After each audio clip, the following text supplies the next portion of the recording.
think I did enough crying yesterday. So no, maybe not. Okay.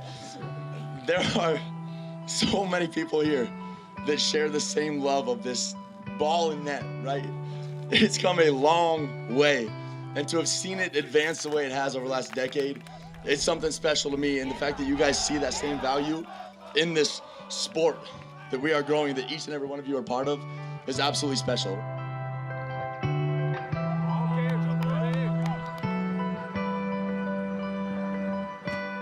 I teared up today just watching Women's Roundnet and the community around that just celebrates Women's Roundnet. So I am so pumped. I'm happy to be here, but I'm really happy for Women's Roundnet today.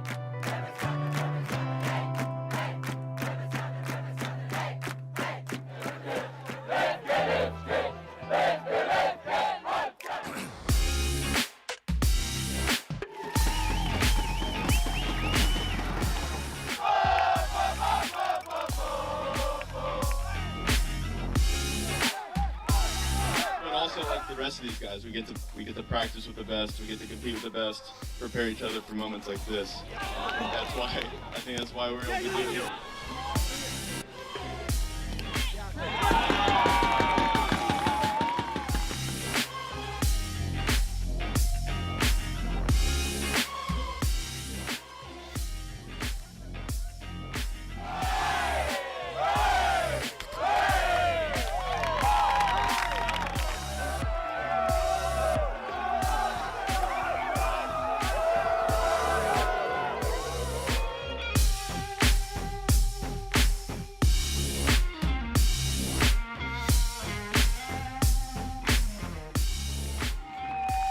This is so awesome. I think I can speak for all of Team USA when I say that this has been a dream come true. Just meeting all of these ladies and everyone here and getting to make new friends has been incredible. We're so thankful for everyone that showed up, and Roundnet Belgium, everyone's hard work that went into this event. It's been just wildly amazing, and we're so happy that we got to be here and share these memories with all of you guys.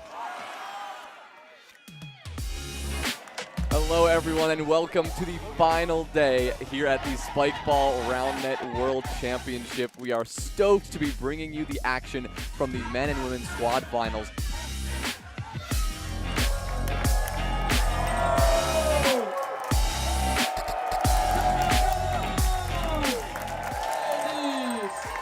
Come on! Oh my god, they're breaking this thing down.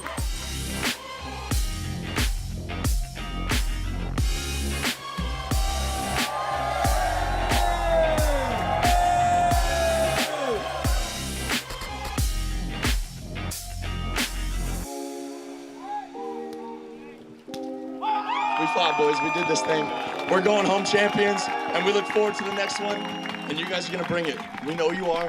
Keep bringing that energy, bring that intensity, and we look forward to fighting with you guys in a couple years again. Thank you for everything. So much love to everyone out there, and we'll see you again in a couple years. Let's do this thing.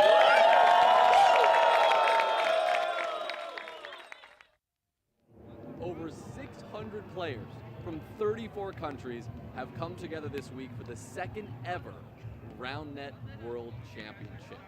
An amazing week filled with all sorts of highlights from the entire global Roundnet community, and today, day 2, we move on to the main event, squads. Both men's and women's squads go toe-to-toe, 5 teams against 5 teams to truly prove who is the best Roundnet country in the world. A big day ahead. We've got our second group stage in squads as well. Coming up later, the individual semis and finals, which me and Henry will be on the mic to wrap things up. But for now, we're going to send things over to Tops and Pumbaa to get the day started. Guys?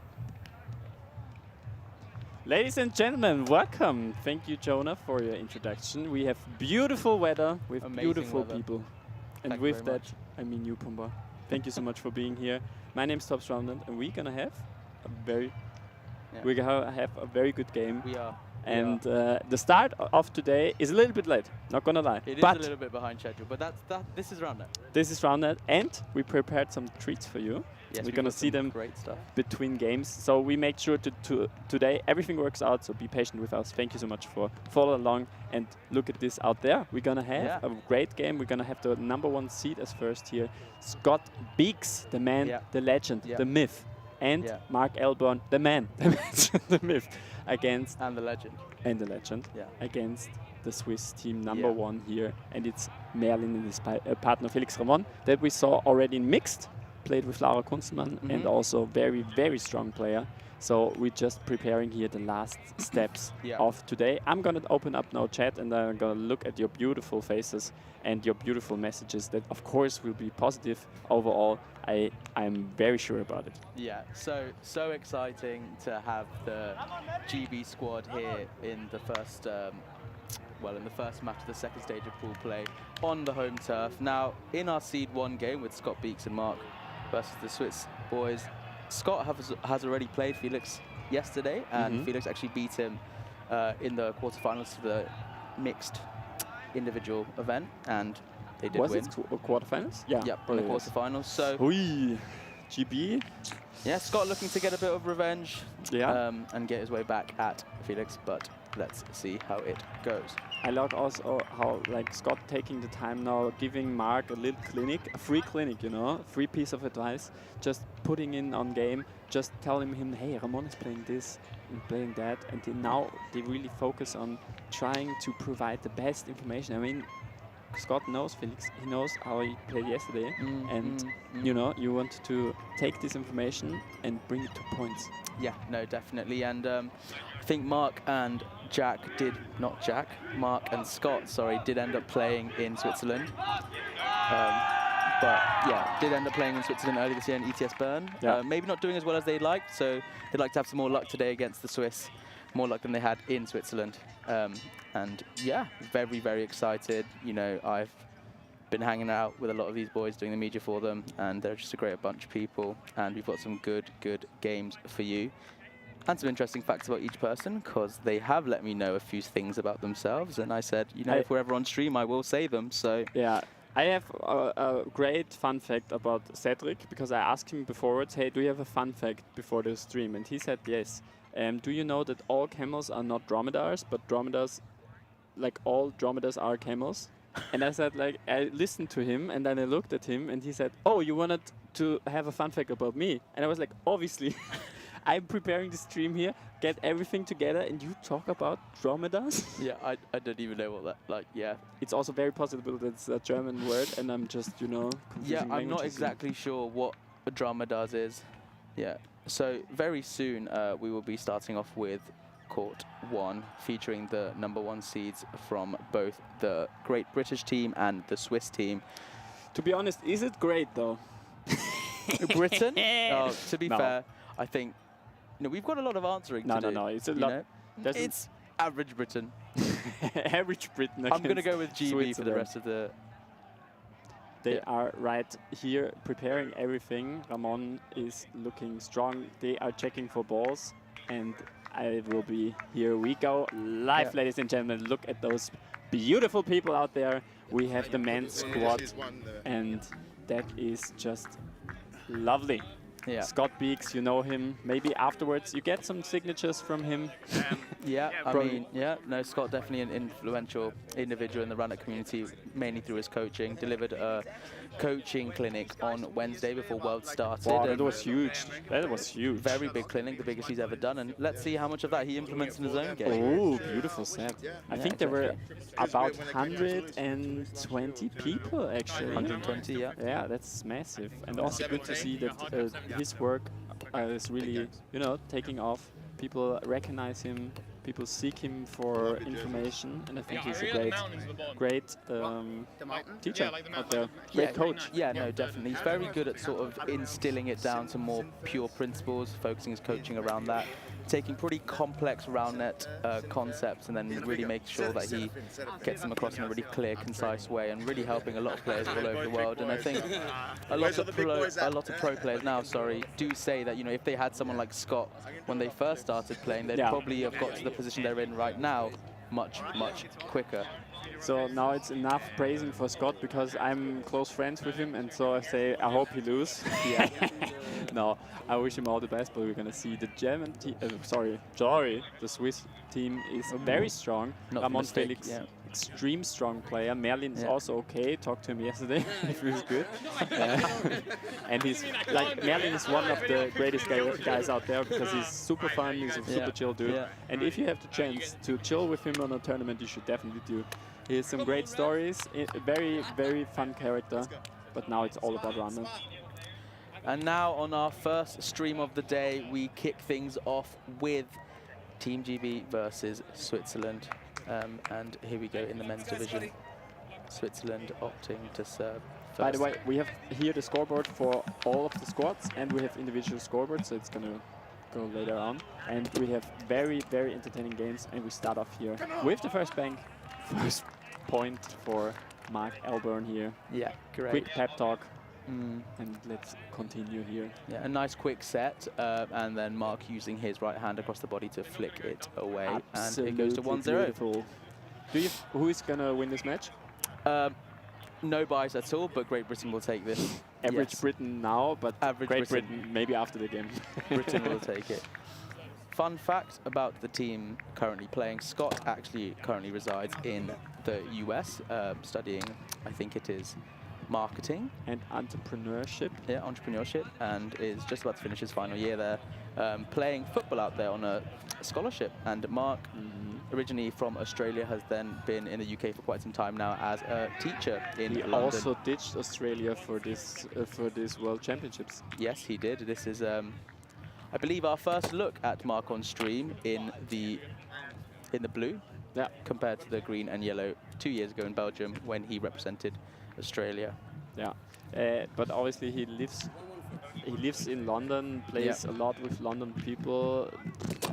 Obviously you want to play where your heart is. Nah, I would not say that. Ooh, great touch there. Yeah! Very good touch here for the Swiss team. Let's go, and they feel it. I love the energy. Yeah, lovely to hear their excitement on that. A great body up, and then makes his way around the net for a fantastic pull at the end of that. Yeah, it was just such a quick play. I mean, Ramon was already in position, and he just got like the shot from Merlin, and that was the defense touch, and then Merlin got the set from Ramon. Like, the quick reaction in our game is so important, and they show it off really, really well. Precisely. Now Merlin, what we know about Switzerland, they have great service. This one didn't go quite that well. But classic overall, commentator car. Absolutely, there, yes. Overall, I would say Switzerland, on average, have like the best service in Europe on average. So, seed number 1 has great serves up to seed number 5. Yeah. Or I learned today it's A to E. Actually, it's I did not know that. Yeah, we tried to avoid A team, B team, C team, all the way down to an E team. Now we are focusing on the A teams at the moment, but we do have footage of all 3 courts happening at once, and behind that we also have the remaining seeds, C, D, and E, also playing. So all games starting straight at the same time. Sorry. Absolutely, we have here the full court is just for this matchup, so it's Britain against Switzerland, and we have all the courts filled here. 5 games ongoing, and it's a set till. It's hard cap 17 and the set till 15. Yeah, games to 15. Why though? Because we have again time issues obviously, but that's part of the game. Yeah, normally games do run to 21 where the team has to win by 2 clear points, but sometimes due to time constraints and obviously a tournament of this extent and size, we have had to make a few allocations to ensure that play continues to go smoothly throughout the whole day. But here we are, back to the action. Enough yapping from us. Oh yeah. We've got 3-2 Switzerland serving. Felix Ramon here with a good one, but this one is clipping the rim. Now goes in. Oh, there was the point. No, yes. No, yes, there's no ball probably. We have a ball kit. That would be a fun thing to have, like in tennis, a ball kit that's running around and brings back the balls. But we're not there yet. Not that sophisticated. Like the robot that's painting lines, but in fact it just actually just fetches balls and brings them back. People don't even know that. Oh, that is a big gap there. He's going left, right, and then chooses for the righty, and Ramon was not dancing with him, so he was completely out of position there. Yeah. But obviously, you gotta take this cut to learn from it. Yeah, no, exactly. And obviously, being able to do such a cut serve himself, it's not like he's not used to things like this, but Scott Beeks has probably some of the most defined fakes out there, putting a lot of, you know, work into defining his fakes, making sure that they're really crisp and clean, but also really liking to focus on his toss. You know, one of the first Roundnet players who really did a lot of work in actually investigating the different types of toss. And also talked about it a lot. And also talks about it a lot. That's a good left. There we go again. They are here, and that's a corner. I think finishing off is like one of the biggest strengths of the Swiss team, serving and finishing it off. And like Merlin is very, very smart in his positioning. So sometimes he has really, really good body ups, even if he's falling down, because just bringing himself into this position that anything can happen. And I love to watch him. We had him also in European Championships going.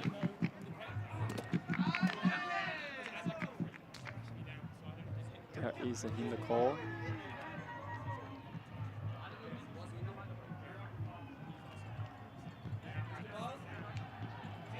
I believe that is a redo, as even though there was contact made on the court, neither player could have avoided the contact, as Scott was following through, thinking that he had been impeded on that, but in fact the defensive player also had the right of way in terms of going for that second touch.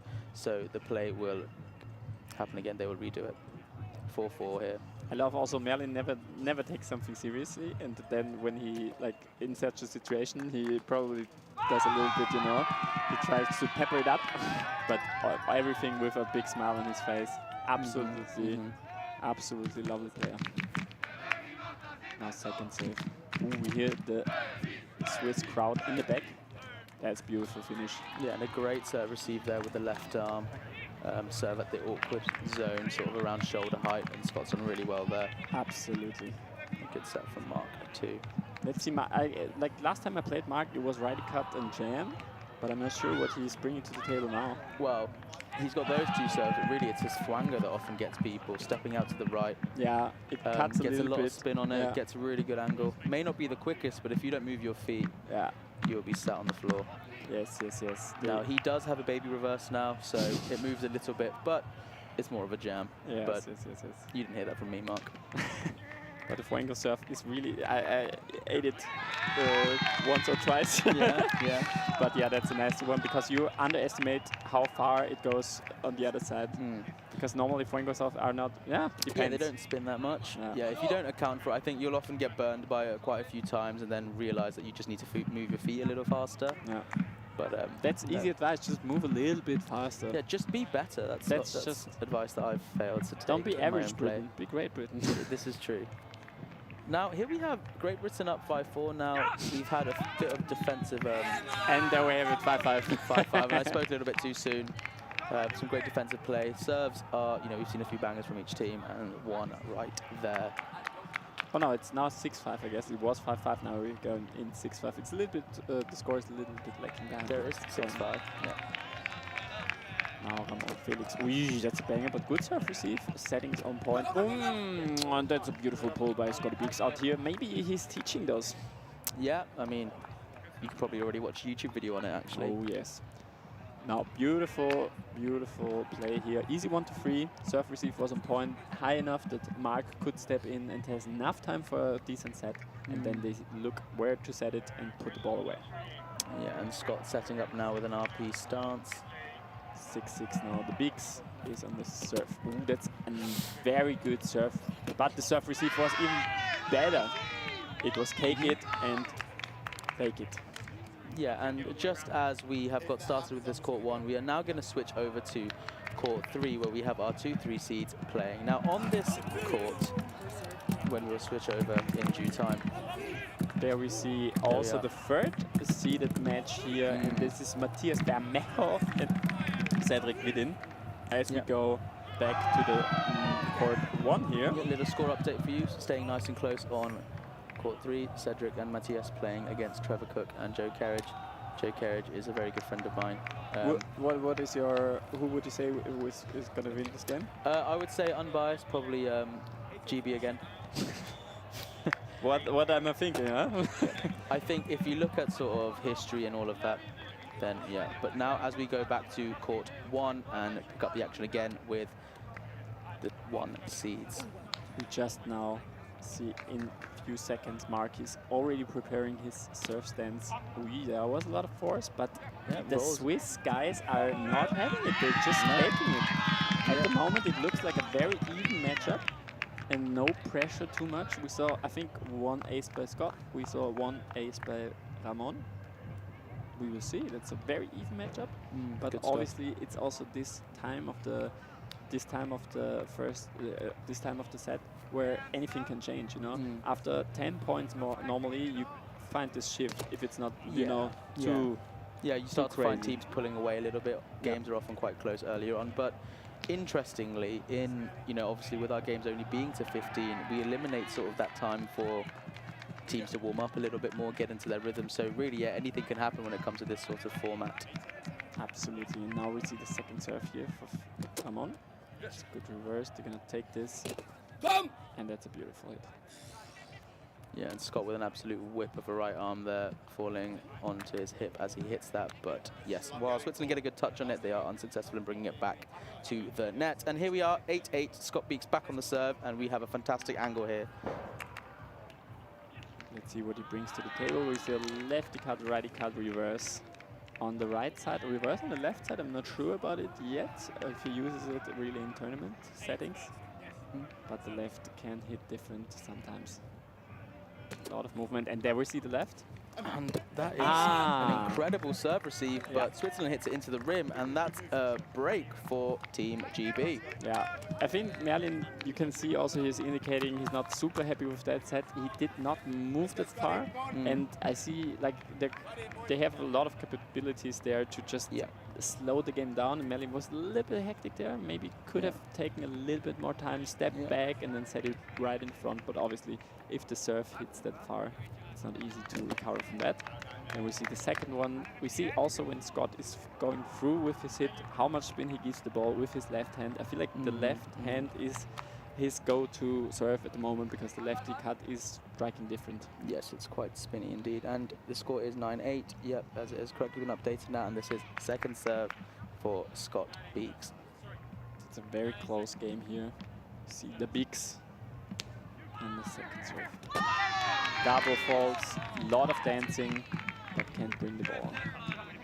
In the back, we see also on second court, currently not on cam, but this is the matchup number 2 set with basically 2 Americans against the Swiss team Rimle-Peter. 2 Americans, arguable, but yes, you're correct, with David having lived in America for much of his life, but now coming back to the UK to start his university degree. And Josh Hutko is based in the States, has been living there for quite a while, moving over for university in the States, and is now a graphic As we designer. see that, it's a number 2 hit, but they can't bring it back. Very, very good try though. Merlin is just a go there.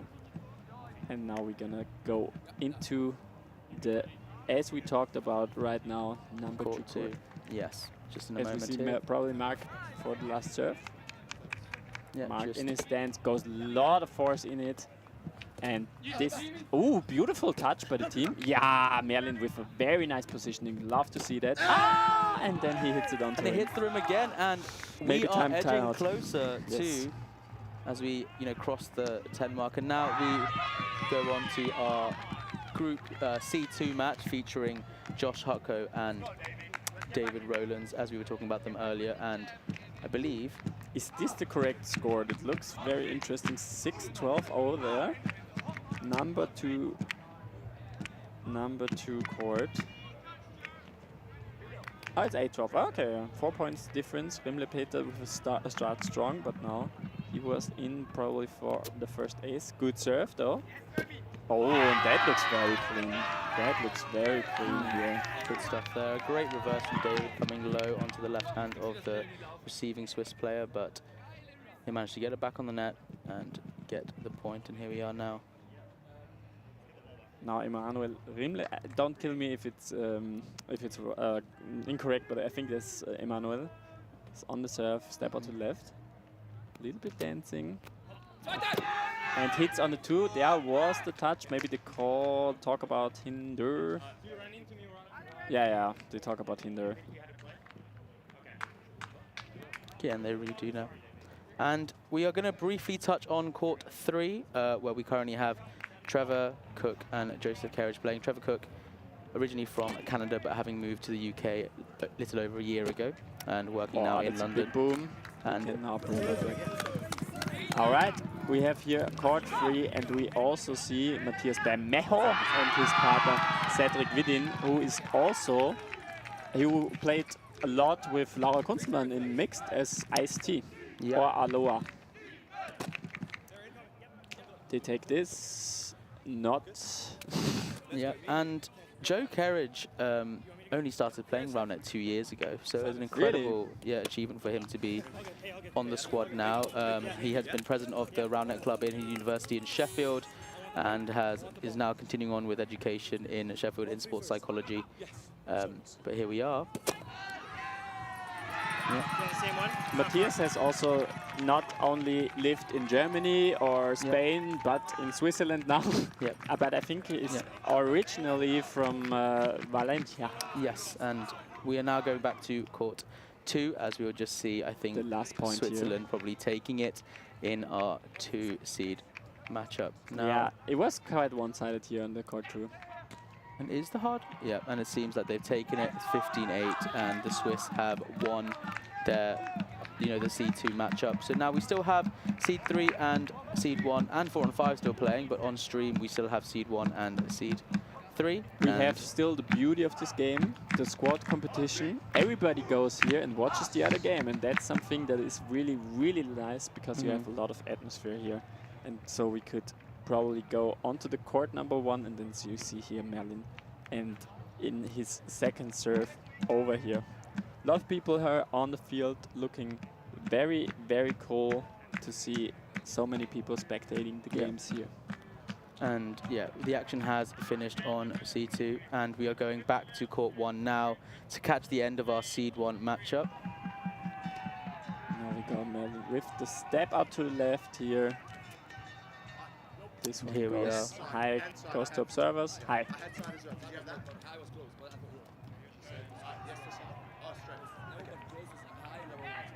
All right, this observer call as we go. And, I think this game is a little bit closer than a lot of people would have expected. Switzerland, obviously a very strong team, but that is not to count out How deep down is Merlin there?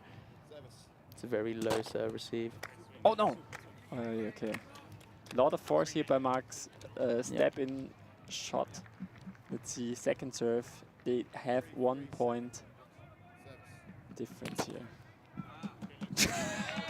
He's doing it for the fans, he's doing it for the cam. Merlin out there.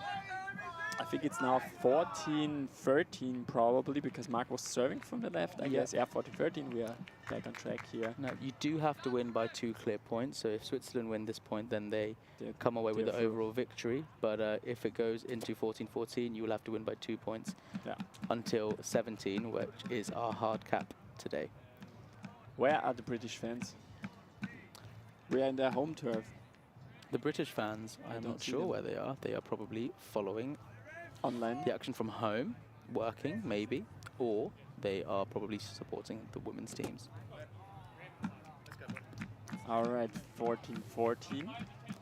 We have now not match pad, it's hard cap 17. Hard cap 17, so the teams will play until either a team is successful in winning 2 points in a row, or the first team to reach 17 points. And we start here with the man himself, Scott Beeks, serving, I believe, 14 all. And what a close match this has been. Right here, boy, right here.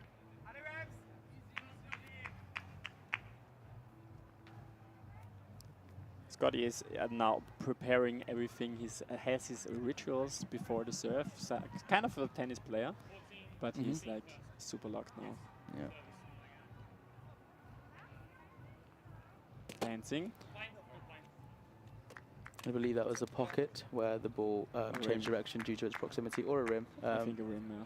And they opt not to play through that, putting the pressure on Scott, but giving him a second chance to try again. A lot of pressure on him, but obviously a lot of people watching too. See that.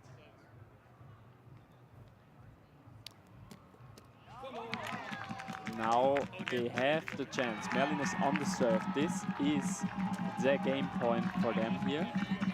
So it is a 15-14 situation. Merlin is on the serve for the team of Switzerland. Yeah.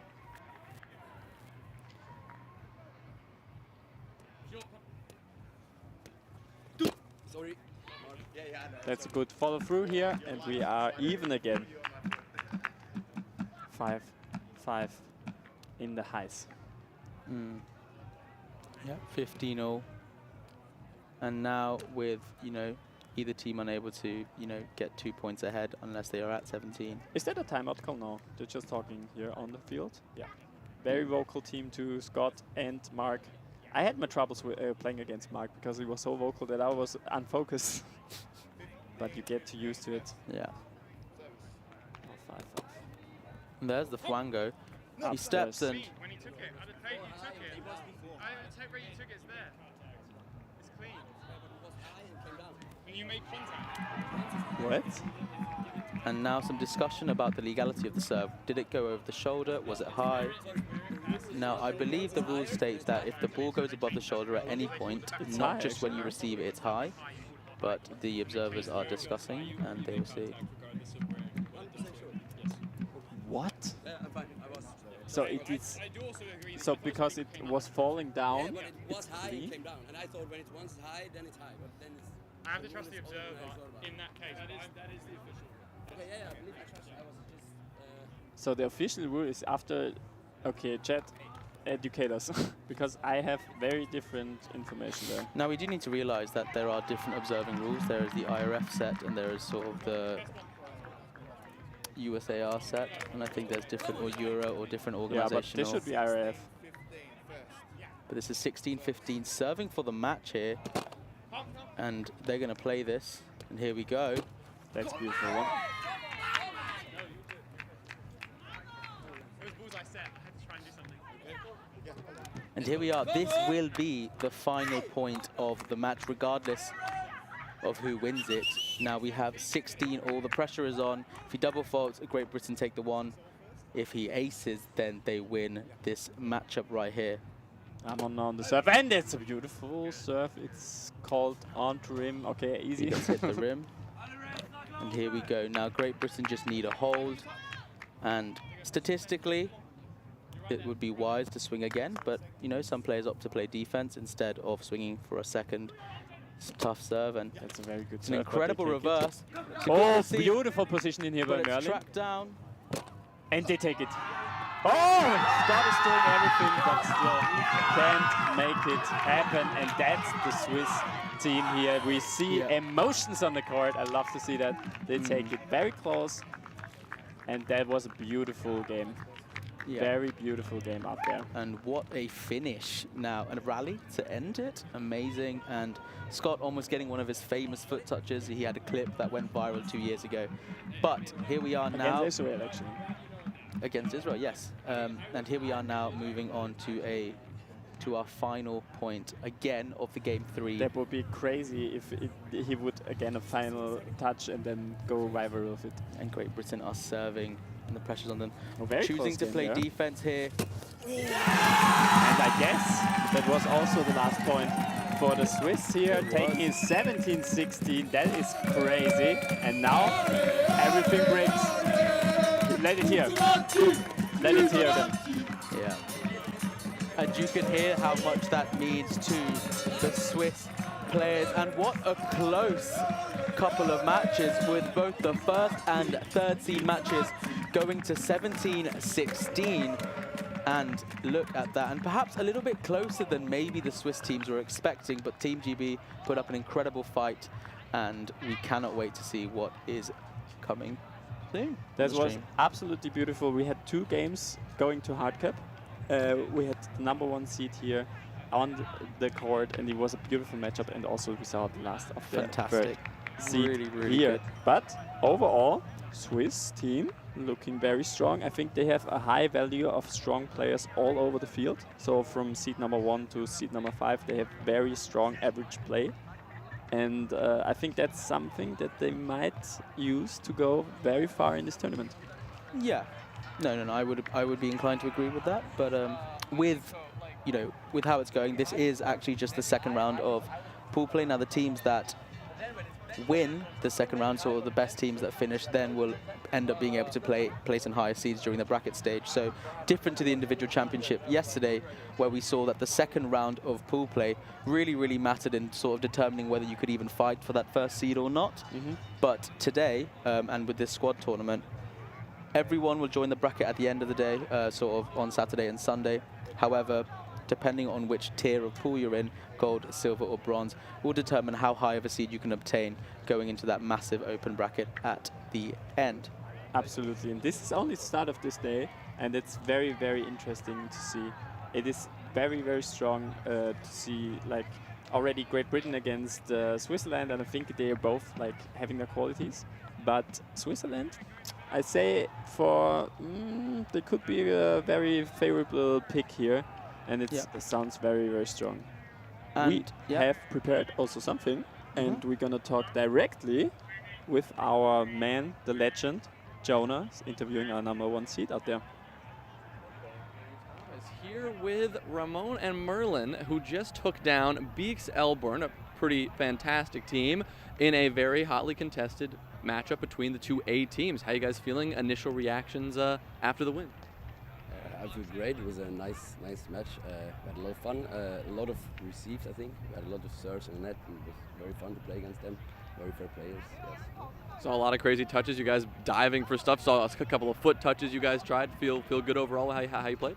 Yeah, absolutely. I think we were going strong from the beginning and had a couple of touches that gave our self-esteem got better during the game. And yeah, it was a really tough game and close one as well.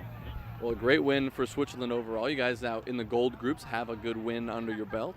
How are you guys feeling overall as a team and your chances going forward?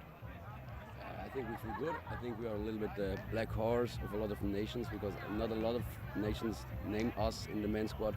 And our target is clearly the semis, so I think it's reachable and yeah, we're hyped. Well, talk to me about what it's like playing in two completely different events on the same day, because later you're playing with Lara Kunzelman, you've got mixed, the semis coming up. How are you feeling about that after a day of squad play? You think you're going to have the energy? I think so, yeah. I mean, my muscles are a little sore from yesterday, but I have both phenomenal teammates, Laura and Merlin, and I just love it to play with them.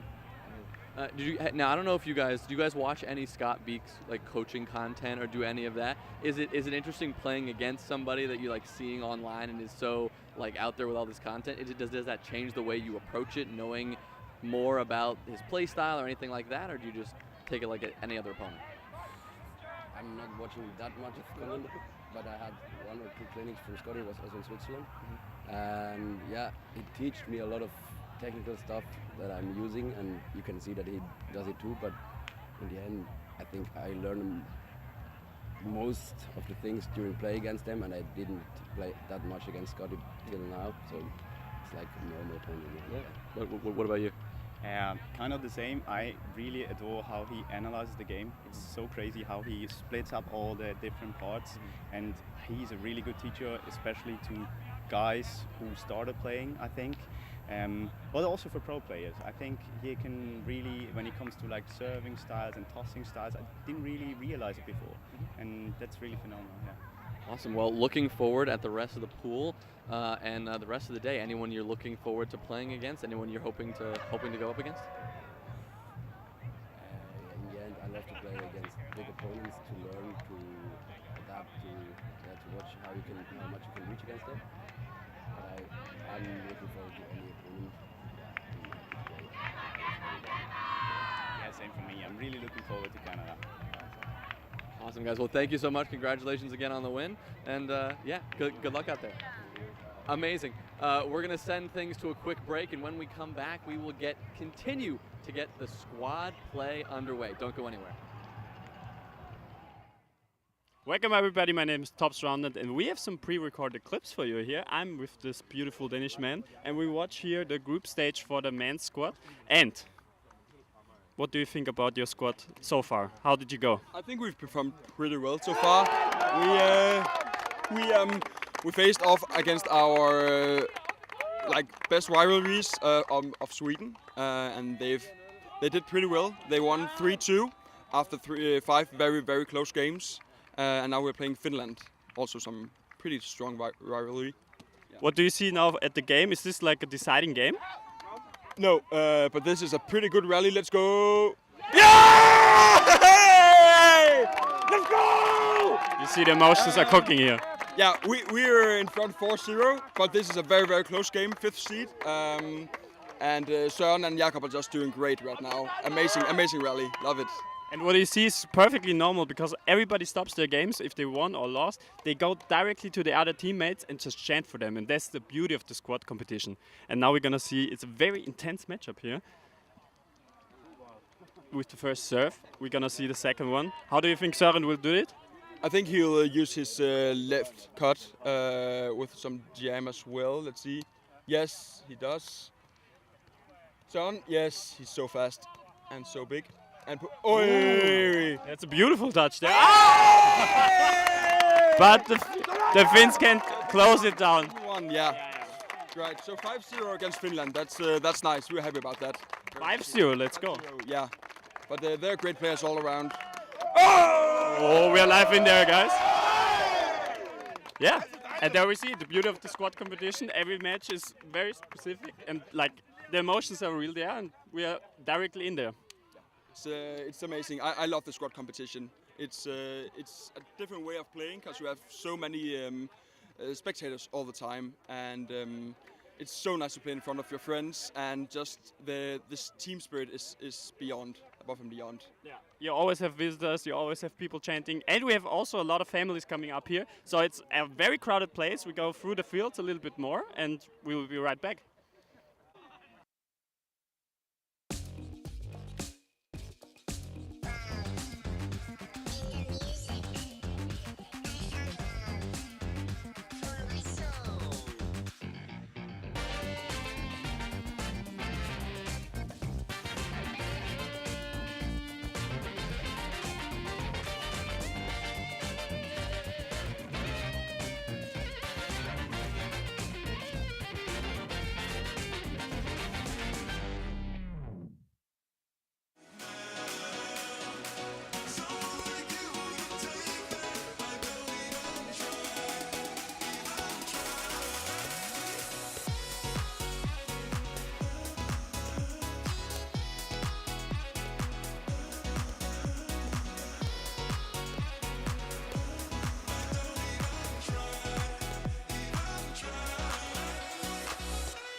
Hi, I'm Michael from Team Spikeball. Today we're taking a look at the new and improved Spikeball Standard Kit. Alright, first things first. Just by looking at it, you can tell that it's sturdier than the OG Standard Kit. The rims are a little bit wider, and they also come with these yellow tabs to make setup even easier. The kit comes with 2 new balls. One's a little bit bigger if you're starting out, and one's smaller if you want a challenge. Both have pips for more grip. The new Standard Kit is built for quicker setup, better rallies, and it folds up or breaks down so you can take the fun wherever you want. See you out there!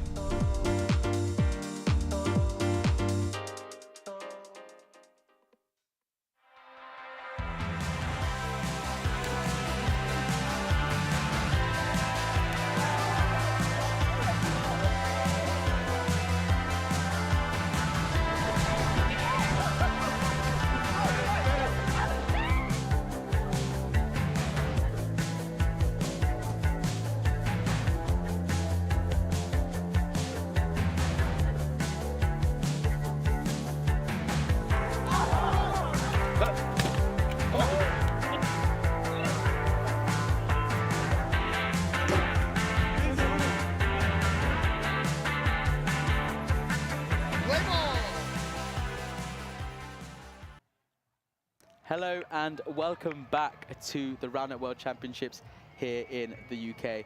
Now, we've already had some exciting action on stream already.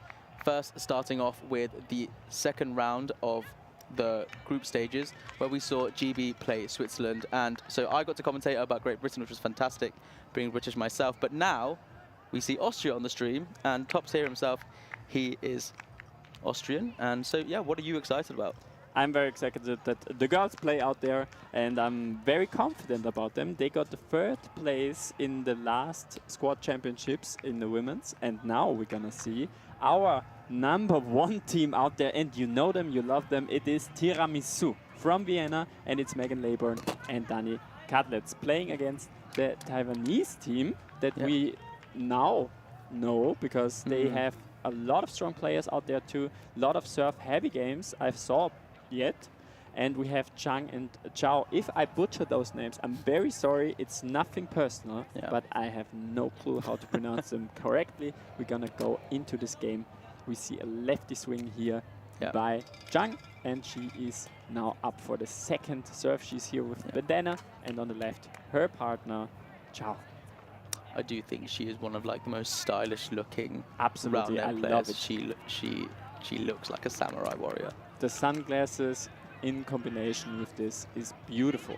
Yeah, and now even though you only see one match on the court, on the stream at once, we are having 5 games all happening at the same time, with 3 of those games being broadcasted on the courts for you. But for now, let's stay here on Seed 1 v Seed 1. You see Megan Laybourne yesterday, she was giving the twins trouble today here, this Taiwanese game, and she is very known for her strong serves. They're gonna go here for a high call. Observers agree. It is Ezra, the very known observer, and he knows exactly what he's doing out there. Yes, and now we switch over to court 2, where a similar score, Austria up 8-4, and as we see there, unfortunate. Yeah. Second hit on 2, normally 10 push-ups, as you used to see that. And we see here the team of Curly Fries, which are going with the name Alina, who's on the serve there, with her partner Ines, playing for, I think, approximately 2 years already. Yeah. And now they play against the 2nd seed of Lee and Pei Chen. Yeah. We hopefully... Do you see the court numbers 27? Who is that? The court is quite far away, and I can't see that far. We'll figure it out. But at the moment, looking at the scores, the Austrian start of this matchup looks promising. Yeah. Okay, and on court 3, it is also 4-2, with Austria again being up, but a little bit smaller of a gap on that court. We see a beautiful serve there, but they take it and make the point possible here. And now it's Ines on the serve. She's lefty.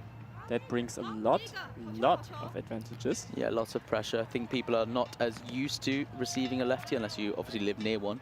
But often on international tournaments, it changes things up. Now, yeah, Lefty in terms of stance. Team Austria, there's definitely some more chemistry going. I mean, Tiramisu playing as a team regularly, Curly Fries playing as a team regularly. Absolutely. And now we switch over to court 3 here. We see here a big get, but they can't bring it back here. This is actually one team that is not very common to play together. They just got together for this tournament, and is Coco and her partner, who is here, Daria, who yesterday said that she was born in Italy, but actually she's born in Vienna and then moved to Italy, and now she's back in Vienna. But not for long. She goes to Stockholm, so maybe next World she will play for the Swedish team. Sweden, yeah, just playing for every single country she can, collecting them like infinity stones. Yes. And here we are. Oh, big rundown here, but can't bring it up. Coco. Constanze Lena, as her actual name is, but she goes with Coco. Actually, only for Roundnet, because before they called her Connie, but now she's going with Coco. Oh, yes. Now we're gonna see here the third seed also from Taiwan, which goes with Akao and M-Chen. So we have P-Chen and M-Chen. I'm not sure if they related, but probably if they pick up the sport here and play for their nation. Yeah. Was there no high? From this perspective, the serve looked high, but they didn't call it, so it was good here. Now we see the white stance here. Lefty step out, a little bit of dancing, serve onto Coco's body, and she has no problem with that. Just taking it with a 7-4 lead. 7-5, I believe, actually, is the score. Yeah. And we have here the Austrian crowd going in this strong, and also an Austrian flag up there. It's beautiful. And the Austrians are always bringing the vibes, always making a lot of noise, and very, very, very proud of their team. And you should have heard the noise yesterday when Tiramisu ended up taking twins in that final game of pool play. It was electric. Absolutely. And now as we cut back to our first court, with Austria having made quite a bit of headway, going up 8 points. And there, as you see it, we just catch the ending with the 1 seeds taking on Taiwan, and in very dominant fashion winning there. Here we go, and we have the number 1 seed is in place. Now we go to the seed number 2 game, and that is Ines flicking it off there, also in a very, very fashionable way, and that's also the game point for this game. So Austria making light work of the first 2 opponents, and now, both with a very dominant win. Absolutely, they're looking very, very strong, and to be honest, I love to see that. This game, though, is now a bit closer here with a 7-6 lead for Austria. Probably a little bit behind there, because we have a 7-7 approximately, yes. Yeah, there you are. And there's a great touch, and comes onto her right hand nicely. That's very unfortunate. I think it was already rim, but then a shot onto Coco's body, and she cannot run away from that. Now the first time lead here from Taiwan in this matchup overall. I'm not saying in this game, because I have no information about that. Pumba is already looking at me very strictly, and I feel a bit afraid. No fake news in this. Yeah, no. Now Daria with a second serve. Very her serves are not super consistent, but she has a lot of pressure if she hits them. Very high looping set, easily put away. Now, if Austria are successful in winning this game, they will win the overall head-to-head 3-0 at the minimum. But in this stage of pool play, every match counts. So even though they may be down 3-0 already, the other 2 matches will still continue to play their course. And it's a great serve, but beautiful, equally good receive, and she puts it away very easily. Daria has the advantage of her height too. She can make a lot with the ball over the net, easy left and right flick. It's the same kind of position that also Levi has, that he's very stable in the net and then just, takes the ball as it comes, because the reach makes it possible. Yeah, it doesn't have to do too much of sort of pre-footwork, if that makes sense. Now, here we are back to 9-8. Now it is still very close here, much closer than the other 2 games. Now we see Coco on the serve, goes for the righty step out here. More than a put on, I would say, they are quite in a good spot for the drop actually, but did not really communicate who is getting it on the spot. And sometimes if the ball is really dying off, it also doesn't bounce from your hand when you give the set, and then the point is lost. No, you need to put more on it. And I think there, neither of them really knowing whose ball it was, neither of them committing. And the point goes over the way of Taiwan, who are really hoping to take a seed, take a match back from Austria. And we gotta say, this is the only team that is mixed up for this match.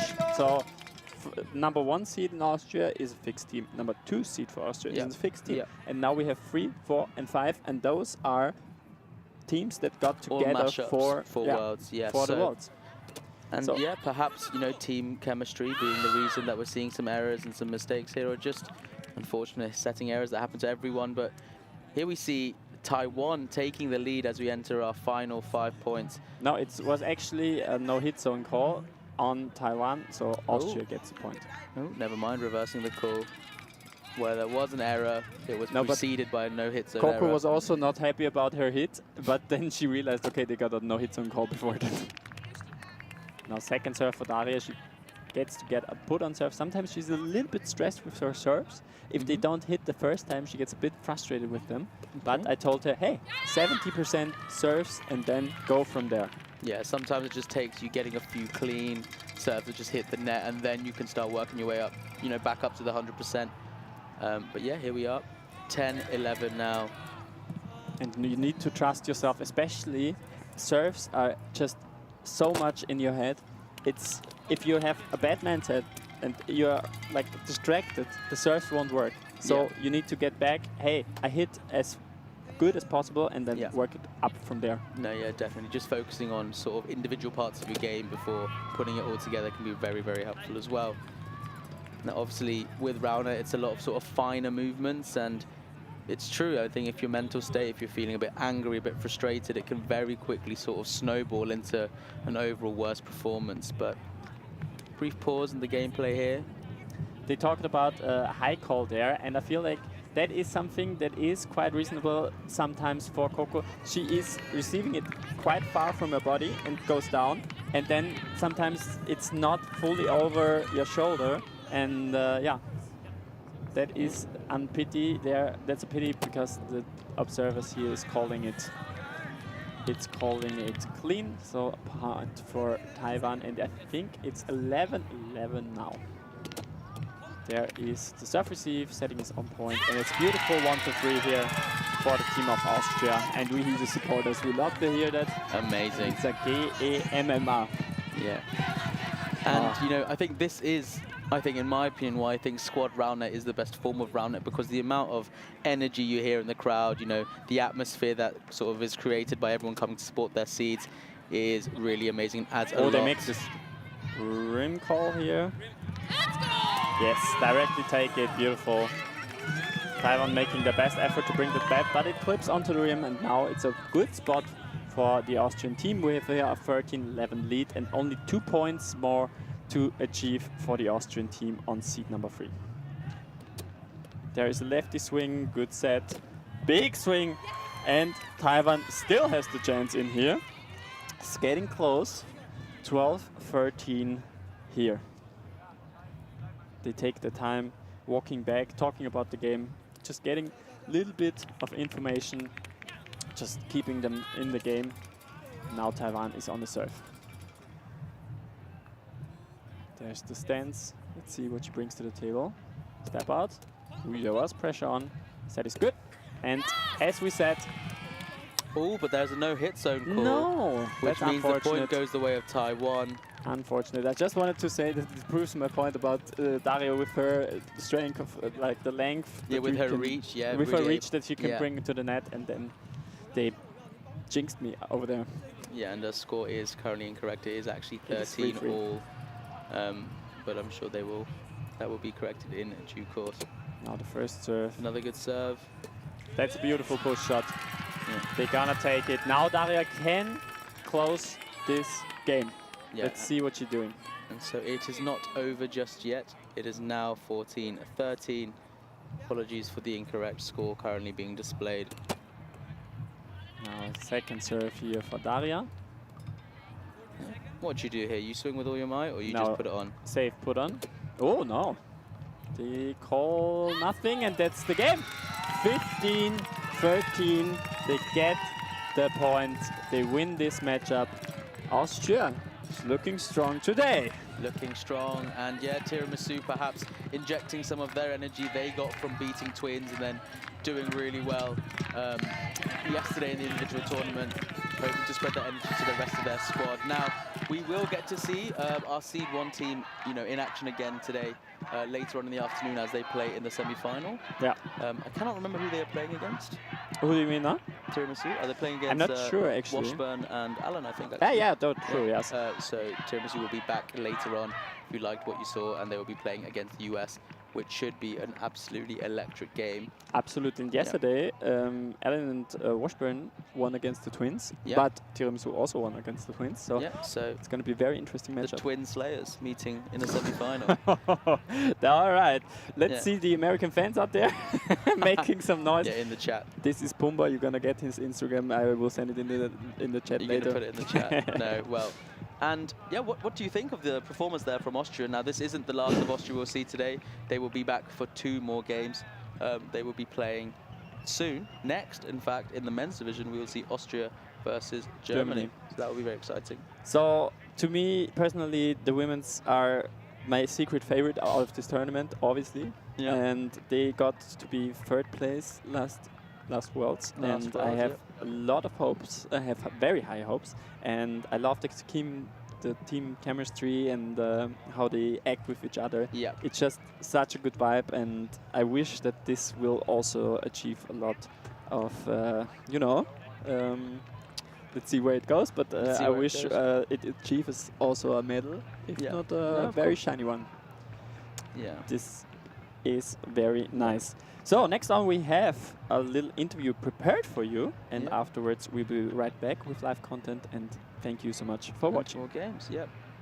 We will have from Australia over there. You did not see them yet on the stream, but probably you won. Probably you will. Okay. How was the group stage for you guys? Yeah, it's going well. We went down to GB, which is our grudge match, but apart from that, it's been fantastic. Teams really come together. Really keen to take it to the silver bracket coming up. That's very, very nice. And who do you face against next? I think we've got Luxembourg next. So we'll see how we go. I don't know if we know too much about how they play, so we'll have to just feel it out, I guess. Actually, one of my boys from Austria plays for Luxembourg this season. What do you think about this? Bit of a spanner in the works. Definitely good inside information. That'll keep us nice and prepared. But yeah, it's going to be fun. Looking forward to it. But I won't tell any insights about that. Guys, how do you like the Worlds so far? What's your opinion? What do you want to express the world to? Oh God. This could be the most hyped up I've ever been in my entire life. For those watching who know what this is from last Worlds. I haven't taken it off in 2 years. That's how much I love this sport and I love this community. Like, the community is by far the best thing about this sport. And yeah, I'm just really, really appreciated to be a part of it. 100% do agree about that. Do you also have spectators? I see a lot of family up there.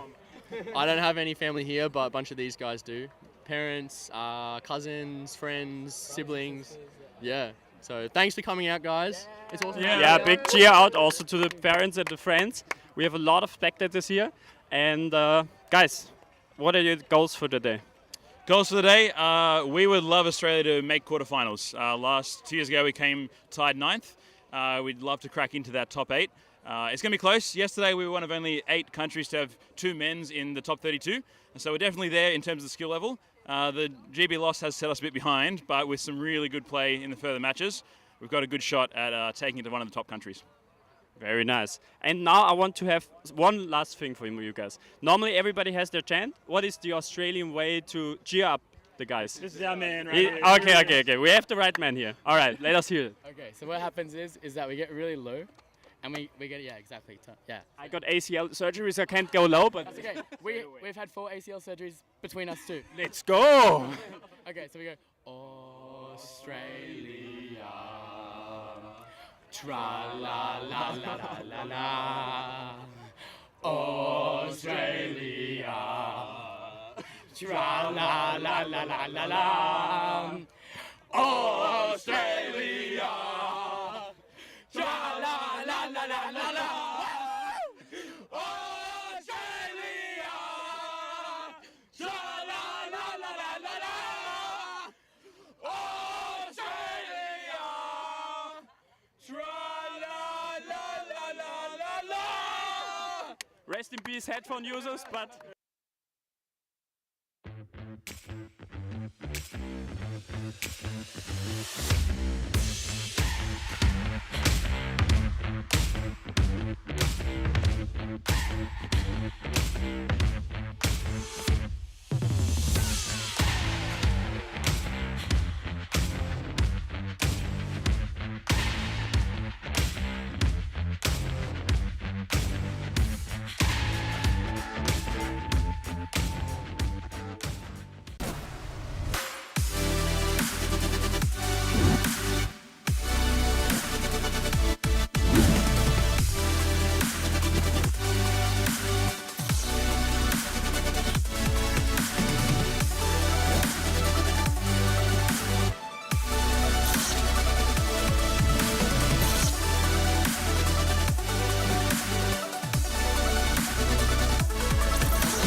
Hi, I'm Michael from Team Spikeball. Today we're taking a look at the new and improved Spikeball Standard Kit. Alright, first things first. Just by looking at it, you can tell that it's sturdier than the OG Standard Kit. The rims are a little bit wider, and they also come with these yellow tabs to make setup even easier. The kit comes with 2 new balls. One's a little bit bigger if you're starting out, and one's smaller if you want a challenge. Both have pips for more grip. The new standard kit is built for quicker setup, better rallies, and it folds up or breaks down so you can take the fun wherever you want. See you out there.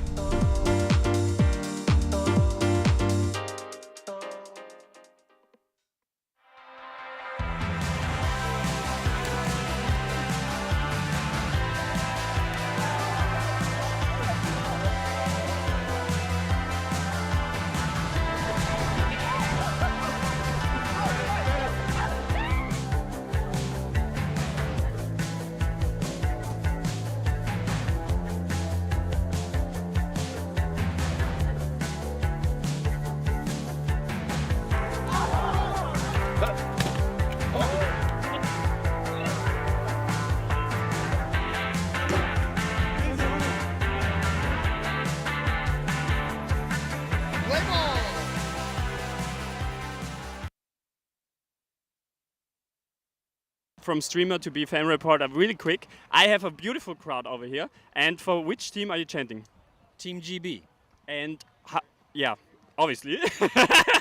But how is your relation to the players? It's my son, David Rowlands. Oh, to be honest, with all of you, I love it to see you here, like giving support for a sport that barely, like a lot of people don't know yet. How do you enjoy the event so far? It's really great because it's exciting, it's fast-paced, it's fun, and I love the camaraderie between the teams and across teams. It's just incredible. Yeah, I think the community is the biggest part right now. To change to you, who are you chanting here for? Oh, GB, Team GB, but David Rowlands as well. Okay. Yeah, and it's just a beautiful event. It's so fun, good. Yeah, the countries are really supporting each other, which is lovely. It's a very inclusive sport, this Spikeball. I'm really impressed with it. Love it. Nice. And what would you say was your favorite moment yet? Favorite moment yet? Yeah, just, you know, really sweet. I watched the American team come up and cheer our guys yesterday and cheering them on while they played. So I thought that was... yeah, really good. Yeah, they're very supportive inter-country, and that for me was a favorite moment. Yeah, that's great. Like a lot of communities here and everybody's friends basically, so that's very good to see. May I ask your favorite moment? I guess our wins. Our boys have been winning. They've been doing really good, so we're really proud of them. And how are they standing in the group, do you know? I don't know exactly. We're just here to support. They're Okay. doing well though. Nice. I have one question for all of you guys. How would you explain how the sport is played out? So, basic question, I explain how the sport is played. It's like volleyball with a round net. That sounds very good. And a smaller ball. Absolutely. And do you know the scoring system? We don't like the hard stop at 21. We don't like that. Well, I don't like that.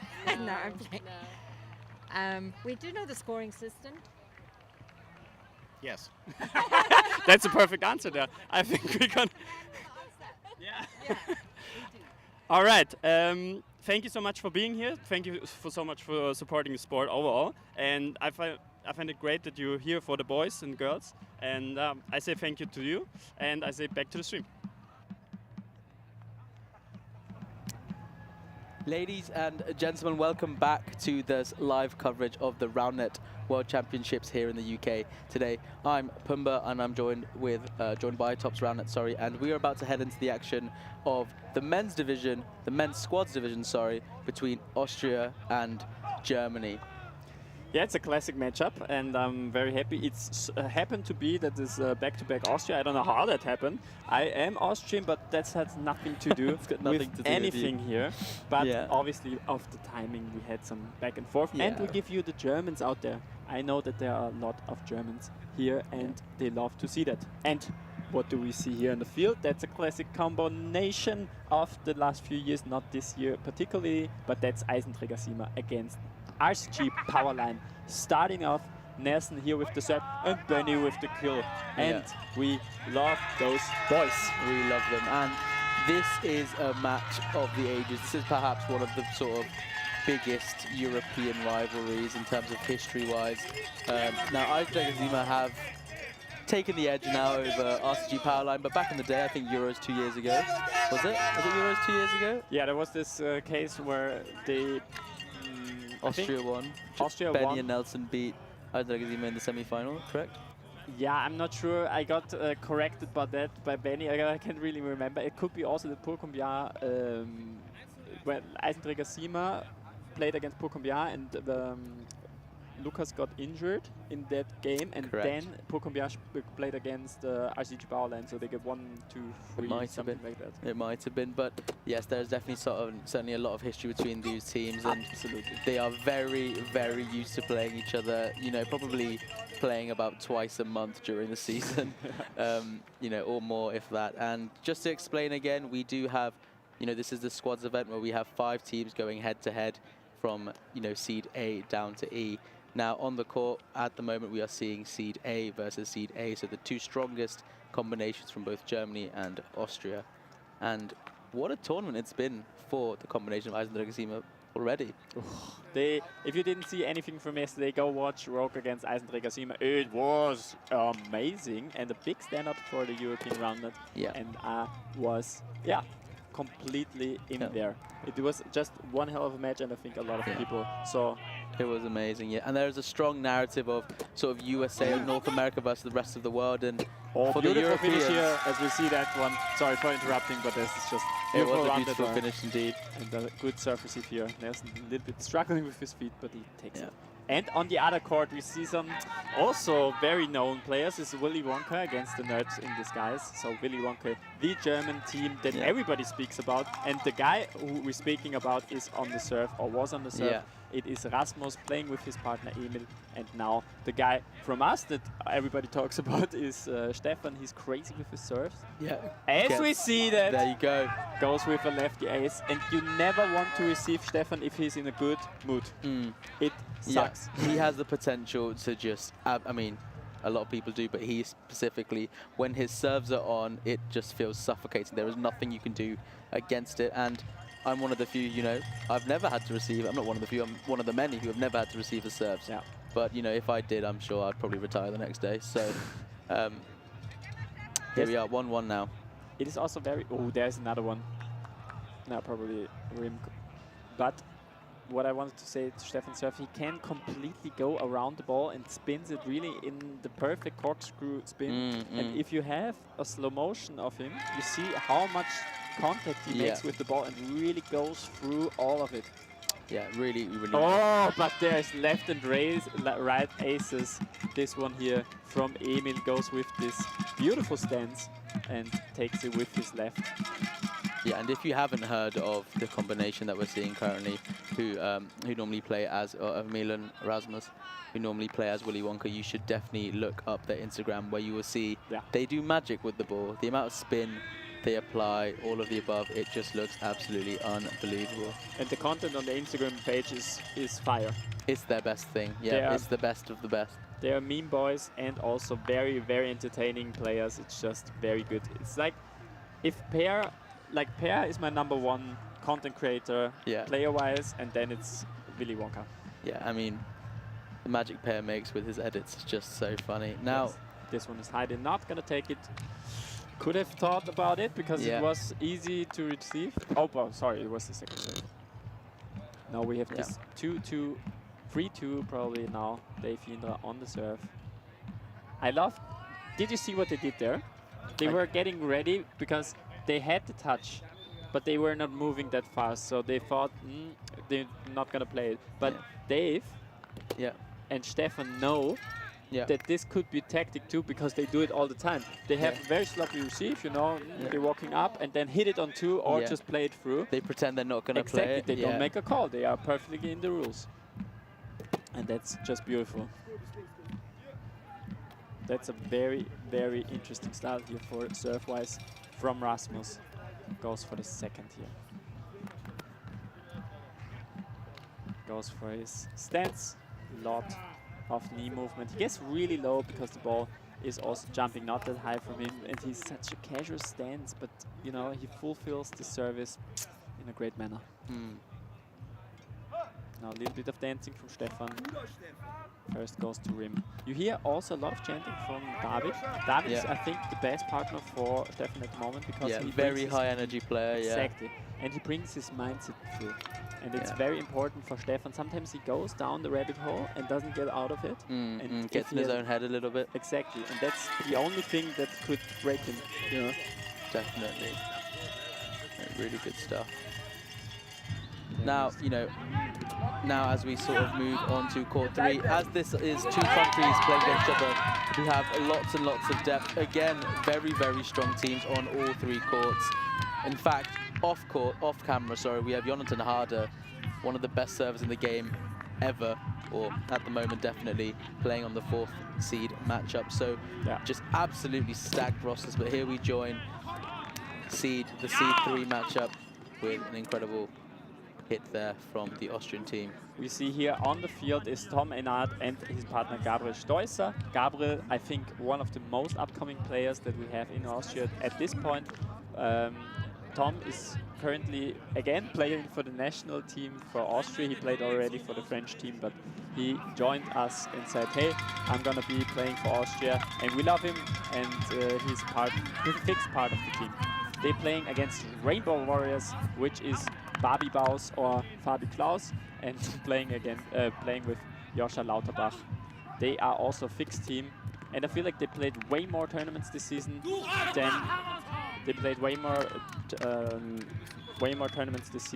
than the other combination, but at the moment it looks very strong. As we go on to the #1 seed spot here, and it is Germany against Austria, but it's quite close though right now. And we saw other team yesterday from US that it was not that close to Eisenträger, Sima. No. But rewatch it. Yeah, no, definitely rewatch it. I think, obviously, everything that needs to be said about that game has probably already been said, but if you haven't had the chance, do go to yesterday's stream on the Spikeball YouTube and rewind and watch an absolute beauty of a match where it wasn't close, but oh boy, was it amazing. Absolutely. Incredible play, incredible play. And here we are now rejoining at the action of court 1, where the 2 #1 seeds are playing each other with the ball in the hands of Paul Lima, who has been on an absolute tear with his serves. I do apologize for the profanity on the stream right there, but hey, you can see how much it means to the players. And you know, for Eisenträger Zima, I mean, they have been chasing this #1 title for a very long time, going over to the US last year and sort of having a disappointing result going out in the round of 16 to Bothouse. So now wanting to sort of, again, exert their dominance on the international stage, and it starts off with their individual tournament, but it continues on to their squad tournament. That's beautiful serve receive, and a big pull here from the German team of Eisenträger Sima. Precisely. It looks very, very strong. At the moment they have 2 points lead, but still, you know, everything can be possible. But Eisenträger Sima are very used to playing the power line. Let's see what they bring. To the moment, I feel like Eisenträger Sima are the best team in Europe. Athletic. I don't think that's a particularly hot take. No, Yes, that's a very cold take actually. But yeah. still, it has to be said for all the US players out there that don't know them yet. But Yes, after that's yesterday, true. they probably do know them now. And all 4 players around the net today were playing yesterday. Benny Bachler was playing in the men's individual championships, while Nelson played in the mixed championships, and Eisenträger Sima played obviously together. Now, Benny often only plays one tournament day, so he was telling me yesterday that after yesterday's performance, really wanting to focus on recovery so he could be in the best possible shape for the main event, arguably, in the squads event today. Yeah, for Benny, it's very hard to play 2 consecutive days of tournament, and it is also overall very exhausting because it's hot out here and you have a lot of movement, and you know you need to get your best play out there. So it is very important to be also in a very strong shape body-wise. No, definitely. And I'm going to ask a very British question here, Tops, but what do you think of our weather? It's crazy that we didn't have any rain, any strong winds. It's very different from the ETS Tour stop that we had a year ago here. Yeah, and the national championships in Belgium 2 years ago, which had loads of rain, wind, and, you know, ended up having matches had to be rescheduled. But yeah, we've had, you know, beautiful play and beautiful weather. And as we pick up the action now on court number 2, that is fantastic. And I hope Emil is not injured. No, he was just falling down rough probably. And they clean up his face. Look at this. All friendship, all camaraderie. Oh, a little kiss there. We love that. We love that. Dave Yinder, also showman of the troop. Yeah, absolutely using it. And Germany again up 2 points, similar to the action we saw on court 1. And here we are. They probably gonna take this. Oh my God, that was a mistake. Emil, go wash your hands now. Timeout, they could directly go. Yeah. No timeout, okay. No, I believe there may be a timeout. That was a rough one. But happens, absolutely. Yeah, and the timeouts or the breaks in play may be coming on a little bit earlier than you may be used to. That's because play does end at 15, or if their points are, you know, if they're not up by 2 clear points, then it continues on to 17. But we see a timeout now. Germany making a rare mistake there with their setting, you know, a very technically gifted team, and taking a timeout as a result. But you can also see Emil not happy with it at all. No, not happy at all. I mean, was that the first serve? They opted to play on the first serve and then had a mistake. Yeah. Now we see in the back Enard and Stoiser together playing against the also mix-up team. No, not mix-up, sorry. It's the Rainbow Warriors. It's the both teams are very known to each other. Yeah, but Austria are 10-8 here, or now 11-8, I believe, following that last point. And remember, these games are to 15, so this would be a major upset, and you can hear the Austrian crowd. Oh yes. And now we're gonna see the big stance here for Gabriel. He goes out for the righty. Lots of cut in there. That's a huge boom. Tom is in the perfect spot. And he cannot make it that Gabriel can do anything with the ball. But the serve pressure, did you see what our young gun brought out there? It looks very, very good. Young gun. Now the score is 11-8. Apologies that there is, I think now it goes to 11-9. All right, we're still here. They're gonna go next time out for the German teams. They're breaking. All right, here we go. We're gonna see another timeout for the German team. Is Austria here up to something? You know, can we cook, as we say? As we say, Let trying to pass us off cook. as a normal thing. And while they are in the timeout, we cut back to court 1, where Germany are up 2 points, 10-8 against RCG Powerline, or Bachler Ziruni, or if you want to just call it Austria and say it how it is, they are all the same team. Now, we did not see yet the classic Benny is in the body block and go. yeah, as I said to him yesterday, Benny Blochler.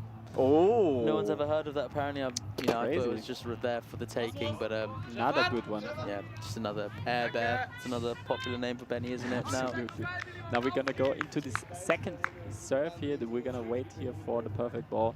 Obviously, serve bowling is a big one here, and we're gonna grab them here.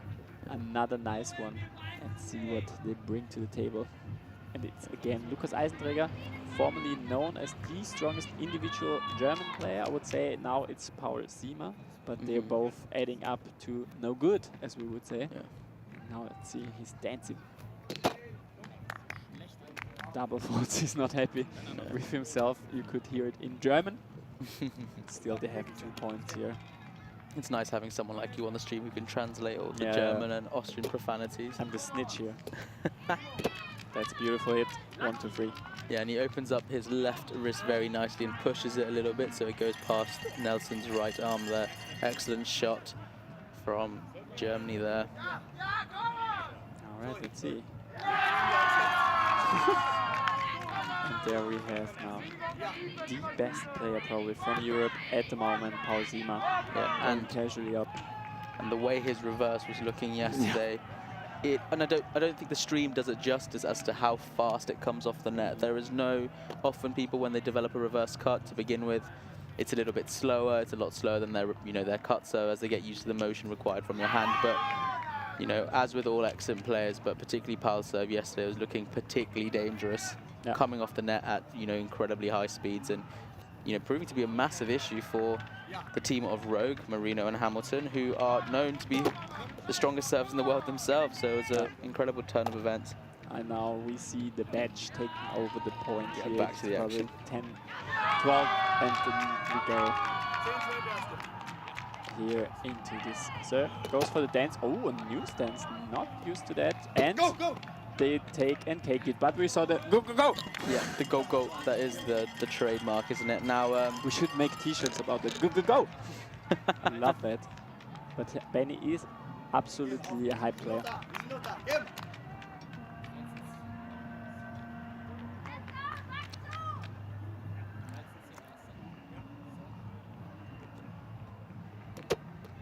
And this one is ace. And we have Eisenträger there hitting an ace and saying, oh, well, it was at your shoulder. Now, if you are newer to the sport or haven't watched it before, in order for a serve to be legal, it must, there's a few different rules, but particularly it cannot go over the shoulder of the receiving player. We have information here, 15-11 from the Germans. It is Willy Wonka taking the game from Nerds in Disguise, so number 2 seed, and now we have a lead here already for the German team. Yeah, so the number 2 seed going over the way of Germany. Now, yeah, again, as I was saying, the amount of depth that Germany show as a squad with insane, all 5 Cs just being absolutely incredible. I mean, beautiful shot. Beautiful shot there. It's crazy. Yeah. You see so much calmness in their play that it's frightening.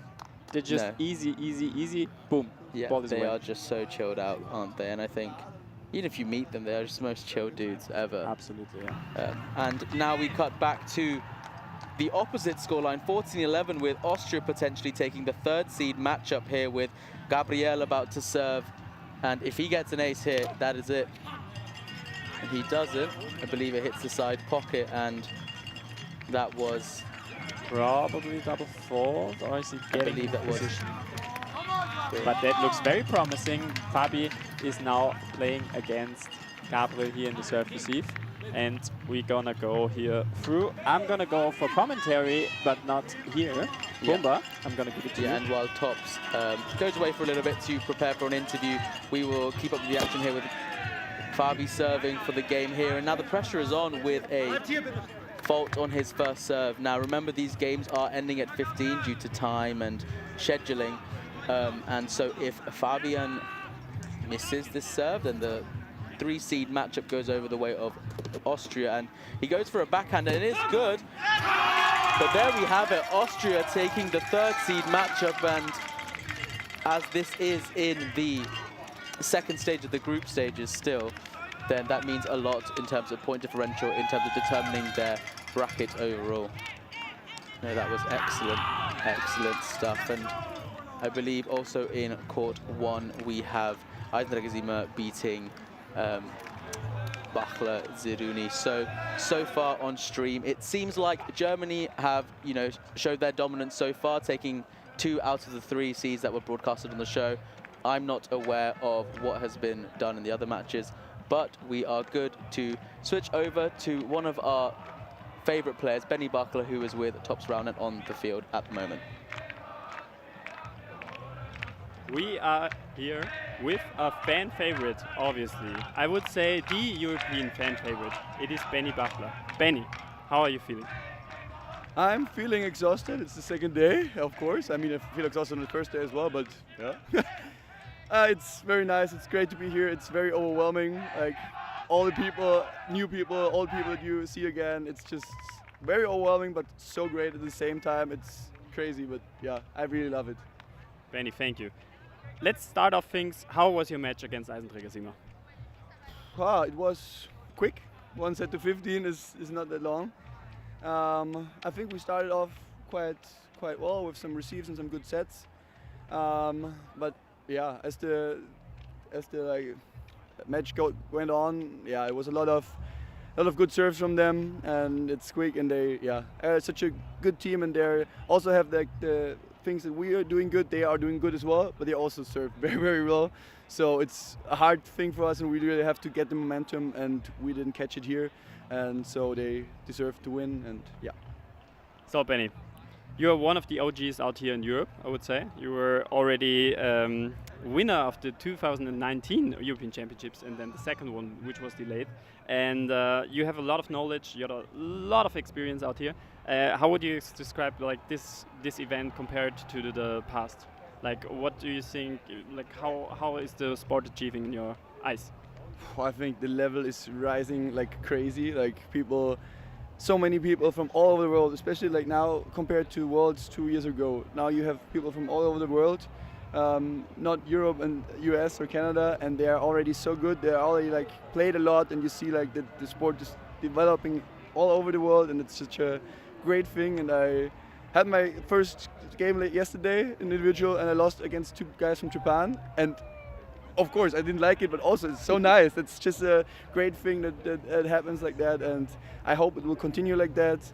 Also with maybe some things that will develop inside the sport, and then even more people will come and will enjoy all this. And yeah, I'm looking forward to the future. I can only say that. I know the past, I know the present. I'm really looking forward to the future. I think there's still a lot of potential in the sport.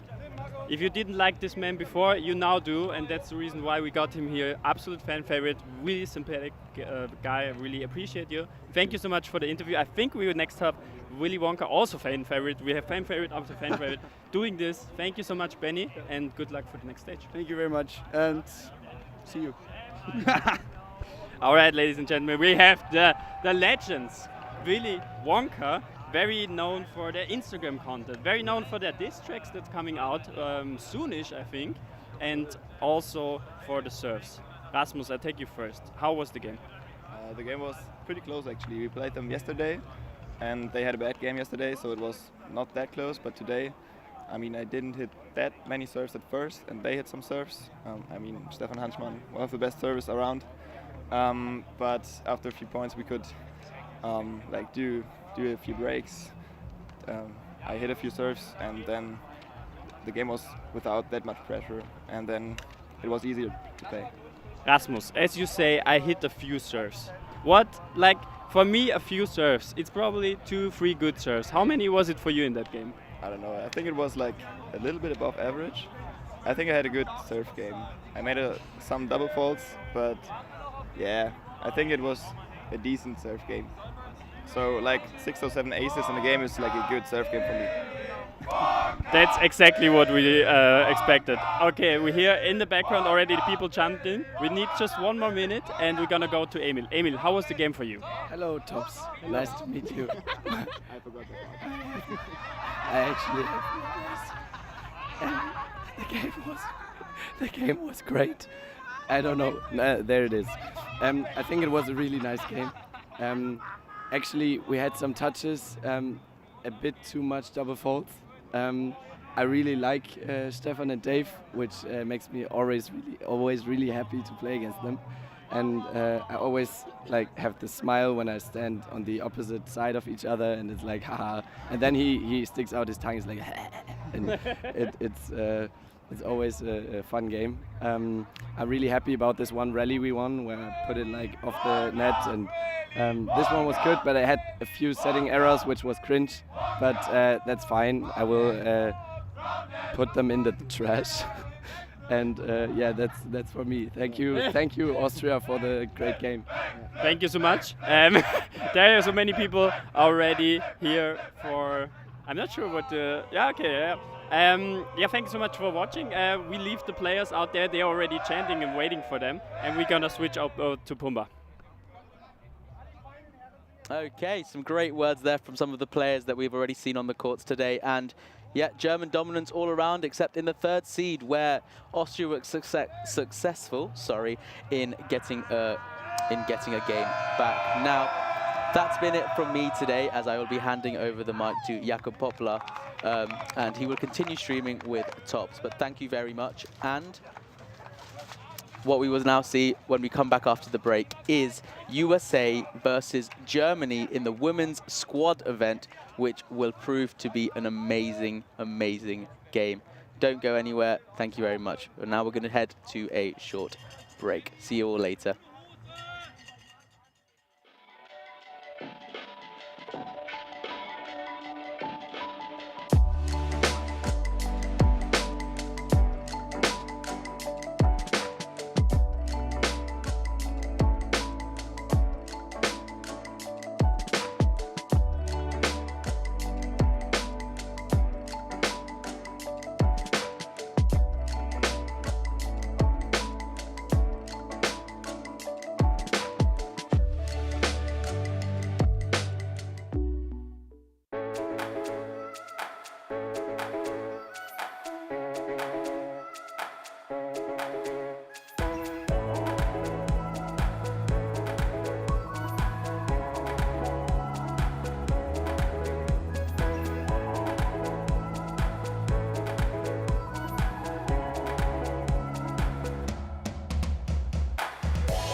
That's for close. Yeah.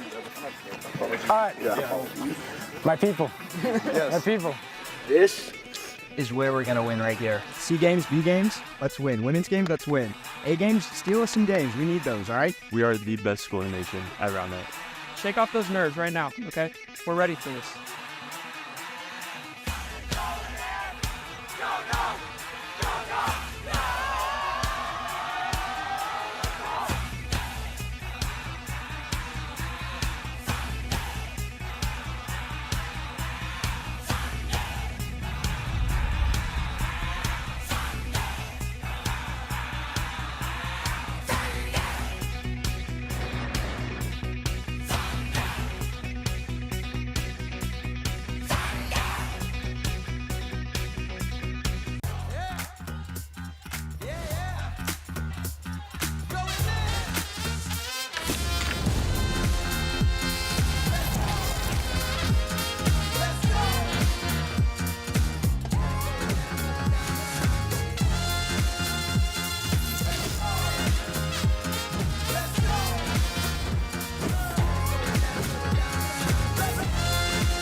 Bring that energy, bring that intensity, and we look forward to fighting with you guys. And we'll see you again in a couple years. Let's do this thing.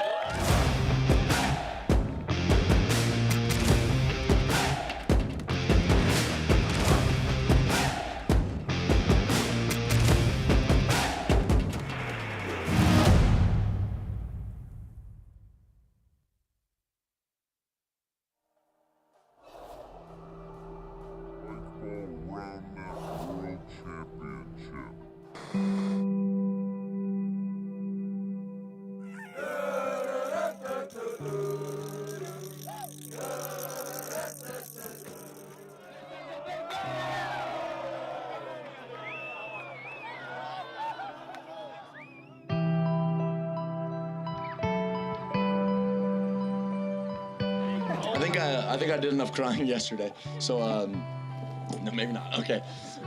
There are so many people here that share the same love of this ball and net, right? It's come a long way. And to have seen it advance the way it has over the last decade, it's something special to me. And the fact that you guys see that same value in this sport that we are growing, that each and every one of you are part of, is absolutely special.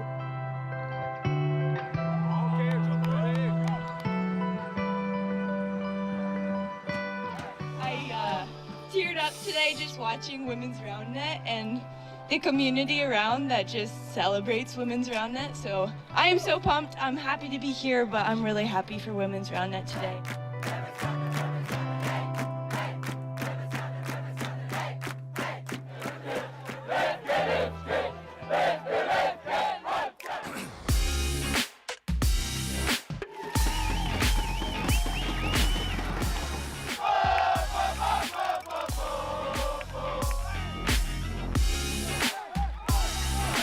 Like the rest of these guys, we get to practice with the best, we get to compete with the best, prepare each other for moments like this. I think that's why we're able to do it here.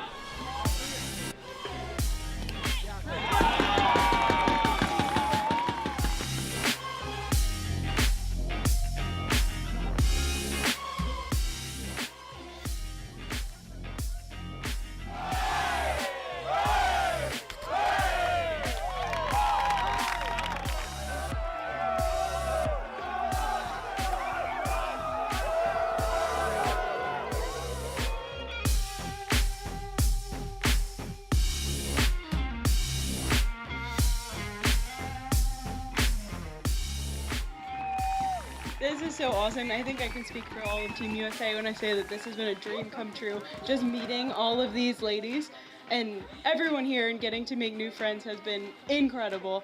We're so thankful for everyone that showed up, and Roundnet Belgium, everyone's hard work that went into this event. It's been just wildly amazing, and we're so happy that we got to be here and share these memories with all of you guys. Hello everyone and welcome to the final day here at the Spikeball Roundnet World Championship. We are stoked to be bringing you the action from the men and women's squad finals.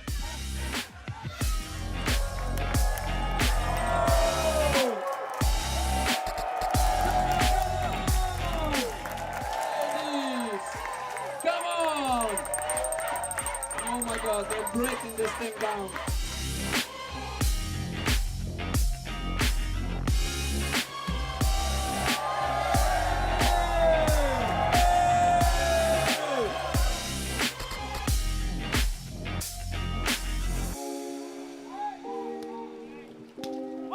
We fought, boys. We did this thing. We're going home champions, and we look forward to the next one. And you guys are gonna bring it. We know you are. Keep bringing that energy, bring that intensity, and we look forward to fighting with you guys in a couple years again. Thank you for everything. So much love to everyone out there, and we'll see you again in a couple years. Let's do this thing.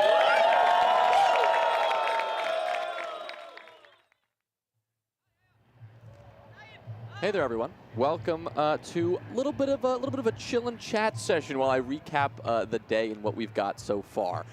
Coming up in just a few minutes, we're killing time here as we're waiting on the U.S. and Germany women's squads, which will be played next on our feature courts. In the meantime, I'll run you through the groups, I'll run you through what we've seen so far today, and I'll take questions. So right now, if you have any questions, want to know anything about how Worlds is going, if you want to know any inside scoop of what's going on, drop that in the chat. Eventually, I'll see those and hopefully get around to that by the end. For now, though, let me talk you through the format, and then I'll go into some notable results. So the way this worked, much like the individual tournament, is that the day started with 2 separate group stages. We're currently on group stage number 2. The first group stage really serves to just sort out the seeding, the initial seeding, from the actual performance of the teams. So teams were reseeded after that first stage into more competitive gold, bronze, and silver groups. 10, 10, and 6 for the women's, and I think in the men's case it was like similar but a little bit more in that third, in that bronze group.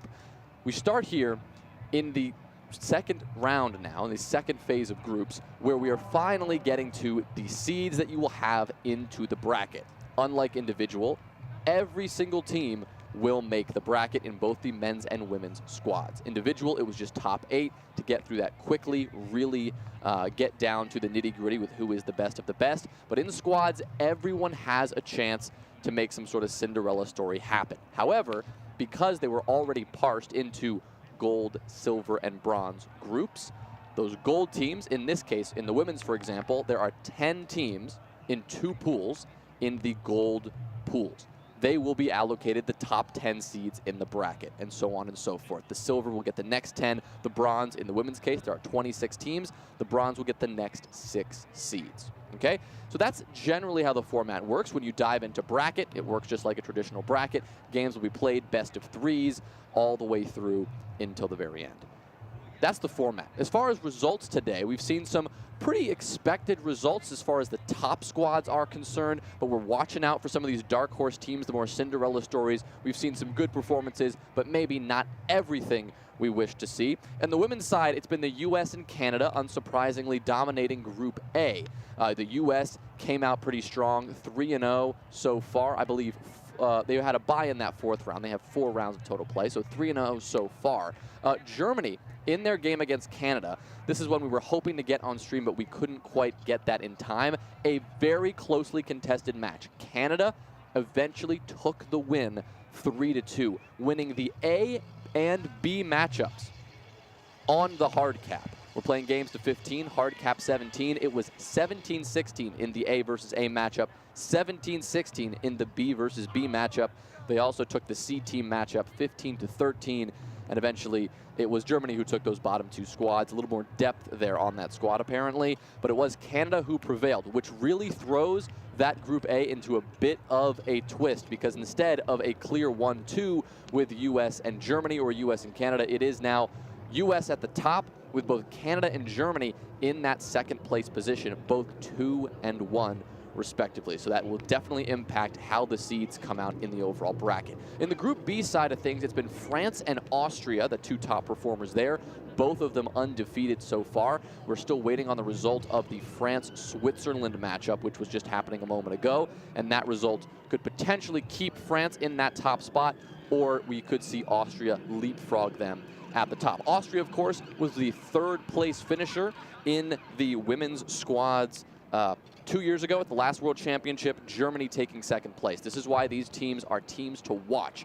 It's the Canadian team that is that more surprising aspect that has really come on the scene this year. They got, I believe, 4th at the last World Championship, looking to make something happen this year. We'll shift things over to the men's as we continue to look at the squads. Similarly there, it's been Canada and the U.S. top performers, but Switzerland and Germany have also been extremely impressive. Germany and the U.S. men's squad both 3-0 to start the day.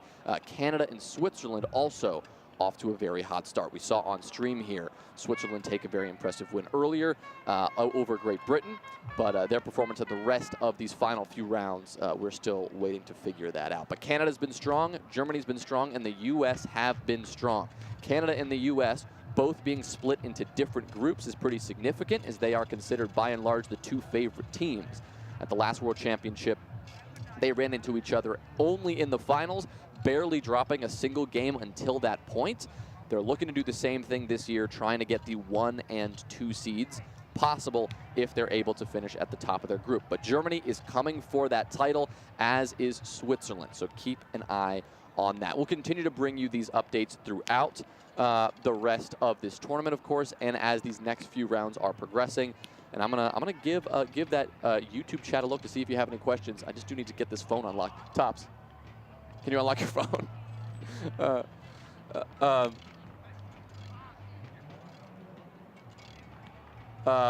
Let's see what we got here.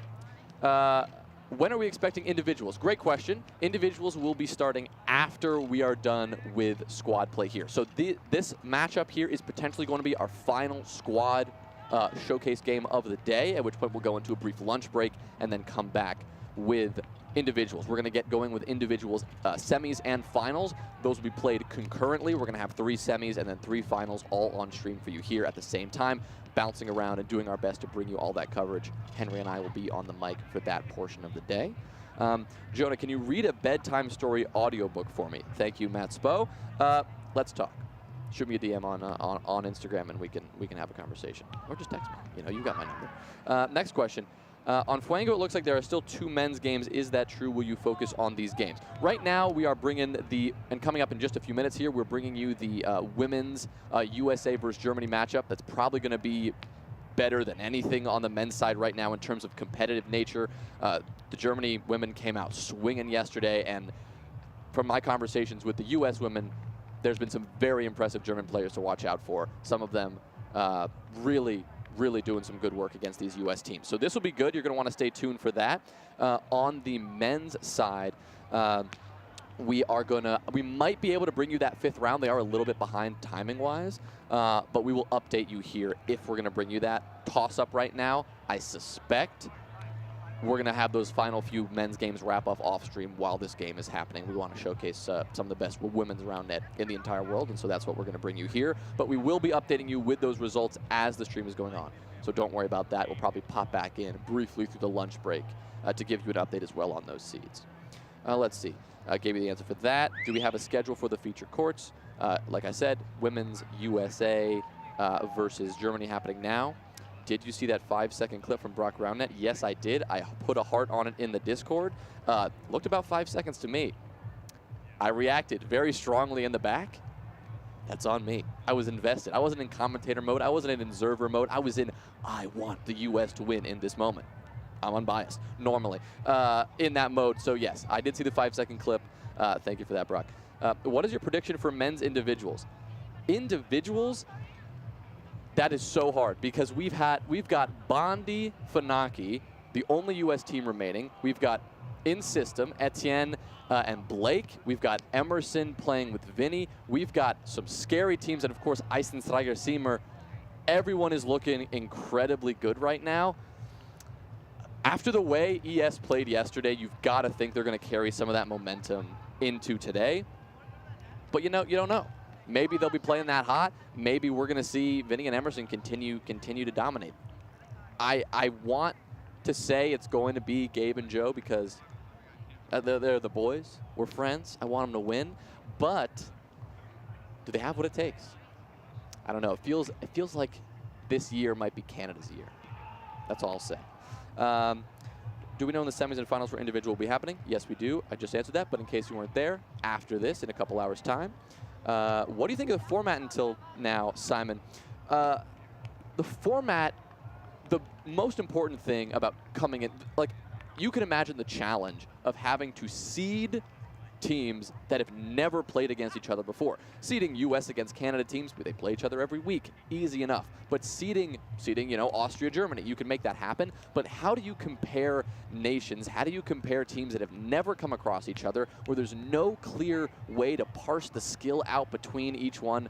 So difficult to do, which is why I think the 2-group format, that's the main benefit, is that in that second group, the one that really impacts bracket play, you are absolutely seeded as accurately as possible because you just, a couple of minutes before that, played another group round where that was what it was all about. It was all about seeding you for that second group. So I think as far as that part of the format is concerned, I'm a fan.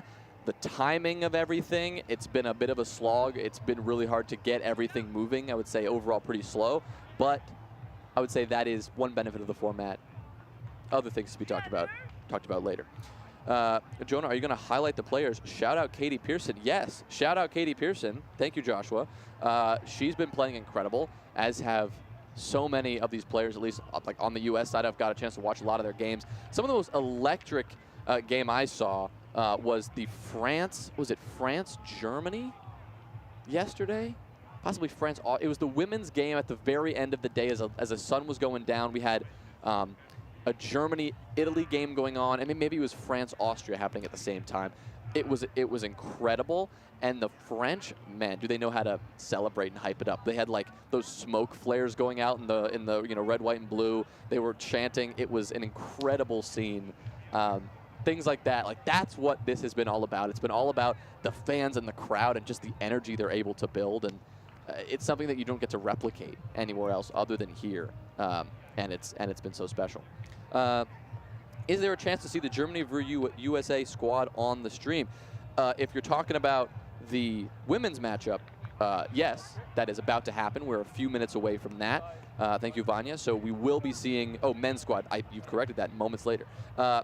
The answer to that is going to be, I believe, no, because that one is happening at the very end, and I believe it's happening as this one is going to happen. So we have 2 US-Germany matches happening at the same time, actually. We will bring you live updates as those scores are being put in, but unless some miracle happens with the timing, we want to stream as many matches as possible, and I'll kind of break the fourth wall here for you.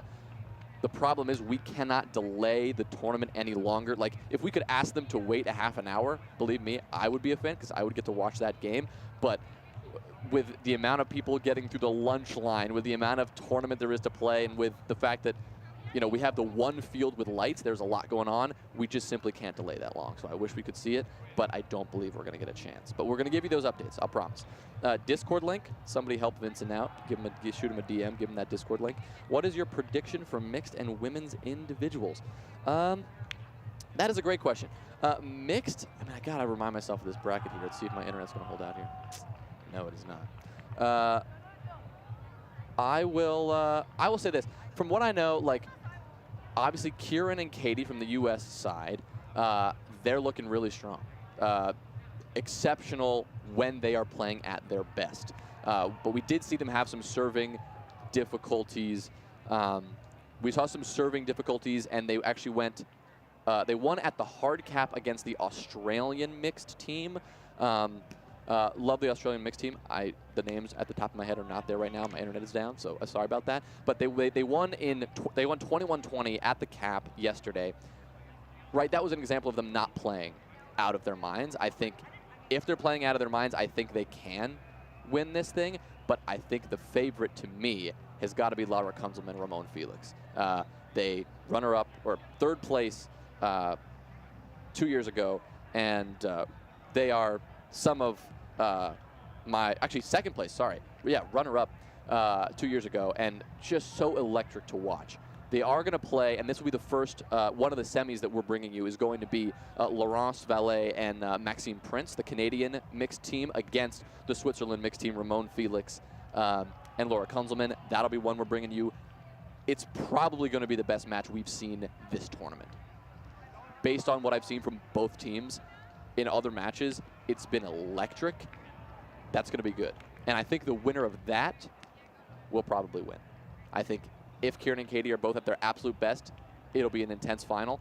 But I really do think that, man, the Canadians are great. The Swiss, they're amazing. Love this coverage. Thank you, John. Thank you, Brock. Yeah, this is a little fun. Get a little FAQ interacting. Thankfully, the stream is a little bit delayed, so I'm a little delayed on getting the questions. But thankfully, I can catch up. I'm in there. USA men play Austria first, according to the Fuego. Yes, Germany's on by. You are right, Dr. Beff. I think they're playing Austria or just finishing that up right now. But as we are about to start the Germany-USA women's match, those are probably going to be happening at overlapping times. And because the Germany-USA men's match is going to start at some point while this match is happening, we're not going to ask the players to relocate over to the feature court and completely mess up in the middle of their games. Again, I would love that, but that's just not cool to the players. I am looking out. We are about to get this women's match started between Germany and the U.S. So we are going to send things briefly to a pre-recorded interview, and then we will return with this women's squad finale before we get into the coverage later this afternoon. Stick with us. We'll be right back. French matchup right now. We'll give you an inside look here with Coach Eve for the Swiss team, for the women's team, for the women's squad. Very tight game so far with 4-0 down. Was a bit predictable, but it's the last game. We thought that we might steal this one from France. We're very close to it. Let's see. Final few points here. You can see you have the French crowd always coming with kind of the most hype, the best headgear. You got a little mohawk there on the right as well. Really, really quite a party. What do you think? How this match been going? And now it's a hard cap point now, 16-16. Selena to serve. It's probably one of the best servers. Very underrated, very strong serve. So I think she's gonna take that home now. We'll find out here. First serve, not so much. At the hard cap, so big moment, like you said. Yeah, they were 14-10 down. She served to 14-14. Now she saved herself to the hard cap point. Let's see, second serve. She does it. Great set there. The backhand, but the defense all over it. Yes, Joan! That's the hard cap point! That's one win for Switzerland.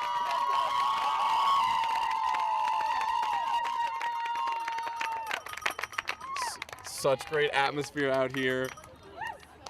They win at the hard cap, ending with a bang here on our women's squad's field. We've got our women playing up here, our men playing down below where Tops was just a few moments ago. The celebration. Early round group round finished, pickup happening. We're gonna get in on this and potentially interrupt it. Buddy, not to absolutely ruin the vibe here. Former world champion here at haven't gotten you on stream yet, so we're doing our best to do that. Exactly. World champion still, because nobody else has won it yet. Correct. I got another day or two.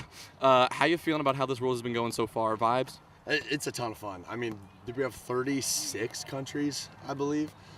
So to be able to see it from a perspective that isn't a player, I'm able to kind of breathe it in a little bit more in a different sense. I don't have the nerves of having to compete, and I can just kind of socialize a little bit more. So it's nice, yeah, I'm enjoying it. Hell yeah. Well, what would you say? I mean, obviously you're watching a lot of the U.S. play. We'll get to that in a second. But just like watching other countries, what has impressed you most so far? So I've been saying for a few years now, every country has the skills to be able to compete at the highest level.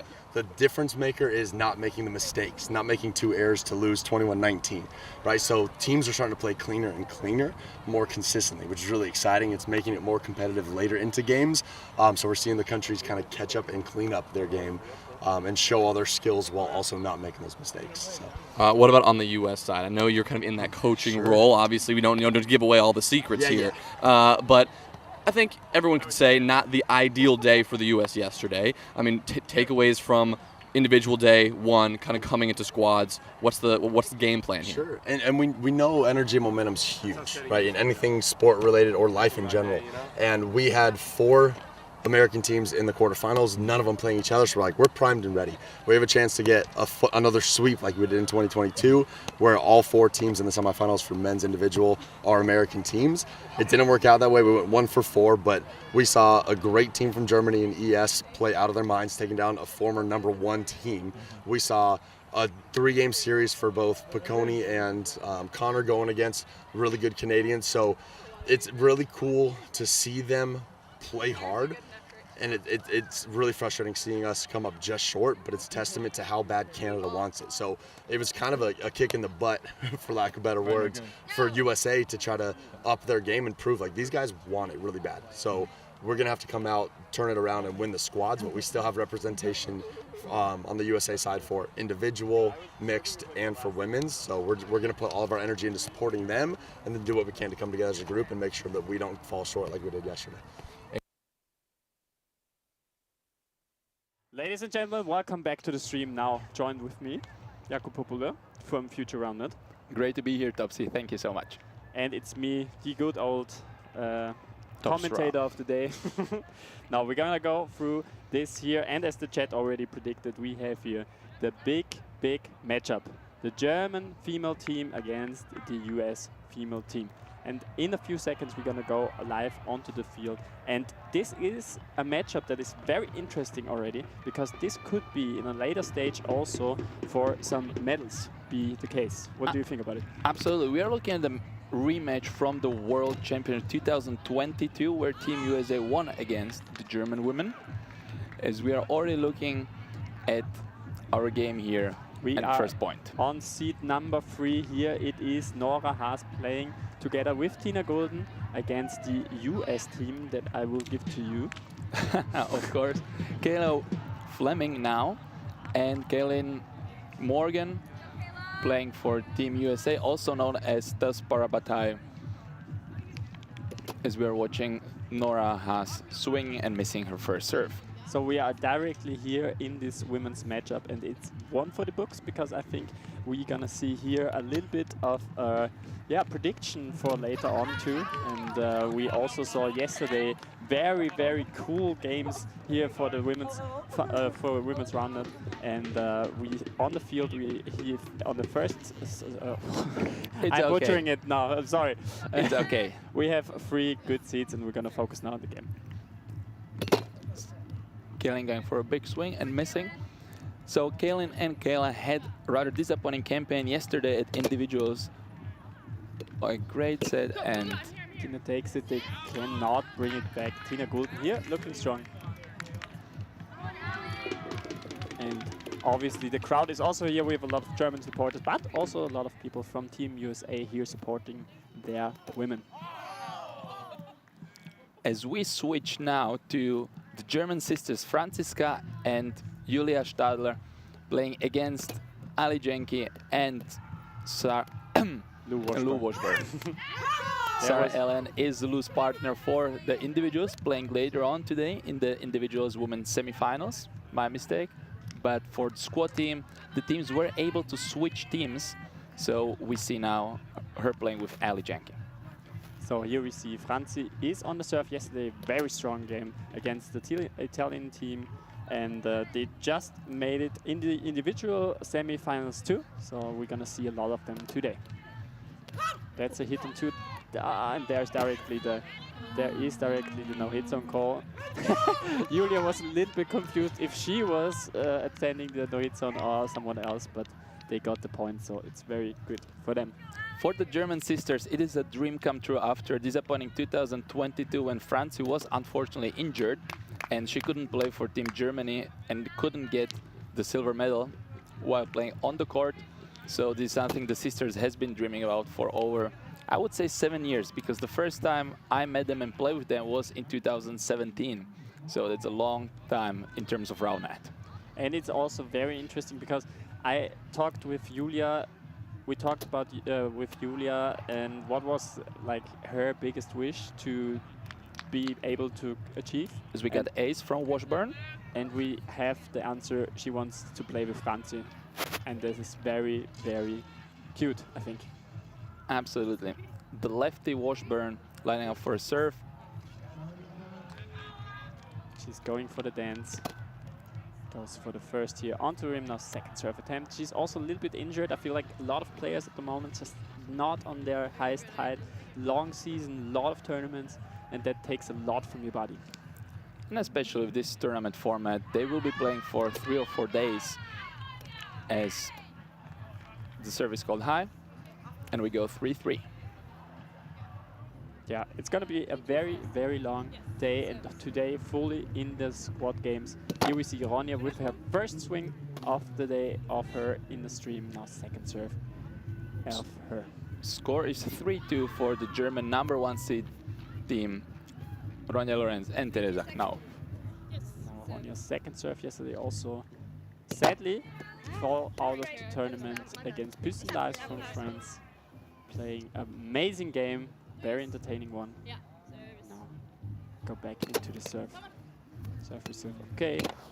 And beautiful pull. Again, also yesterday, Püssendives couldn't find a recipe for Ronja's pull hits, and I think this is one of the key moments.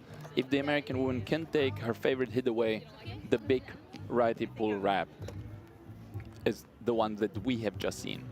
Teresa now approaching for some balls. And also athletic Karl, who is observing here, going for the balls with German observer, bringing in Ezra also chilling over there, observing. Very important part also of the game that we have certificated observers out here. As we are watching, there is now 4-2, big swing, good set, and wow, soft touch. And unfortunately, there was a no-hit zone call on Ronja. Oh my goodness, unfortunate, but the observers are quite sure about the decision, and we move on. I love also the reaction of Resi here, like She directly switched her up, and it's very entertaining to watch. Now a little bit of debate with the observers just to clarify which part of the body was actually the problem. I was here, she was here. I was trying to go there, she was here. Oh, I think she is about to trying to protest about the hinder call, but the decision has already been made. No, I think the point is she stepped in the no-hit zone because she had to avoid the other player, and that normally goes through. That's her argument there. Yeah, but she needs to call it right away, obviously. Now we have to serve here. 4-4, very even game. Now 5-4, probably we have a little bit of delay on our monitors. Now it's 4-4. Janki. Oh, beautiful touch. Oh, very smart move there. Kara, who is also a seasoned player, who is the mixed world champion from last World Championship, as we're watching Olivia Janki, arguably one of the best female players in the history of the game. Big lefty swing here into the lobster trap. Now second serve for her. And now let's see, second serve, what does she bring on? Ooh, danger drop, but did not work out here. Yesterday, also when twins, so Olivia and Ali played against Tiramisu, they went for a lot of drops and they could not connect that much and eventually lost that game, which led them to play against Americans in the quarterfinals where they lost in straight sets. So there was a big surprise of yesterday as well. So she is definitely looking for redemption. Now Ronja with a second serve. Sadly, they fall out yesterday, but maybe they bring it back today. So we're looking good, high set. Oh, there were a lot of touches. Yes. Sadly, she cannot move out there. Unfortunate. But touches there, you know, that's sometimes something that helps already if you want to create this game. Ellie Jenke on the serve as we switch to a number 2 game as Julia Stadler missed a hit and a break for Team USA. She was a little bit off with the footwork there, could not make it there, and then hits it directly into the rim, but with a lot of force. So the force is there, the precision needs to come later. Boah. And that's Ellie's very known drop, but you cannot see it in game, so it's tough to receive her. It's a good serve. And they swing directly into her, but there's no body up. Sadly, this time. Sometimes you have those beautiful body ham and body touches that go directly into the wild. The other person can easily set it, and sometimes it just dies off your body. That's the way the sport works. It is also very tricky because a lot of times I see, especially lower players, is that they body, instead of just stepping further away from the net and giving themselves a chance to react, maybe to be 1.5 meters away, so 3 or 4 feet from the net. That's beautiful there. They have a touch. Let's get, yeah. Beautiful touch here by Lou. Gets another one, and the rally goes on and on. But in the end, the Germans win. Finally a boom ball. Yeah. And you can see why it's one of the most efficient hits in the sport of Roundnet. All right. 7-8 here. Julia goes, Franzi goes for the left hand. And that is a beautiful finish here by Lou Washburn. Cannot really do anything about that in the Stadler defense. Exactly. Left-handed player that you had difficulties trying to categorize if she's left or right-handed, Topsy, right? In the past. We're not sure, since her hitting repertoire is really wide and she does righty flicks as well as a left-handed player. But it can be very tricky. She's not only confusing me, but also her opponent, so that's perfect. And herself. I play a tournament with her. You never know what she's gonna do, and that makes it unpredictable. A lot of fun to play with sometimes, of course, as she's lining for a second serve and a big lefty swing, good receive and good footwork, but the American woman cannot get there in time. A lot of booms here. Hoch und weit bringt Sicherheit, as we say in German. So tough, high hit is not easy to bring back. And we have the question, why is individual finals not started? Guys, schedule and the Roundnet tournaments don't work well together. That's the case. Unfortunately, so far. We are trying to improve, of course, and the organizers have been amazing so far. So it's not easy to put on an event for over 800 people from over 35 countries of the world. So actually 32 because 2 dropped, so 34 was in the individuals. I mean, overall. Yeah, true. Very true there. We see this one is up, yeah. Upstairs, in the words of Frederick Hinkle. Yeah, yesterday Fred was in perfect spot for Rogue against Eisenträger Sima, and he was devastated, and I love to see that, even though I love this man, but it was... not a good touch, but now, great set. Good, but she can't make it there. The lefty did not work out, sadly, and they still have a good, very good position. Let's see where they go with that. 11-10 now, Stadler's in the lead. Big swing, cut serve, and Franzi yet another ace. Absolutely, and I love also Julia's energy on the court. So now we are back here on the first court for the number... It's actually not the first seed, but it's A. Oh, it's C. Sorry, mistaken there. Not easy to see from here. But we are, as you said, now looking at Kayla serving to Nora Haas. Step to the right. and important side out for the German team. As we are looking at observer Chris, right? That was a pretty shot from Chris directly approaching to our camera. And the observers are the heroes this time in the spotlight, but usually out of spotlight. But without observers, the game would be much more difficult to negotiate or navigate through. Yes, and we are #1 here on the court, #1 for seed A. And we see the first one that goes high up, and it is quite a lead for the German team here. Now it looks like 14-9, if I'm not mistaken. Oh, we got just the information that all 3 nets are looking good for Germany. So all the Germans in the chat, I want to hear you.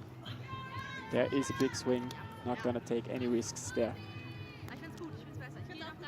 I mean, the German women team was not shy of claims that they have come here to win the World Sport title. I mean, after finishing second at the first championship, why would you settle for second again? And they mean business. Absolutely. Now second serve here for Olivia. This is a pressure because we are playing just till 15. And that's it. The #1 seed game goes to Germany, to Ronja and Teresa. Wow. I'm a bit surprised that it's not more hype. There's so many Germans, but it's also quite warm. Maybe they're sloppy at the moment, but German fans are not like outrageous. They are just chill. No, the thing is that German men are playing as the American men as well. Ooh. There we have also the Stadlers here going for a rim call. I'm not sure if it goes through. It's a beautiful hit by Washburn with her offhand. Oh, we see German flags in the chat. Let's go Germany, I hear that. We have also USA. 12-13, and Stadlers have faced Washburn the whole season, but they got aced a lot.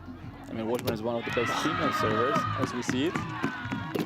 Big swing, and Lou with a beautiful touch, I hope. Oh my goodness, so close. The ankle didn't look there too good, but I hope everything works out for Lou. Yes, yes, yes. No injuries so far, we are happy, we're grateful. A lot of tape. Yes, a lot of tape, a lot of medical timeouts, but still no big injury. Now we have Julia on the serve. Match point. Oh, she missed the net completely. Second serve attack for her. They're just gonna play defense. Yeah, 1, 2. That's beautiful. Beautiful 1, 2, 3, very chill, very coordinated in system. In the words of our Belgian friends, lekkere flikken. Absolutely right. But now Alec Jenkins needs to make something happen. She has changed her stance already twice. The pressure is on, they need this point. That's a big one, but also a high one. Second serve now. If she misses, Germany is going to take a 2-0 lead. Second serve now, a lot of pressure. And double fault, and the Germans feel it. Look at those pictures. Oh my goodness, that is beautiful. The raw emotions from the Stadler sisters, Team Germany, as they won the second seeded game as well. So it would be interesting, the overall earnings, I think. Standings, yeah. Standings, yeah, we heard that the Germans doing pretty well on every set. But did they win everything? It looks like all games are finished, Topsy. We just, before this game, part of Katie Pearson appeared to us and said like they lost their first set. And then we had now the Germans showing, hey, #1 in female category. In the world. We want to have that, and they look promising. I mean, of course, this is just quotation marks. Second round of pool play. Yeah. And bracket is a different ball game, as they say. It's a completely different sport. But this is a great indicator for the German team to see, okay, also for confidence. Yes, we can really beat the American women. We have done it once, so we can do it again. And once they start believing in it, I mean, we can see a new world champion on Sunday. Absolutely. We see also the chat. So guys, if they're 3-2 for USA. I see. Is this correct? Can we trust Marcel in the chat? I think Marcel is one of the most trustworthy person on the planet I've ever seen. when it comes to scores. Marcel from Roundnet Germany, thank you so much. But I'm not sure if this is Marcel from Roundnet Germany. Ooh, okay, that could be very tricky. but very interesting year. So what has surprised you so far from this matchup, the German and the US women teams, Topsy?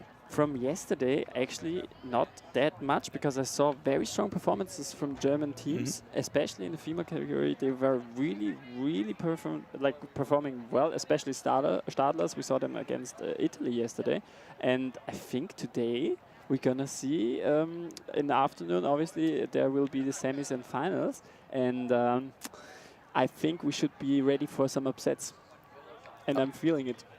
Okay, I mean, also, it is interesting to note that what is an upset? Now the German women have beaten, at least from our perspective, to the first and the second American seed. So is it really an upset if they beat them again? Do you know, maybe the Germans are starting to change the narrative a little bit. Yeah, going from the, I would say, maybe top 3 to perfectly, like going through the tournament #1. We were going to see how that is evolving there, and I'm very interested. But we're going to see it all live. We have our live stream set up, and today works really smoothly. So thank you for also joining in today. We have so much stuff. We have so much content here. It's packed full. It's like overwhelmingly full of content, guys. So stay with us. We also need to say this is slight improvement from the setup we had the last Worlds together with the one tent that kept flying away. That was crazy. That was crazy. With all the rain, and we had to protect the electrons with our bodies. Absolute. That was a different experience. And as we see, we have a beautiful interview ongoing, and our boy Jonah is going to give you an interview. Hello. Welcome, everyone. We're here with, while we wait for some U.S. players after that U.S. victory, squeaking that one out against Germany, I've got 3 U.S. fans here. I've got Perrin, Ian, and Seb joining me. First of all, initial reactions after that one. Tight game against Germany. Won the 3-4-5, did not win the 1 and 2. Perrin, initial reactions. How you feeling after that nail biter? I mean, it's hard to watch. It's hard to watch ourselves lose. I only saw the 1 and 2 games, so I saw us lose 2 games. Then I turned around and was like, hopefully we got the other 3, and we did. So it's kind of like a nail biter. It's kind of just like you hope for the best, but hey, we got it. So, well, Ian, you have an additional perspective here, because you're watching with maybe a little more motivation. Mrs. Tiemann out there, Julia, how's she been playing? You liking what you see? Oh my goodness, yeah, it's been great watching her play. A couple aces in that last game. It was super fun to watch, and playing against Canada and Germany, 2 of the better teams in the country. It's some tight competition, so top 2 teams dropping, that'll happen sometimes, but the great thing is you got players to pick you up. So she's surrounded by a team of incredible players, and it's great to trust her teammates and know that she's really supported and is playing great out there, having a lot of fun. Amazing. Well, Seb, naturally, it's your turn here. As a fan for the U.S., and this is something that I think we've all noticed around here, I feel like the U.S. fan squad could elevate the game a little bit here.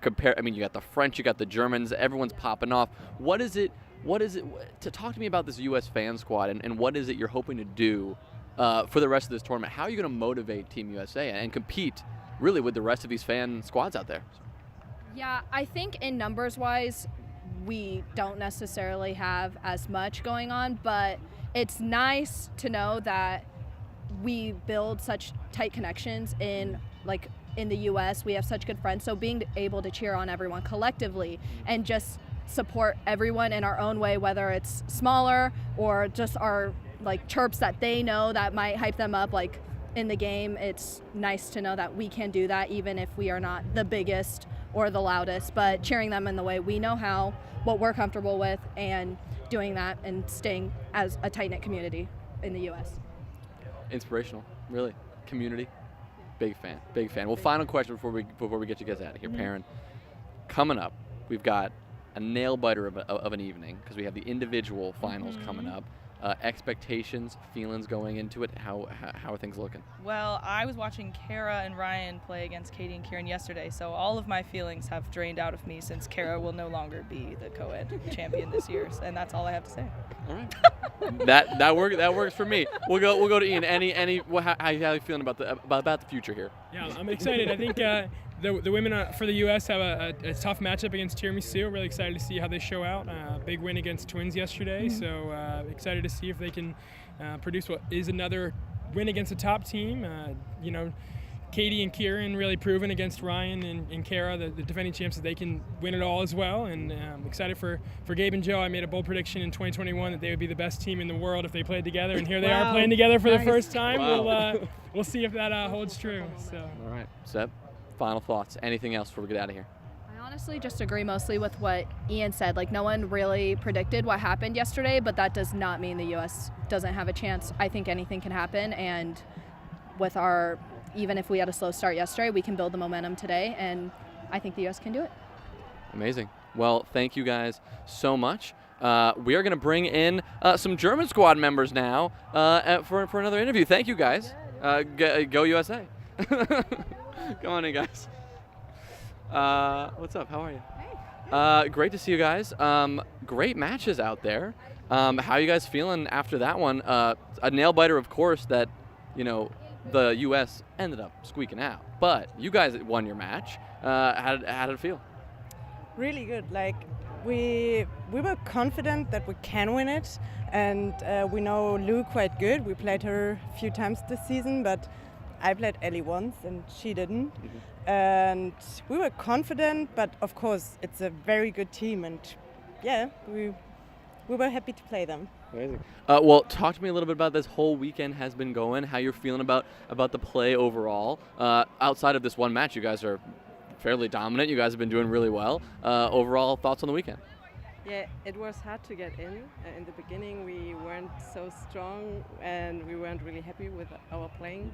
But then during the day it got better, and then I think our strongest game was against the Italians yesterday in the quarters.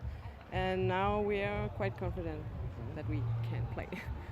Any match you're particularly looking forward to for the rest of the tournament? Anyone you're interested in playing later? I think we already played, like, now USA, Canada. So we are looking forward to our semis, so playing against Natasha and Ines. And in squads, I really want to have a revenge against USA and Canada. But also the other teams are amazing too. But I think the European teams, we are playing them quite often. So, yeah. Well, your semifinal and individual later, that's going to be very exciting.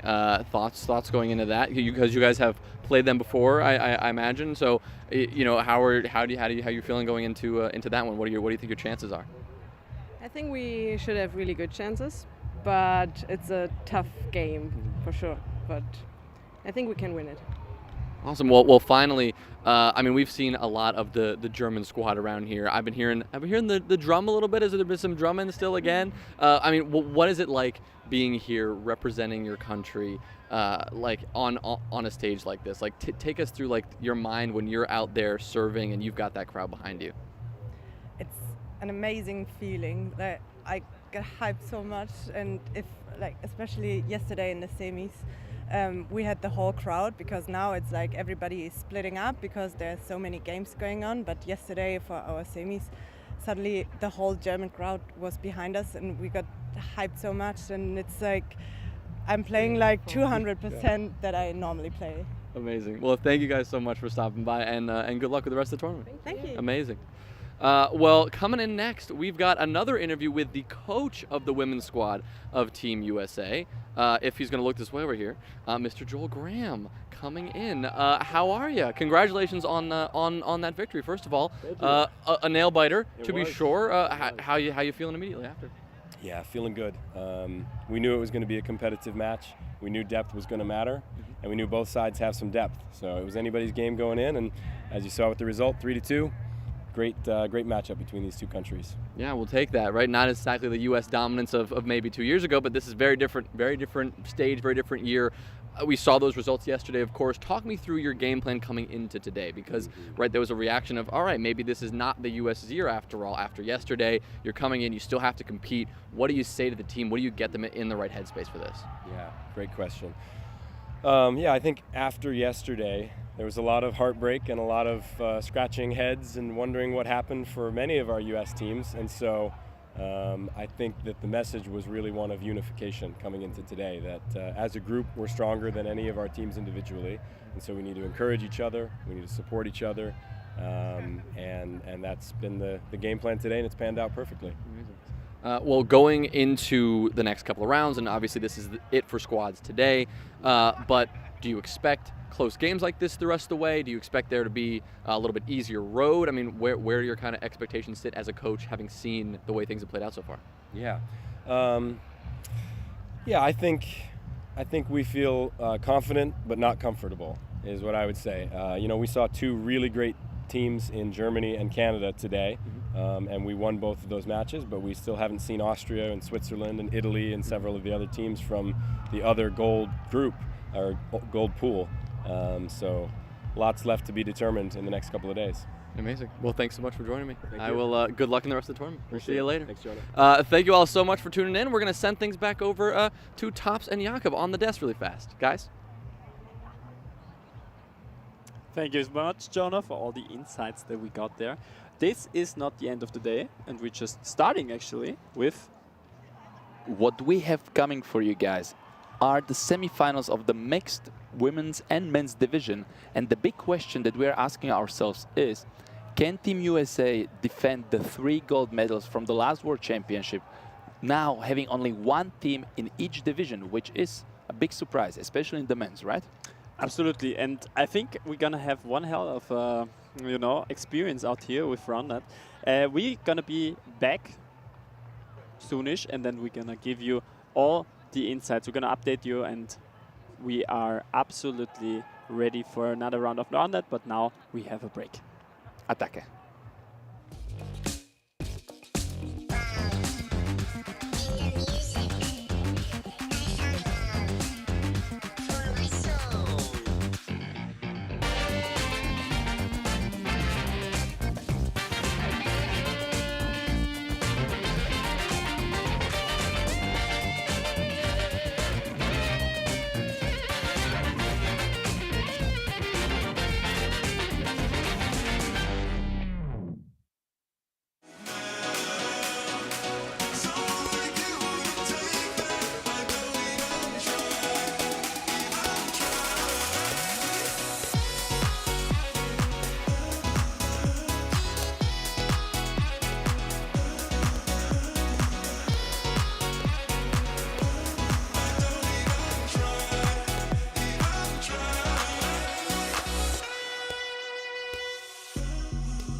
Hi, I'm Michael from Team Spikeball. Today we're taking a look at the new and improved Spikeball Standard Kit.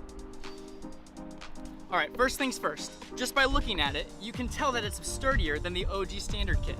The rims are a little bit wider, and they also come with these yellow tabs to make setup even easier.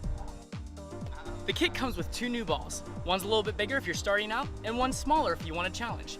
Both have pips for more grip. The new standard kit is built for quicker setup, better rallies, and it folds up or breaks down so you can take the fun wherever you want. See you out there.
guys took off.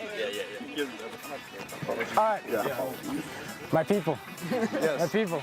This is where we're going to win right here. C games, B games, let's win. Women's games, let's win. A games, steal us some games. We need those, all right? We are the best school in the nation at Roundnet. Shake off those nerves right now, okay? We're ready for this.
Keep bringing that energy, bring that intensity, and we look forward to fighting with you guys. And we'll see you again in a couple years. Let's do this thing.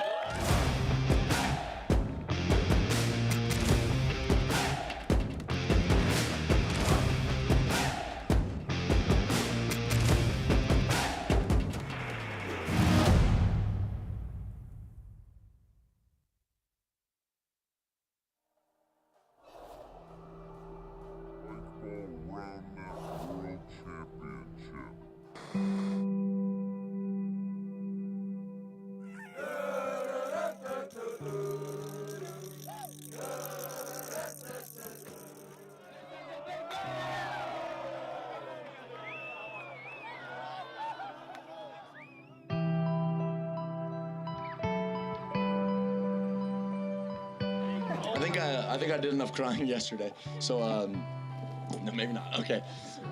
There are so many people here that share the same love of this ball and net, right? It's come a long way.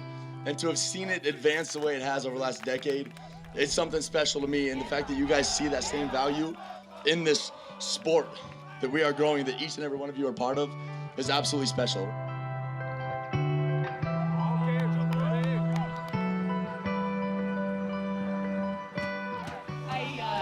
Teared up today just watching Women's Roundnet and the community around that just celebrates Women's Roundnet. So I am so pumped. I'm happy to be here, but I'm really happy for Women's Roundnet today.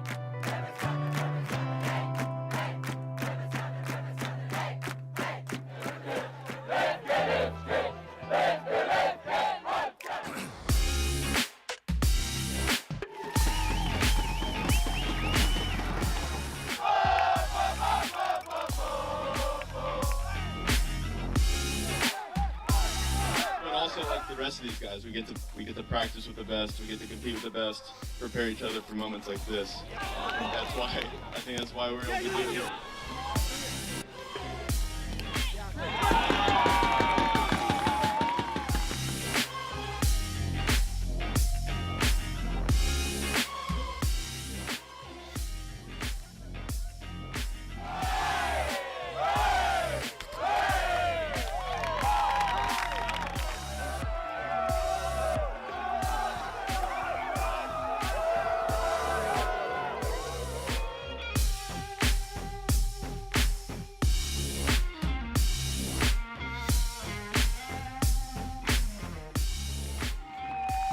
This is so awesome. I think I can speak for all of Team USA when I say that this has been a dream come true. Just meeting all of these ladies and everyone here and getting to make new friends has been incredible. We're so thankful for everyone that showed up, and Roundnet Belgium, everyone's hard work that went into this event. It's been just wildly amazing, and we're so happy that we got to be here and share these memories with all of you guys. Hello everyone and welcome to the final day here at the Spikeball Roundnet World Championship. We are stoked to be bringing you the action from the men and women's squad finals.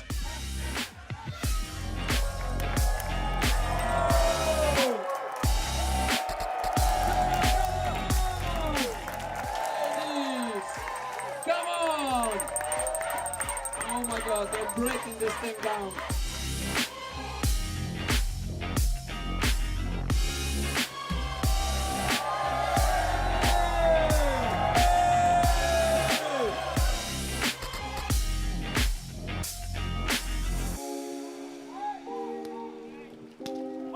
We fought, boys. We did this thing.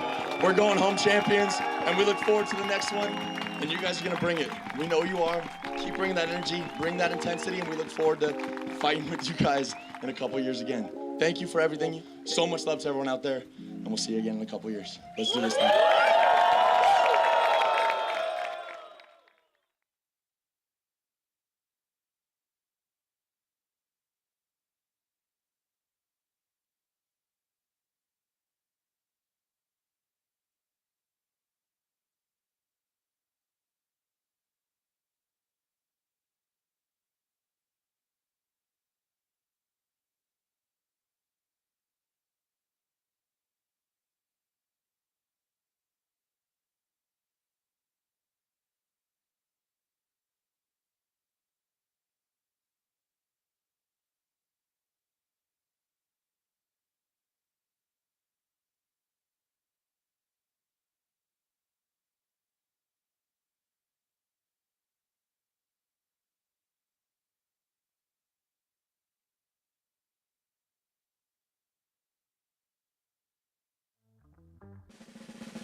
Hey there.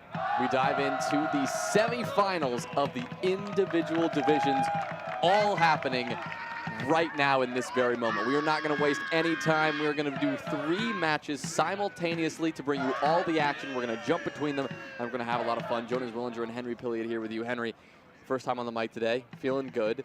We just had a lot of fun recording some behind-the-scenes footage. Now we get to dive into some of the best Roundnet we are going to see up till this point. How you feeling?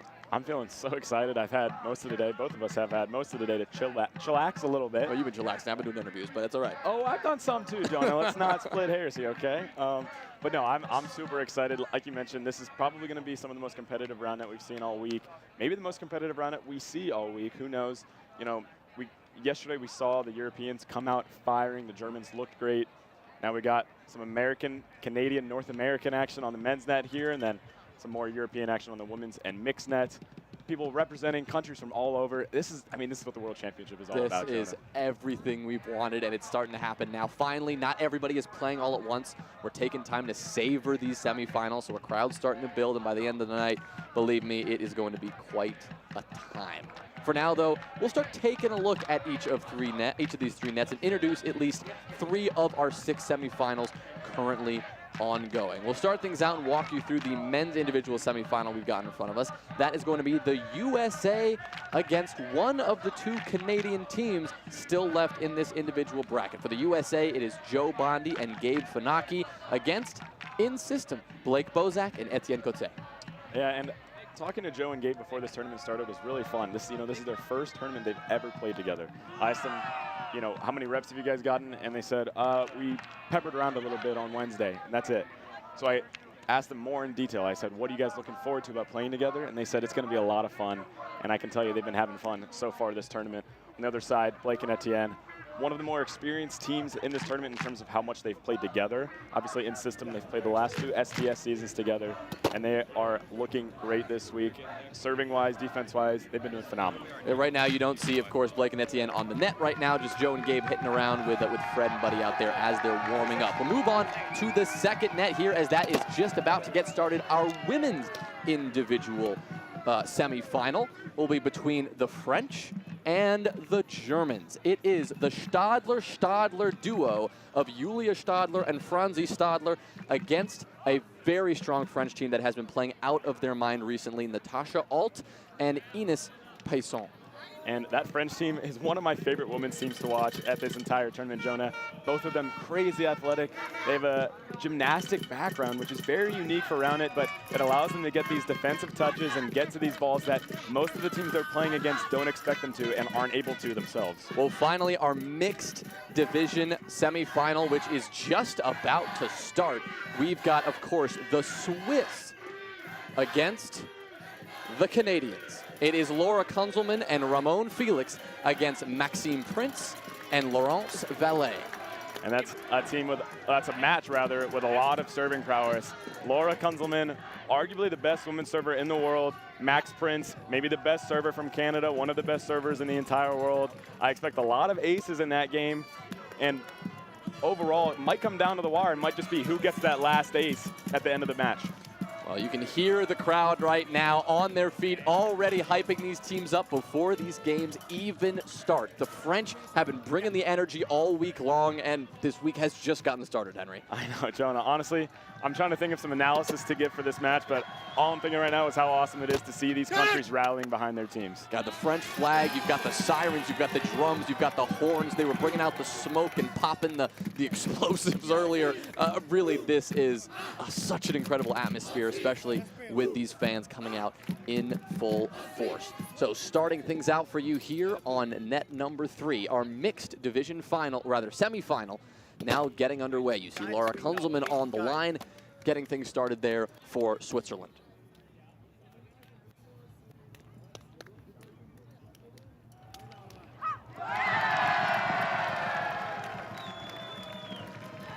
We'll see Laura do what she can to start things off hot for Switzerland. We know how incredible she is on the serving line already, putting on a good bit of pressure and getting a break for Switzerland early. Yeah, that's huge. Get started up early in these games and get the crowd on your side immediately when the crowd is as fired up as it is right now. That's awesome for each team. Every single team has an incredible fan base out here right now, but to get them riled up, to get them on your side, great way to get that momentum early, get in the heads of your opponents a little bit, try to beat them down in that mental, that confidence battle. Yeah, and Jonah, one thing I love about these crowds here in Europe is they get super fired up and they get louder than any other crowd out here, but they're still respectful. And once the game is going on, once the point is happening, they actually quiet down and let the play happen. Yeah, it's kind of like that tennis match. You get that respectful applause, or in this case, loud roars, and then everyone quiets down before the serve gets ready. You feel that tension kind of hanging in the air. Yeah, it almost makes it feel more intense when the crowd does get that quiet. Well, yesterday, I was extremely impressed by what we saw from Laurence on the serving line. She really played out of her mind and was giving just about every single person, men and women both, on the mixed side of things. It really was impressive how powerful a server she's become. Yeah, and honestly, part of what helps her is she has that smaller frame. She's contacting the ball from so low that as a receiver, the balls almost always come off the net lower than you expect. As a receiver, it's almost like you need to get on your knees on the ground to be able to receive them effectively, and that's part of why her serves are so effective, because not only are they wide, but they're so low. Laurence mentioned that her mom is one of her most die-hard supporters, although her mom still has trouble understanding the rules of the game. She is still pulling for Laurence every second. So 1-2-3 here for Canada. We saw the touch there from Ramon, but ball did not go up towards Laura, unfortunately. Ramon and Laura, two of the better athletes in this entire division. You can expect to see them in the correct defensive spots almost every single time and get a lot of touches. Let's max now. Prince to serve. An incredibly powerful server in his own right.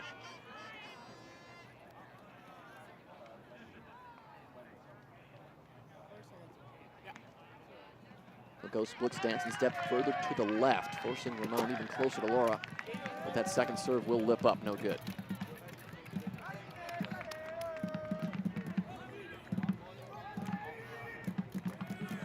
Just a moment, we will bring you some action from these other nets as the first few points now begin to get underway. The women's individual semi just getting started now, still waiting on the men to start up over in the front. Up by 1, Laura to serve. And a banger cut that Laurence has just no chance to find. My gosh. Laura has this amazing combination of length and height, but also the technique to put the proper spin on the ball and not only get the angle for the cut serve, but the spin as well and have it jump wide of her opponent. Well, Ramon and Laura played together 2 years ago at the last World Championship, ended up with 2nd place.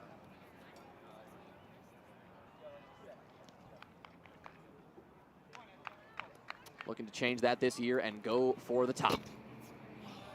Another great touch. These opportunities, we're seeing those balls, pop up just a little bit. Doesn't mean they're always going to be in play, but those opportunities, eventually, you'll find one. Yeah, I'm liking what I'm seeing from Switzerland early on. They're putting some nice serves on, but they're also locking in on defense and not getting lazy just because they're hitting some nice serves.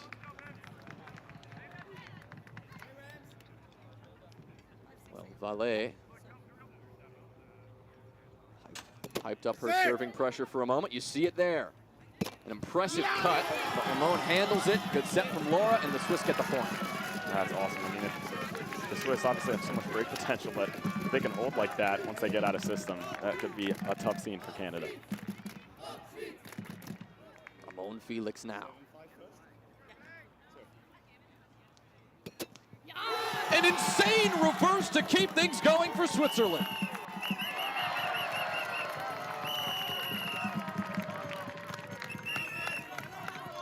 I honestly, trying to provide some analysis for the receiver. I don't know what you're supposed to do there, Jonah. What are you supposed to do? It's just too good. When when it's jumping that much with so much pace, it's unusual to see a reverse cut that is so spinny yet comes off the net so fast. But obviously Ramon making it look easy right there.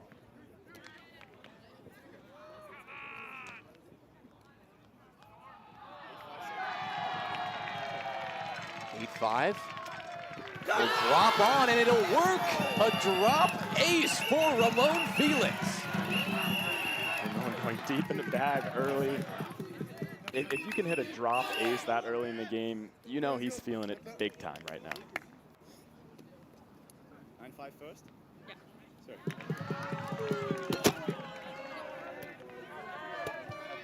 Yeah. here, and the backhand flick kept really low by Valet.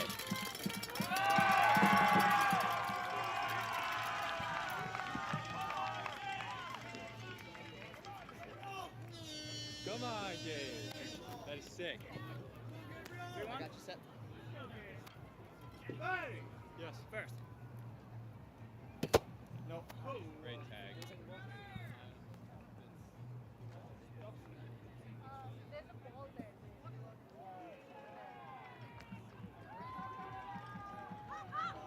Early on in this men's individual semifinal, we mentioned earlier, Gabe Vanaki, Joe Bondi, Blake Bozak, and Etienne Cote. Yes. Second. Second serve for Gabe. Reverse handled well. Jumping set for Etienne, and a clean diving hit for Bozak to put that one away. That's a fantastic hit from Bozak. Joe Bondi getting in great position, guarding the pole there, but Bozak recognizing that Fanaki wasn't able to move around and cover the push shot, and it's that diving push that so many people envy of him. Well, the French hearing so much from their crowd right now as they support their women on net too. We'll hopefully bring you that action as soon as we can. Second serve for Cote. It's good. But Bondi handles it. The lefty right into the body of Cote. Etienne with a chance, and that'll do it. Gabe got the touch, but Joe could not track it down. Canada gets one back. What a point there, Jonah. I mean, the receive from Bondi was ridiculous, but then for Cote to get in position with the body, and that ball went straight up. He made it as easy on Bozak for that set as he possibly could have. God, it looks so clean. I mean, Bondi, we saw him go for the lefty hit. You could read it probably from a good distance. Cote with that great defensive mind of his. Who's first? Yeah. He got one, now he's looking for more. Important set there for Joe, he made it happen. And Funaki has no trouble.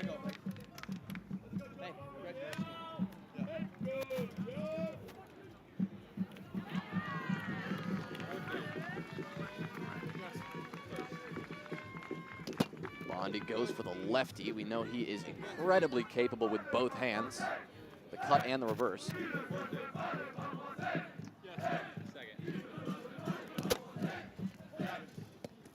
Goes with the cut. Good touch here. Funaki's all over it. Bondi, see you later. Point for the U.S. Absolutely perfect defensive play. Joe Bondi seeing Etienne, what Etienne did a couple points ago on defense, saying, you know what, I can do the same exact thing, Etienne. And then Gabriel doing a phenomenal job handling how much spin was on that touch from Joe and still setting it perfectly. Really, really impressive play. 5-3. Bondi serves again, and the cut will work. Just snuck by the hand of Cote. A lot of pace on that one from Joe. Joe known for his really wide cuts. That time, it looked like Cote got ace because of the pace. I think Cote was in position, but just couldn't get his hand there because of how fast Joe Bondi hit it. 6-3 now. Goes for the reverse. Bozak handles it well. Lefty, Funaki got a touch. Can he set it? Bondi unfortunately tripped up on the ground as that ball came back his way, and he could not get it towards the net. An unfortunate turn of events because, man, that looked good. Yeah, Jonah, that set was almost perfect from Gabriel Funaki. And a very disappointing play if you're a fan of the Americans here, because I'm pretty sure Joe Bondi would have had a pretty good shot of putting that one away. Well, we know what Bozak can do on the line, and here he's going to look to do it now. Such a low serve, but hitting the side pocket.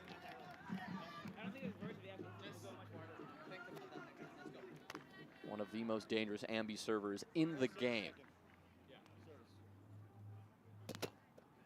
Reverse. Came off a little wonky, but Joe handled it well. Bozak goes for the put on there as he tried to reach around and just tap that on, but he unfortunately missed. Jonah, I noticed the usage of the word wonky. Is that any callback to Blake Bozak's former team, Wonky Sauce maybe? Hey, maybe. Subconsciously, perhaps? Of course, Blake Bozak, Justin Plett, known as Wonky Sauce, tore up the Roundnet scene a few years ago. Kind of the breakout for the Canadians, actually, in the post-COVID era. Reverse there from Funaki. Cote, Come on, Joe, come on. push. Dang it, Joe. Funaki and Bondi unable to convert it. And that's something that, as time goes on for Joe and Gabe, we might see them start to mesh a little bit more. We mentioned it's their first tournament together, so that defensive link-up, it might take some time to develop. Well, your update here as we move to court 2 for the first time and see this French and German matchup. France right now holding a slight lead. Nice little backhand push there. As we see this French team, as we mentioned earlier, Natasha Alt and Ines Payson against the Stadler sisters. It's Natasha to serve now. 14-9. Fakes both ways. Jamming up Franzi and unable to secure that one and get it back on. That is a break for the French. And a nice serve from Natasha there, but an even better set from Yulia. I'm surprised that Franzi wasn't able to get that one on the net. Another good one. That one just a little bit high. But a comfortable lead now for Payson and Alt. Yulia handles it. Backhand. Ines tracks this one down. It's coming back. But unfortunately, she cannot get there all the way. Not quite enough time on the set. And that's exactly what we mentioned before that game started, Jonah. The athleticism that those French women have that a lot of the other women in the division do not. I mean, they're able to track that ball down that looks off the net like it's going to be well out of reach. And Ines having no problem running it down. Just a tough set there on that play. Well, it's Franzi now to serve. Needs something here for Germany, down by 5. serve. Might just be a bit high, but they'll play through anyway, and no problem for Payson. That's a very, very nice hit from Payson. The set from her partner, Natasha Alt, just a little bit off net, kind of jamming her up, but great footwork there from Payson to put it on the net and put it away. And now Payson will get a chance to serve. Little reverse there. Lipped up. Franzi, the most quality hit of all time, but I think it stayed low enough and it was clean. Seemed a bit iffy, but it was good. That might be the lowest clean hit I've ever seen. Yeah, I thought it was impossible for it to be clean. Didn't look like it even got off the net. Well, it's Yulia now. Handled well by the French. Boom ball up and over Franzi. So the French get the point. And there's the alternative to the hit that Franzi just shows, the high boom ball soaring over the opponent as opposed to going under their hands. You see the French crowd passionately supporting this women's duo. Great serve here. Yulia backhand. What a reach from Payson. But Yulia handles it like it was nothing. And that's kind of just encapsulating what both of these teams like to do. The Stadlers kind of just solid, very consistent. They're going to put good hits on the ball, and if you give them an easy on, they'll put it away. But the French getting to those balls that you don't expect them to and somehow finding a way to get it back on the net. Back to court one here. You see that the U.S. still holding the slight lead that they were able to secure earlier when we saw it.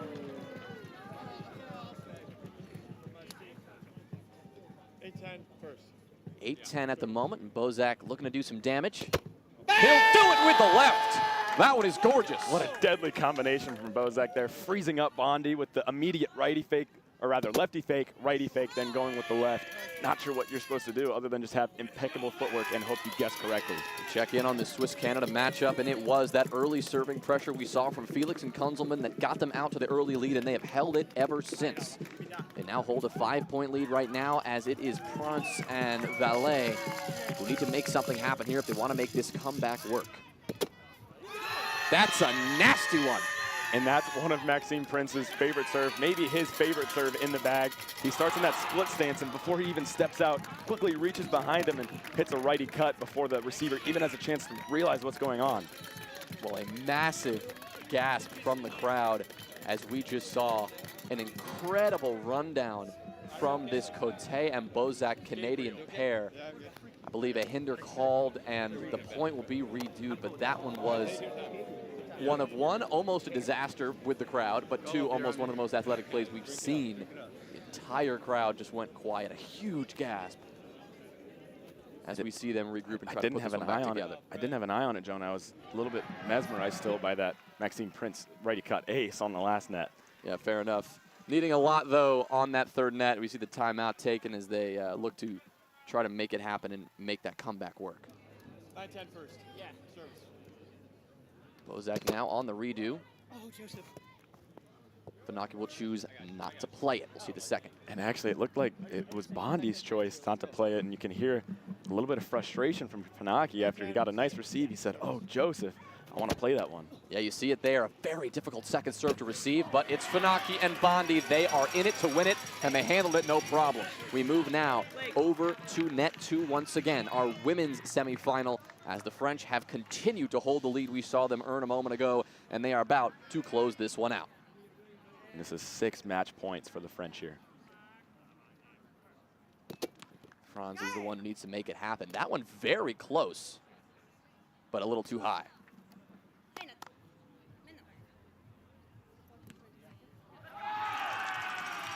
Second serve is no good. And that will wrap things up for game one. These are best of 3 series, so this is not over yet, but it is the French who take it over Germany in the first game of our women's individual semifinal. And if there's one thing I know about the German team here, Jonah, it's that they are headstrong like no others. I don't expect the Stadlers to feel down and out at all. They're going to come back firing in game 2. Well, the mixed game 1 and the men's game 1 still ongoing. Down by 1, it is, I think I heard 10-12 the score call. Joe, come on. Come on! And an ace for Cote as they were unable to convert it. That one, kind of a jammy reverse from Cote, maybe even a harder to receive reverse than one that jumps wide because it's coming at your left hip, just really uncomfortable for the receiver. Well, 11-12, just down by 1. Canada so close to closing this gap that the U.S. had built early. I'm probably gonna force you.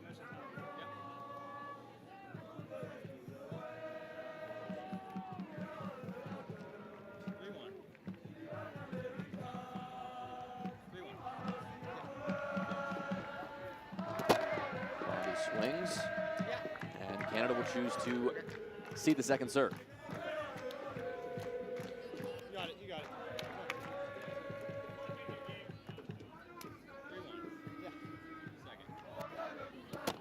Oh, he looked for the reverse. He nearly had it, too.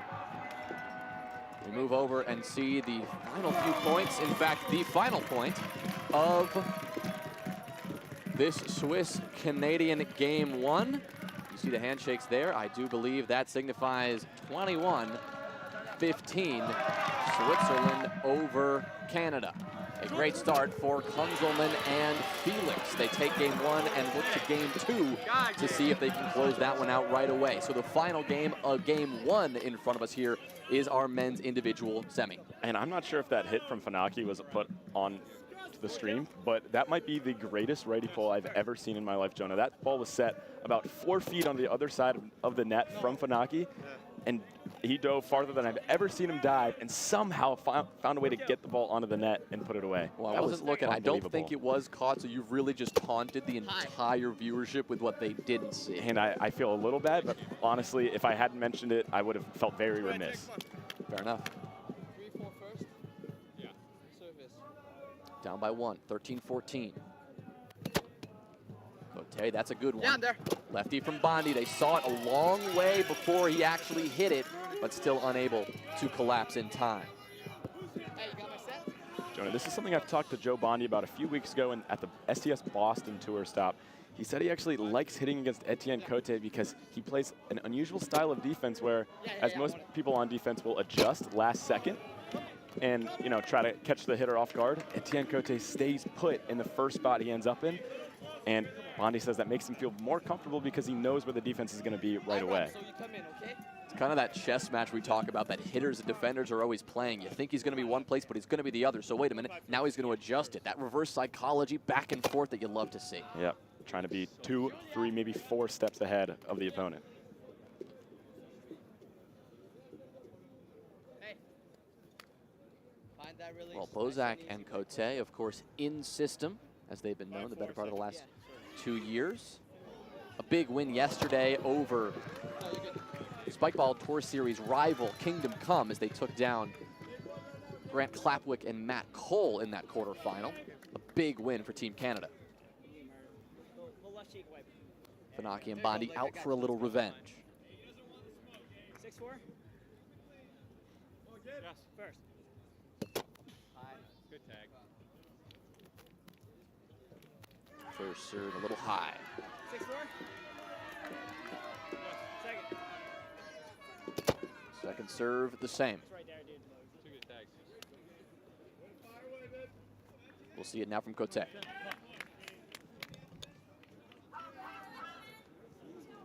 first. Yeah. Service. Another great rally in the distance as our women's semifinal Game 2 gets underway. Hopefully we'll catch a little bit of that early action this time around, see how that one starts, see if the French can once again come out to that early lead. 5-6 second. Yeah. Service. Cote fakes left, right, eventually goes with the left and is unable to land it. Here's that check-in we promised. Early game here between Germany and France.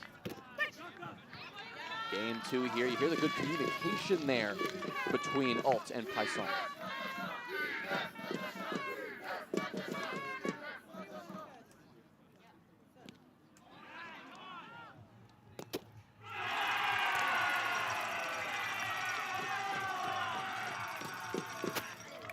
It is Julia now with the ball for the Germans.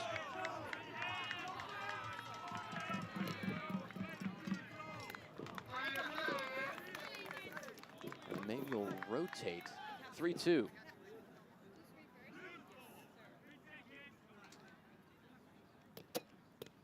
Great serve there. The boom ball up and over the head of Alt. That almost looked like a lefty reverse to me from Payzon. I don't know about you, but that's an unreal serve to pull out right now in the semifinals. Yeah, hard to tell from this angle, but that would have been nuts, right?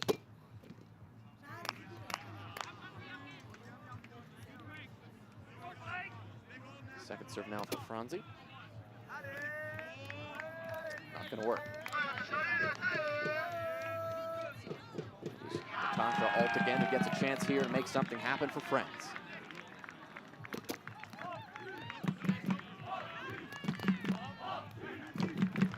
Mixed semifinal game 2, just getting started as well. Run down here from Payson, but she's unable to track it down.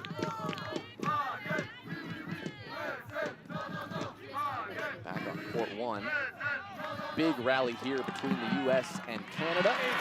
But the U.S. will secure by just a hair, and you see Joe Bondi, an unusual expression of emotion there from him as he is really looking for revenge. Yeah, Bondi, normally the calm and collected one, letting it out, letting himself get fired up as this crowd is doing the same. 9-6. 19-16. Comfortable lead here for the Americans. Cote up into Fanaki's spotty, but Bondi on the other side, unable to get the follow-up. Well, a nail-biter here, but we need to see something from Team Canada if they want to pull out game 1. Cote likes to go with the lefty cut in these situations. It's probably his highest ace percentage serve. 17, 19 first. He's going to swing around for the righty. There it is, long right step. And now he'll go with the righty swing. Fanaki and Bondi. Not interested in seeing another touch, but a no-hit zone violation called against Gabe Fanaki. A brutal time for that one to happen. That's a tough moment, yeah. Brutal time is an understatement maybe, Jonah. That is a tough break, but Bondi's going to do everything he can to keep them locked in here. Well, Cote got one, whether it was on the serve or not. 8-9 first. And now they are only down by 1. 18-19. Her serve is a little too high.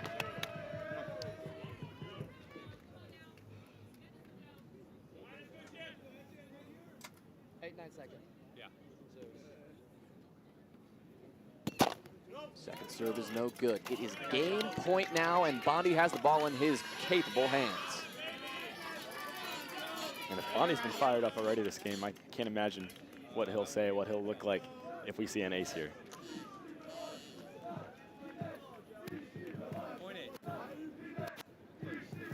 Steps left.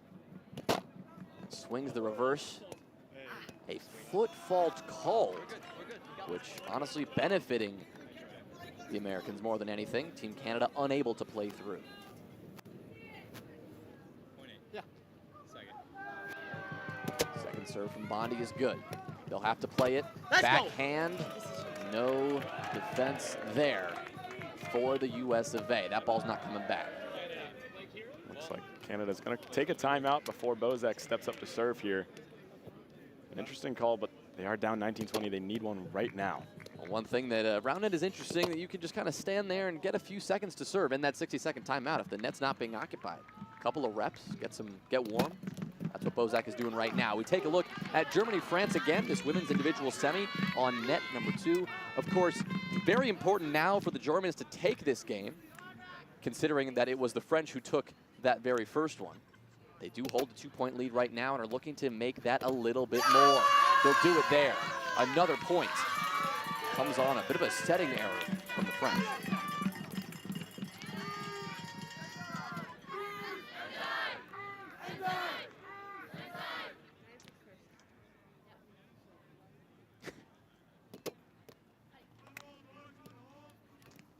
What a touch there. The Germans are all over this one.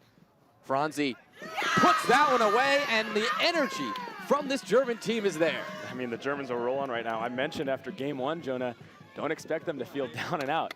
Expect them to come out firing in this game 2. They are strong-willed.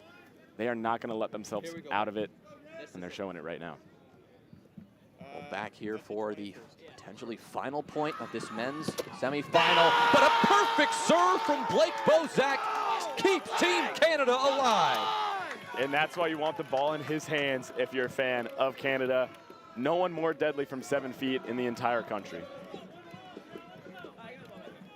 We are tied up at 20. Extra round net, game 1. Come on, Blake, let's go. I mean, this feels like heaven, Jonah.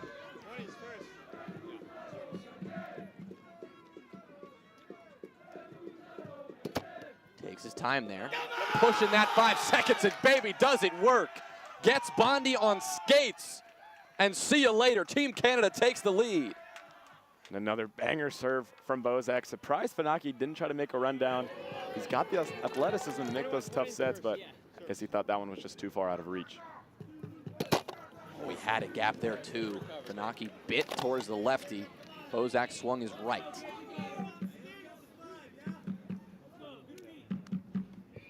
Don't rush it. You got this. Nice and easy. Come on, Blake. 21-20 second. Yeah. Service. Great serve, but well handled by Fanaki. Backhand flick. Great touch by Cote. Bozak diving.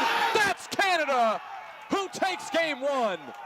What an athletic finish and a fantastic comeback to get things started in the men's semis. That's the kind of thing you expect to see at this tournament, Jonah. Don't ever count a team out at the World Championship. When you're playing for your country, there's an extra sense of pride and there's an extra motivation that even when you find yourself down 18-20, you're still in it. Wow, a comeback like that against Fanaki and Bondi, you just don't see it happen. And in system, make it work. And now it is the U.S. who need a comeback in that second game. Speaking of, this is game 2, women's semis, and it is Germany right now who holds the lead. The Stadler sisters playing well. Gave the U.S. quite a fight the other day. Now taking it to the French. Well received by Yulia. The backhand over Payson. And that's bread and butter for the Stadler sisters there. Just staying in system, staying solid, putting a good hit on the net, and saying, hey, if you're going to run that one down, go for it, but I don't think you're going to. Now it's Franzi. Tough set. Alt puts enough power on that to get over the head of Franzi, but that one was close. The French keeping up that momentum here, doing what they can. We shift back to the mixed division. Canada, a lead this time. These game 2s proving as exciting as possible. A touch here from Felix. Kunzelman on Valet, a chance, but this one's still going. Felix, diving Prince, and that's not coming back. Ramon Felix with the put away. Another fantastic rally to keep this game going. What a point, Jonah. And what a bold take from Laura Kunzelman going on 2 after that off-net touch from Ramon. It was a solid touch from Ramon. It didn't look like it would be an uncomfortable set for Laura, but I guess she felt better about it hitting on 2, and it ended up working out. Down by 1 now. It's Switzerland who are on the back foot. Didn't see that in game 1. Let's see how they react here in this second game.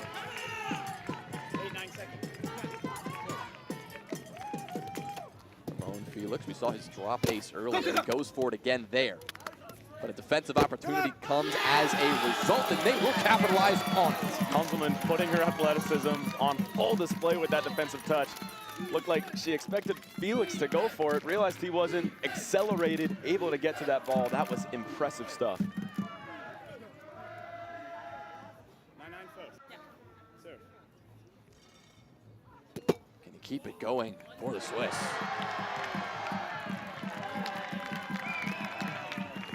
A dead heat here. 9 second. Yeah. Serve.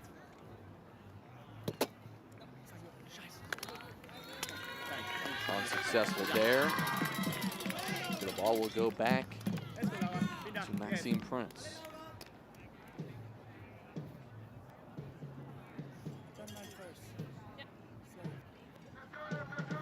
A step right. Swings his left. No good. Looks like they're calling high and side. And Looks like we'll get called high. The second serve here. Oh, sorry. I was saying first there. Yanova, come on! Come on!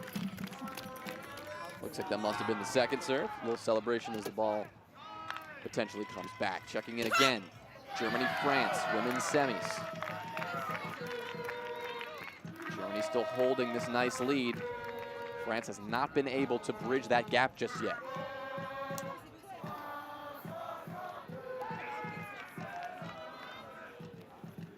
It is Alt now with the ball, looking to do some damage. Natasha will go with the left. Julia, the backhand. What a touch from Payson. This one's back on the net. Little trouble for Germany. But a quick turn to the observers, as I believe. Franzi calling rim on the hit from Alt, but it looked like she might have called it too late. It looked like she tried to get a touch, realized it was a bad touch, and then tried to call rim, and it'll get called clean either way. Doesn't matter. Huge play for the French there, Jonah.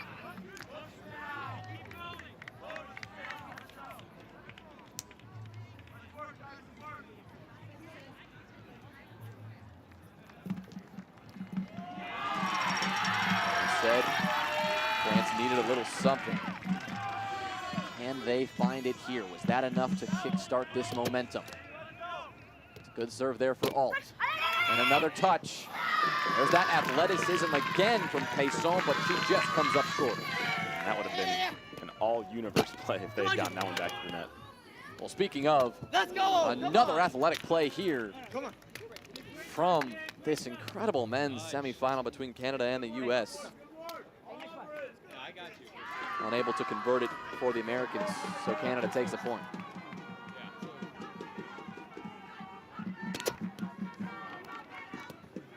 Great receive from Bondi, but the touch goes right to Bozak. Funaki tracks it down. Here's the set, but that one hits the rim on the hit. Uncharacteristic hitting error there from Funaki. I mean, I won't say completely an error. It was a good set, but it wasn't the easiest. I mean, you said it though, Jonah. Uncharacteristic. Kate Funaki, considered by many to be the best hitter in the entire world.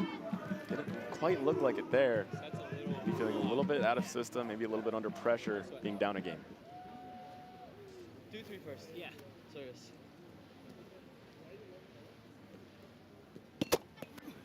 Well handled there by Funaki. Again, the backhand wide open. He'll take it. And he loves that backhand pull. He's going to go for it every time it's given to him. We'll jump back to this hotly contested second game between Switzerland and Canada in a mixed division.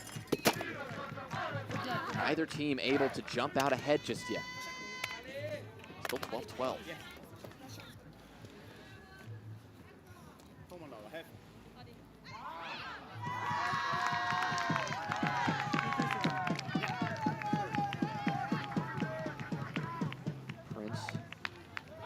Something goes for the drop. What a serve. Backhand on two, but called no good. So Canada will be happy to take that one. Game point here for Germany. They will choose to not play it potentially. That was interesting. But it agreed that it was the final points. And a frustrated Team France walks aside while the celebration for the Germans begins. As they tie things up in the series, we're going to Game 3 in our women's division semifinals. Not entirely sure what happened on that final point, Jonah. My only guess is maybe Payson might have grazed the net as she passed it to try to set the ball, and immediately that's why she caught it, knew the point was over. I think we saw good sportsmanship there. She knew what she did right away. She wasn't going to play through and try to pull a fast one. So we return again to our mixed division.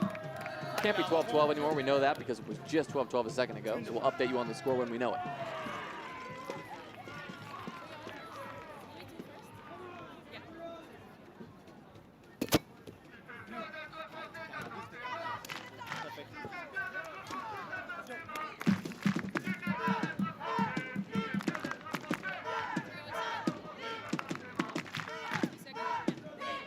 Sounds like 13-12. Close serve there for Laura. This one is easy for defense. Fantastic hit, but oh, a no-hit zone violation called. Heartbreaking for Switzerland there. That is always the worst way to see a rally end, unless, of course, you're on the opposing team watching the other team get called for a no-hit zone. But as a fan, you hate to see it. Nonetheless, it's a solid hold for Canada. It's now Ballet. The serving threat that she can be.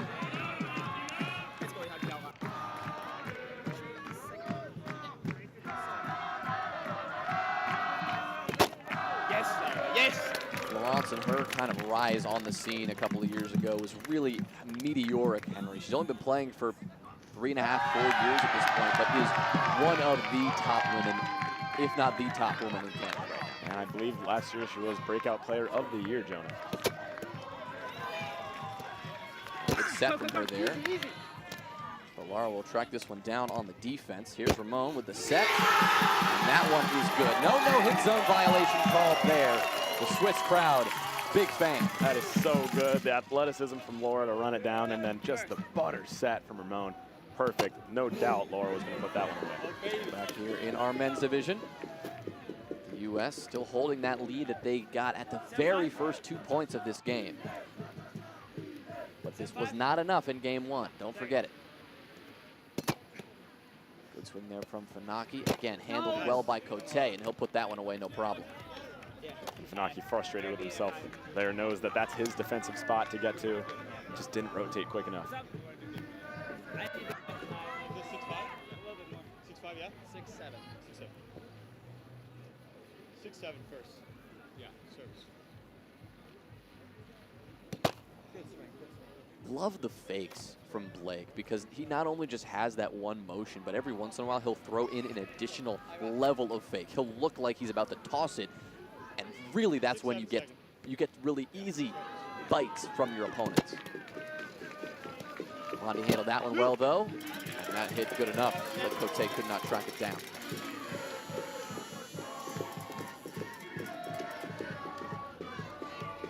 We will, of course, keep an eye on our other three semifinals happening right now that you do not see.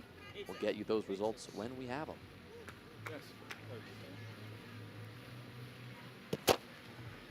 Reverse swing there from Bondi. Won't find it. You're a freaking dog, Blake. Let's go. Come on. 7-9. 8-6. 8-6.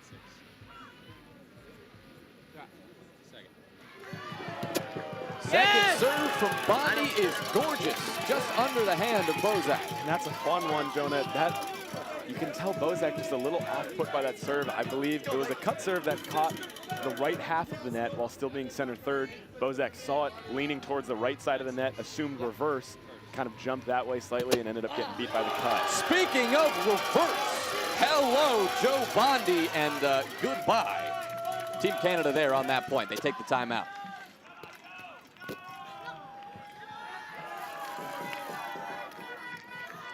Start of game 3 here in our women's division semifinal between Germany and France. It was France who took game 1, Germany who took game 2. On the other side of the bracket, we have Austria against the U.S. in that semifinal. That is Laybourne and Kadlik against Allen and Washburn. We'll update you there when we have a result.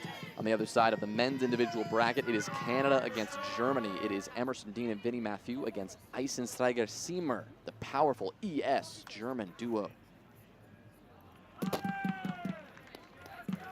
our mixed division, of course, we're seeing that game 2 go quite the distance here.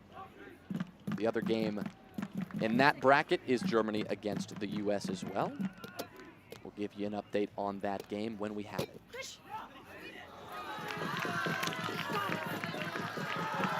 Speaking of, take a look at this game 2 that continues to climb well into the late game with neither team able to jump out to a lead. This one has extra round net written all over it, Henry. And Jonah, once you get into the dog days of these games in the semifinals, high pressure situations, it comes down to serve percentage, who's able to handle the pressure and put a solid serve on the net. What a touch there from Ramon Felix. Talk about defense making the difference. Ramon Felix, he made the difference right there. And there you see it, the athleticism from Switzerland, just unrivaled here at the World Championship.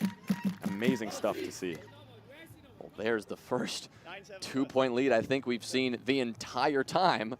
And it comes at the best possible time here with a couple points left. It was Switzerland who took game 1. Team Canada need to make this comeback happen if they want to see that third game. 9-7 seconds.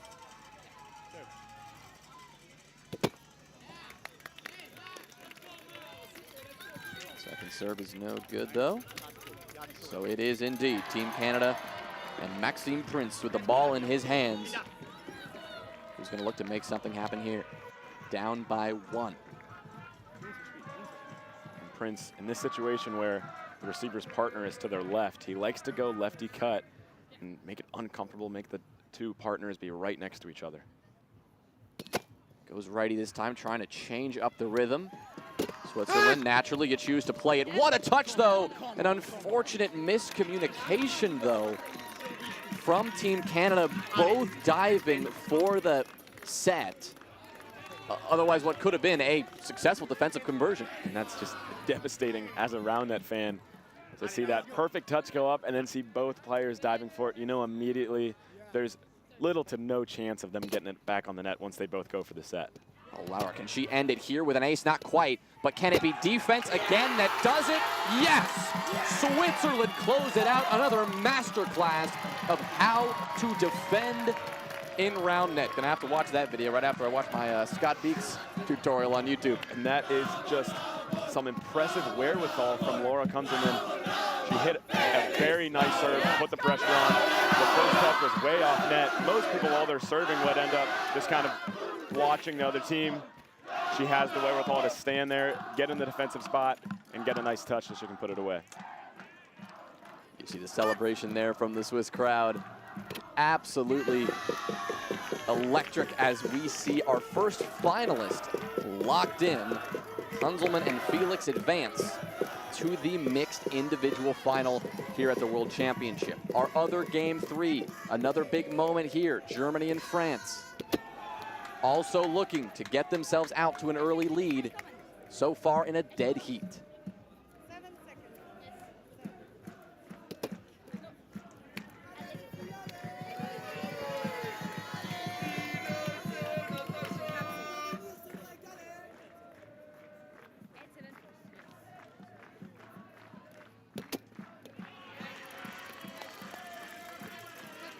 Alt.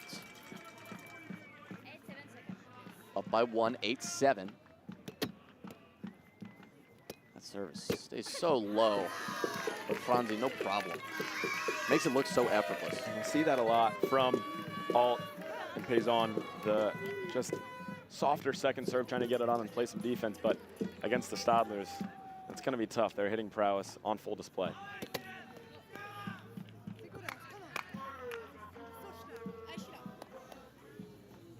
Well, the crowd now starting to converge on these remaining 2 games right now, as the mixed has finished up on the far court.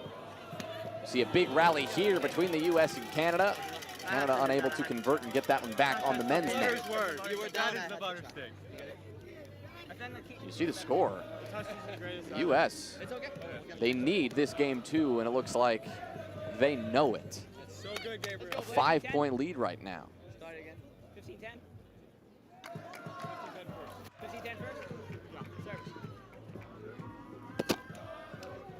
Funaki swinging big. Swing away, Gabriel. 15-10. Second. Second serve. That reverse. Bozak was all over it, and a smart on-two from Cote. No one close on the defensive side. Cote, one of the more high IQ players in the world. If he sees an open shot, he's going to take it and put it away successfully. Etienne has a big brain, and this is just the way it is.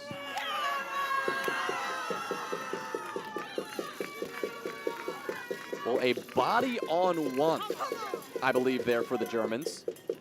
That is quite a way to take a point in a stage like this. Oh my goodness, looked like it just caught her left leg. And observers rolled, she managed to stay out of the no-hit zone. uber impressive play. Julia. Second serve just to put on. It's going to be defense for Germany, and it's going to work.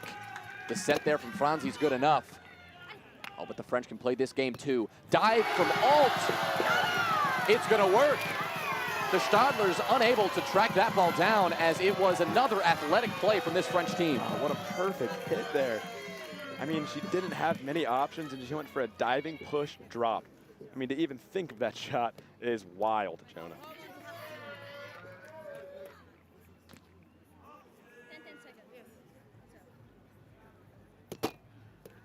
To think of that shot for one, but they were then able to execute it on a stage like this, in an environment like this. Unreal. Unreal. Here's Franzi. That's a good one. Set from Alt is clean. Another dive there for Julia. You see the knee pads from this German team. They do not mess around. They know they're going to be diving. They know they're going to get down and dirty, and they are not afraid to put their body on the line. I love the effort, going all out for this game 3. This is what we came here to watch. Well, here's Payson. There's a drop. Dive necessary for Franzi, but she makes it work. A clean conversion after a very nice serve.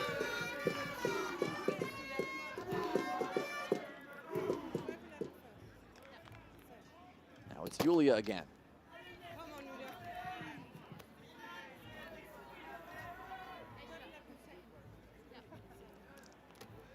Another put on. They like defense. This time Payson not messing around. Goes on 2. Some flashes of Cote on that hit on 2 from Payson.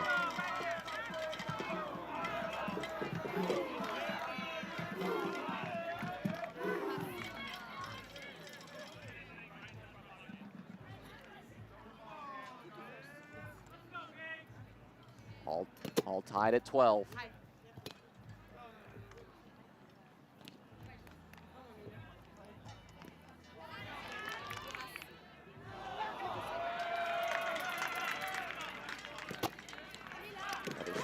Tasha will come up just a bit short.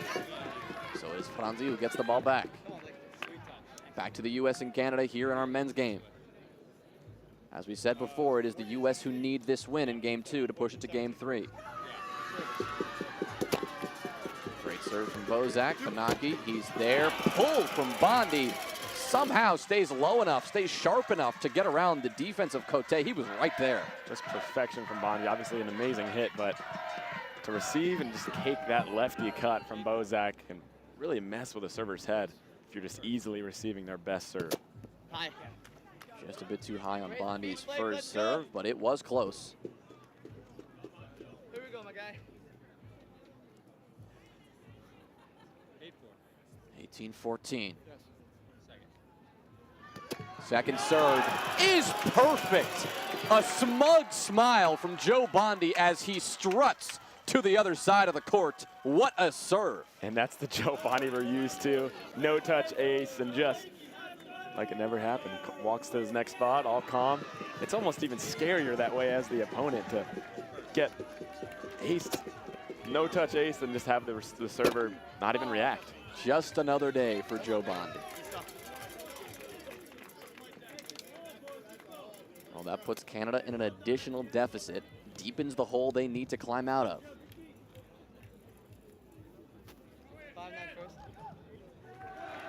A little leeway here, considering they took game 1. Down 15-9 right now. The U.S. looking to close this one out, and this time it looks like they will be in control of their own destiny.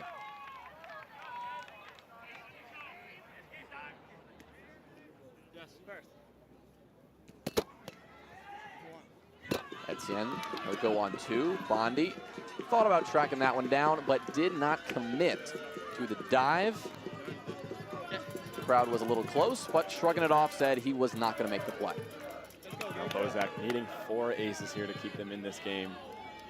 You know, he brought the magic last time. Obviously, this deficit 3 points longer than it was last game. A bigger hole, but nothing is impossible when Blake Bozak has the ball.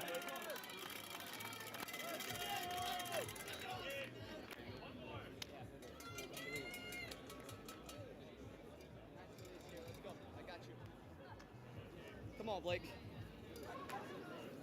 16, 15 seconds. Yeah. Service. Big swing there. This time the U.S. will close it out. And we will not see another miracle comeback for Canada. We go to game 3 in our men's division semis as Bondi and Funaki able to recover from that game 1 loss. And if we thought this crowd was fired up for the first couple games, just wait till you hear him for game 3. Just wait till this women's game is finished up and everyone is locked in on that. For now, though, we return to Germany and France women's division semifinals. Germany up by a point. It was France who took game 1, Germany who took game 2, and it is anyone's game as game 3 comes down to the wire. 15-17 first? Yes, sir. Payson.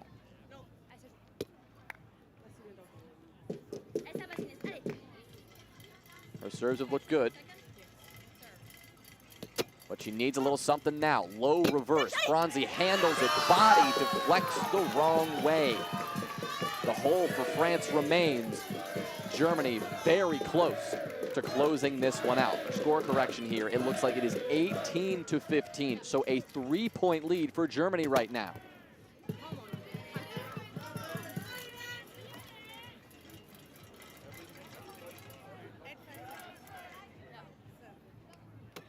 Another put on. The defense seems to be working on 2.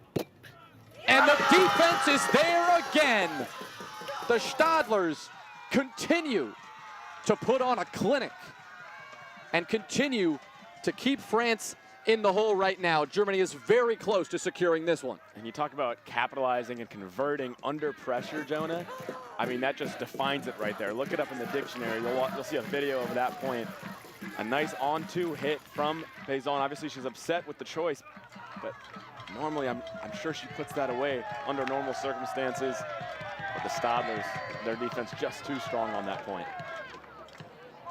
Well, it is the Austrian team in the other semifinal against the United States who prevails in that semi. It will be Leybourne and Kodlik in the finals of our women's division. That is a huge win for Austria and will put the U.S. out of gold medal contention in the women's division. It is either Germany or France who will join them.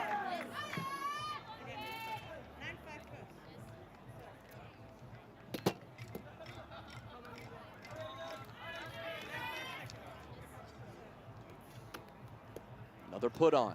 The Germans want to play defense. It's been working almost all game. It will not find anything there. 16-19. Natasha Alt holding the hopes of a lot of the French on her shoulders.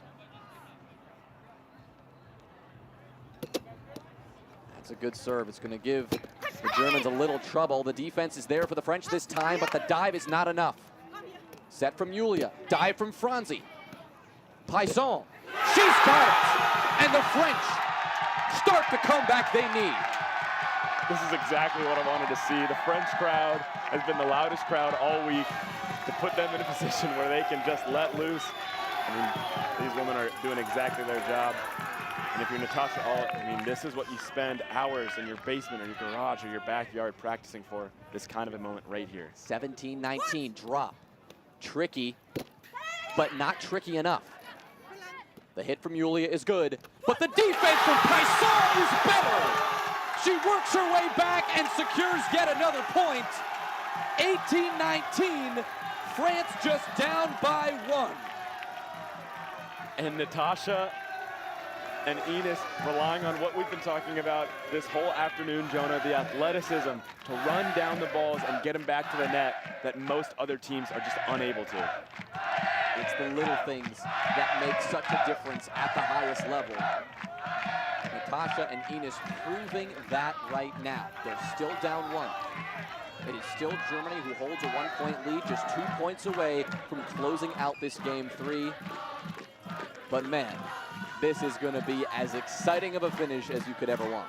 And now the German crowd as well getting into it, rivaling the French crowd. I still think I give the edge to the French crowd in terms of decibel level, but I love seeing both sides getting into it right now. There's nothing like some international round net competition, man. There's nothing like Worlds. Here we go. Still down by 1. Alt. So step left.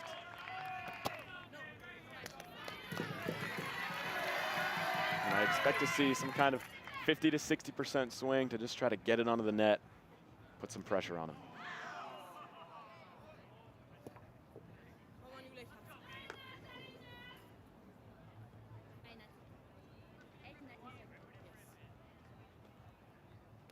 Put on service. The French this time playing defense. A very low hit from Franzi Stadler. Such a clutch hit after an awkward set. And now Germany has a chance to put this one away with the ball in their own hands.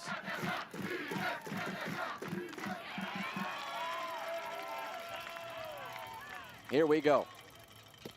What a swing from Franzi. A miss hit from Alt, but it gets the job done. Fear not. Oh my gosh. How often do you see that? A completely whiffed hit. And Franzi even read it, but it was just too far away from her. She even dove, still couldn't get there. That is unbelievable in this situation. It is now Paisson. Same hand toss, righty serve. Stadler puts it away! The Stadler sisters prevail. And they head to the finals, where they will face Austria for the World Championship.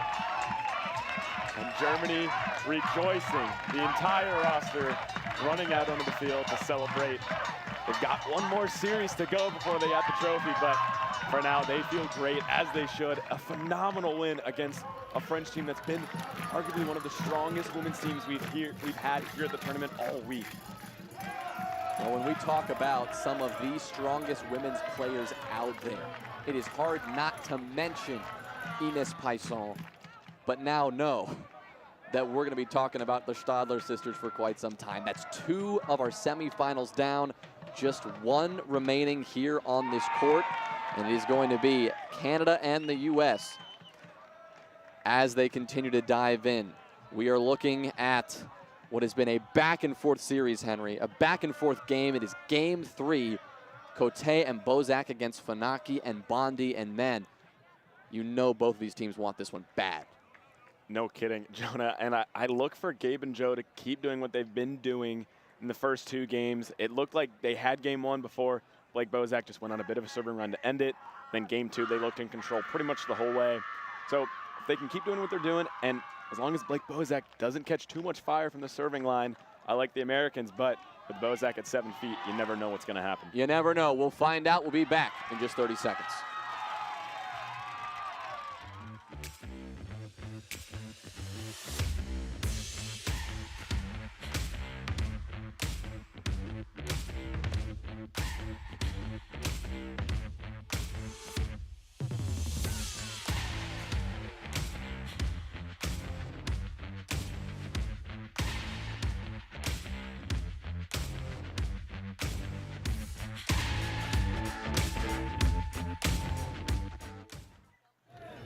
Promised, we are back, and here in game 3 what is our final semifinal to wrap up. Still waiting on the result of Emerson Dean and Vinny Matthew against Paul Steamer and Lucas Eisenstreiger. Let's go! Big serve there from Cote, and the energy as well. Love to see it from Canada, as they are the ones with the lead this time. Bondi taking a second to talk to Funaki, calm him down. Funaki looking a little bit frustrated after what should have been an easy receive for him. Slips through his fingers, but Bondi, we've mentioned it a few times already, but always calm and collected and making sure his partner's feeling the same. Well, it was 22-20 after a late game comeback that propelled Bozak and Cote to a game 1 win. It was an early lead secured by the US in game 2 that ended up with a 21-16 victory. It is Canada now to break that pattern with a lead early, and they will keep it going. A speechless Joe Bondi and a loud Etienne Cote after that ace. Cote feeling himself, obviously. That's back-to-back righty cut aces. The first one against Funaki, not super wide, but fast, and then that one against Bondi, obviously beating him wide. Bondi unable to reach it, even with his extreme length. A little scared now with these serves, so they're going to play through the first. And they'll put that one away. Blake Bozak not sliding over quite enough. Excellent hit from Funaki. Funaki, one of the best around the net at just getting some extra angle with his hits. Always going to pull it or push it a little bit more than you expect him to. It's tough as a defensive player.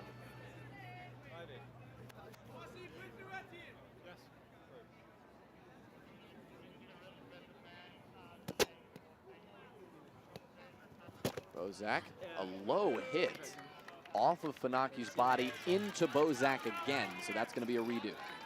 What a receive from Bozak. I mean, Joe Bondi looked like he hit a solid reverse, and for Joe Bondi, a solid reverse usually meaning an ace, but Bozak sticking that left hand out there to get it up.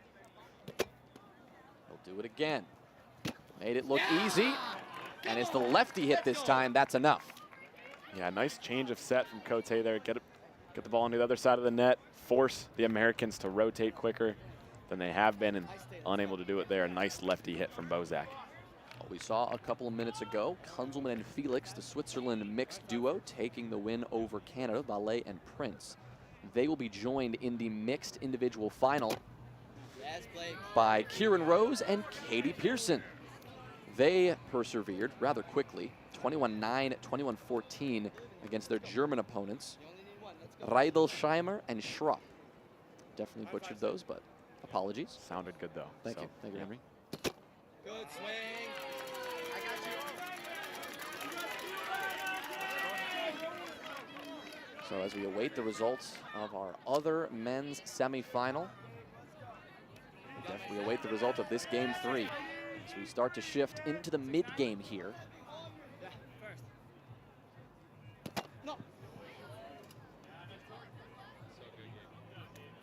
10-6. Rather, 6-9. Canada with 9. Main thing I've seen so far this game, Jonah, is the difference in serve percentage. It looks like Bozak and Cote just getting the ball in the net more consistently, and there again, another double fault for the United States.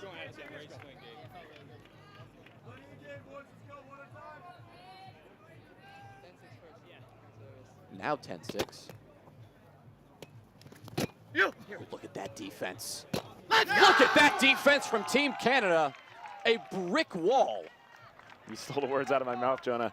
A wall on defense. I mean, Bozak and Cote getting right next to each other, right up at the net.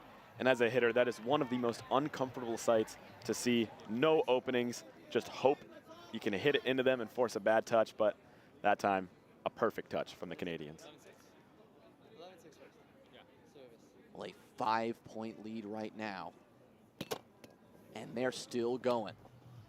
Another great serve for Etienne, forcing Bondi to work for it. He does.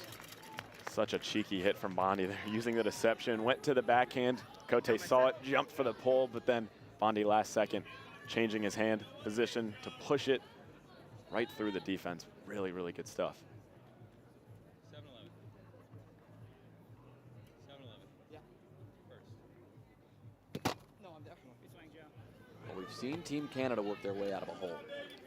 We got to see it from Bondi and Funaki if they want to have a shot. 7-11. Yeah. Second. It's a good serve from Joe, but it's just not good enough to get past Etienne. Come on. Cote handles it and puts it away.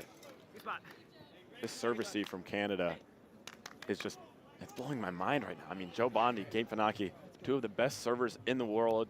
Definitely two of the best servers that the United States has to offer. Let's go. And Bozak and Cote just making it look easy from 7 feet. Little too high, just barely.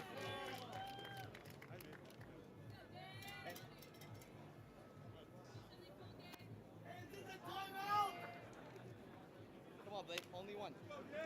Well, the high octane energy of the crowd. Simmered down as people await the next point. It'll be the U.S. who takes it. But another good serve from Bozak. It just feels like it's a matter of time before he gets that extra inch, that extra half rotation, that extra spin to put that ball right by his opponents. 8-12. Yes, first. High. Good feed, Blake. 8-12. Yes, second. Still 4 points down. Funaki swings hard, but it's too high again. 3, maybe 4 double faults in a row for the U.S.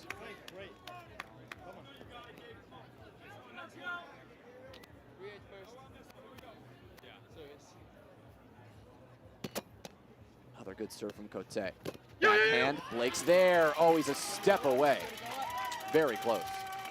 That's a solid receive from Bondi. That's good for the confidence. You know, Cote's been hitting a lot of aces this game, but see him hit a solid serve and get it up with ease.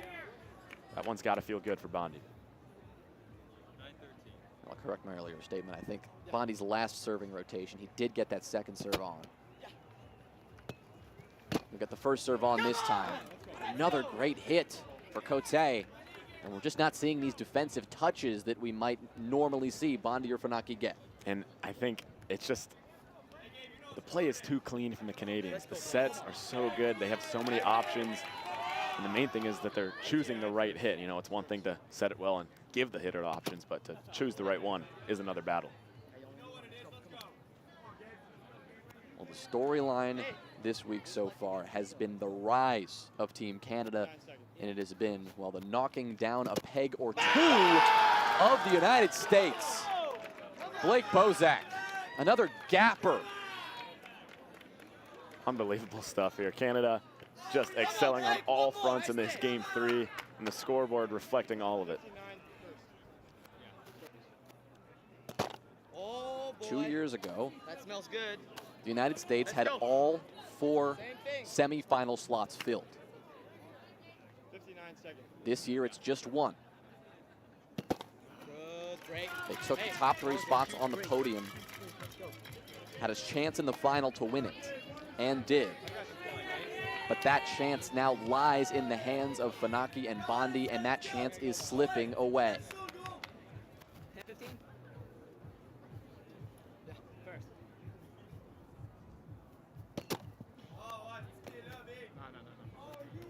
Team Canada have been in the conversation for a while. Are they the best in the world here? 10-15. A couple games away from proving that. 10-15. 10-15. Yeah, second. It's another good serve, Cote. Let's go! Come on! A little awkward hit as he tried to, a little step through, a little push, a little bit of both. But he just snuck it by Funaki. No, seriously, I did. Great hold from Canada there. And you mentioned in system, I have to imagine they feel like they're the best team in the world. You know, the end of 2023 STS season, they were playing phenomenally, just ran into the buzzsaw that was Kingdom Come at the STS Championship. Well, no buzzsaw here. They appear unimpeded by Team US right now on the way to the finals. And it is Joe Bondi who needs to get hot. Joe going for the wide stance. Something we don't see from him too much, but he will pull it out sometimes. Well, something's not working, so changing it up makes sense. But is it too late? You're down by 6. Rather 5. Let's go! Neither serve will connect. And Team Canada continue to thrive right now. Cote pulling out the interesting strategy of cheering for the other team's double fault. Not the most common technique, but certainly might play a part in getting into the opponent's head. Well, you know he loves to hype Blake up. Loves to get his partner ready to fire. And here he goes. The lefty. It's perfect! Nothing that Bondi can do as Bozak and Cote continue to dominate. Bozak just ever deadly from 7 feet. It's like he doesn't get tired. I mean, this is 2 full days of round net already, and he is not showing any signs of slowing down. another one. What can't this guy do?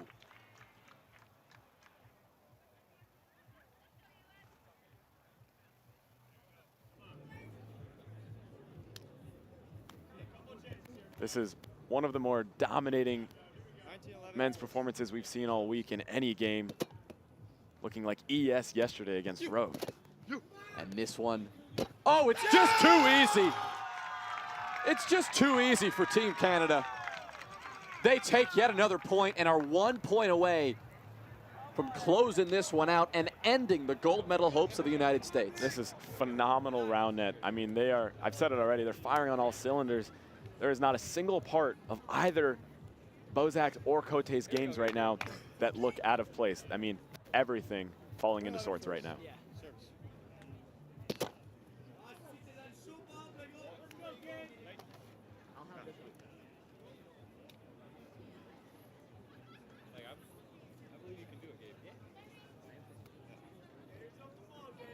Till the end. We don't stop till it's done. Let's go. 11 seconds. Yeah. Match point. Just a bit too high. Would have been a fantastic finish, but we could see it from here. Just a hair too high. Now Funaki, and I can say when you're down by this much, it almost frees you up as a server. You feel like there's not much pressure. No one expects you to come back, so you start to swing a little bit more loose. But it's not enough. Bozak with a boom. Bondi can't track it down, and Team Canada have moved on. Etienne Cote and Blake Bozak move to the finals, where potentially a world championship awaits. What a way to close it out, and in doing so, ending the hopes of the United States at repeating world championship titles in the men's individual tournament. What a finish. What a turnaround from 2022 Worlds, where we had, a full American finals, and now the rest of the world catching up. Canada and Europe doing their part to knock the United States out of contention for the gold medal, like you mentioned. And if that performance is any indication of what Blake Bozak and Etienne Cote are going to play like in the finals, I feel pretty bad for whoever has to go up against them. Man, that is going to be quite a final. We're still waiting on the result of the Eisensteiger Siemer Dean Matthew Germany-Canada matchup. When we have that, we will let you know. Other than that, it is our semifinals all decided. We've got our finals coming up very soon after. It has been a weekend of Canada. In the mixed side, a weekend of Switzerland coming at you hot, looking to go it to the finals again, and maybe this time take that very top spot. Henry and I will be back in just a few minutes. Don't go anywhere. Our finals await. Hey everyone, back again with some behind-the-scenes interviews here with Team Sweden. How you guys doing so far? Really good. Really good? Yeah. How have you been playing so far today? I think we have been playing very, very nicely. Yeah. We had a good game against USA and also against Australia. So it was very fun to meet new countries.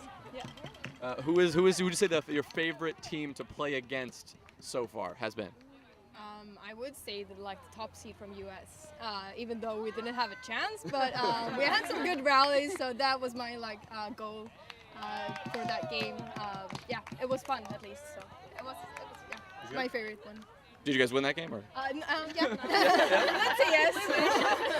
Good. Everyone was winning because everyone was having a good time. All right. So did you guys go to the Worlds last time in 2022? Everybody? Anybody?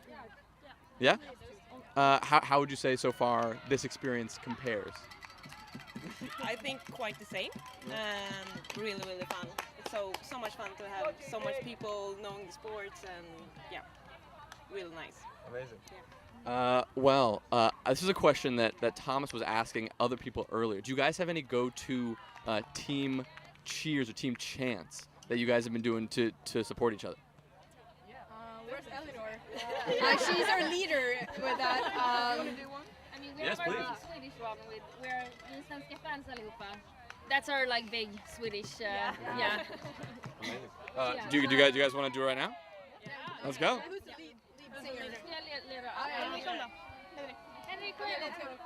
Let's go. Oh, sure. We can mostly close it up. We can close all the way up. Let's go.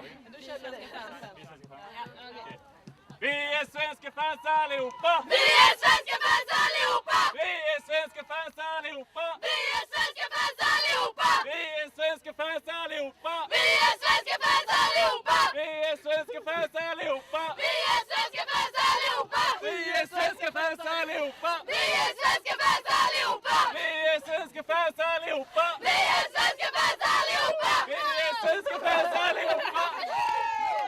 I have no idea what we're saying. I have no idea what we're saying. Thank you guys so much.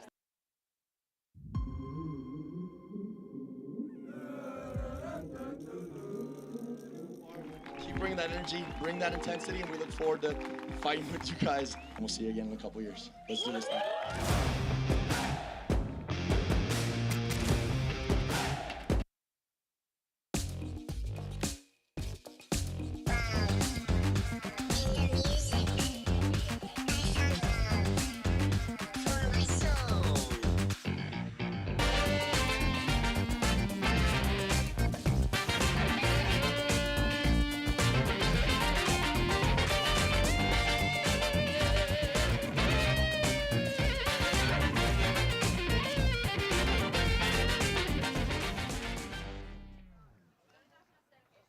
Man, what a finish. I got a little bit of the jitters. I got a little bit of the goosebumps for a moment there. That was an insane way to close out the semifinals, and hard to think we got our finals just around the corner. Oh my gosh, I am so stoked. Like you mentioned, I already got the adrenaline pumping. I can't even imagine what I'm going to feel like when the finals is out there. I know for a fact I'm going to be big. standing up.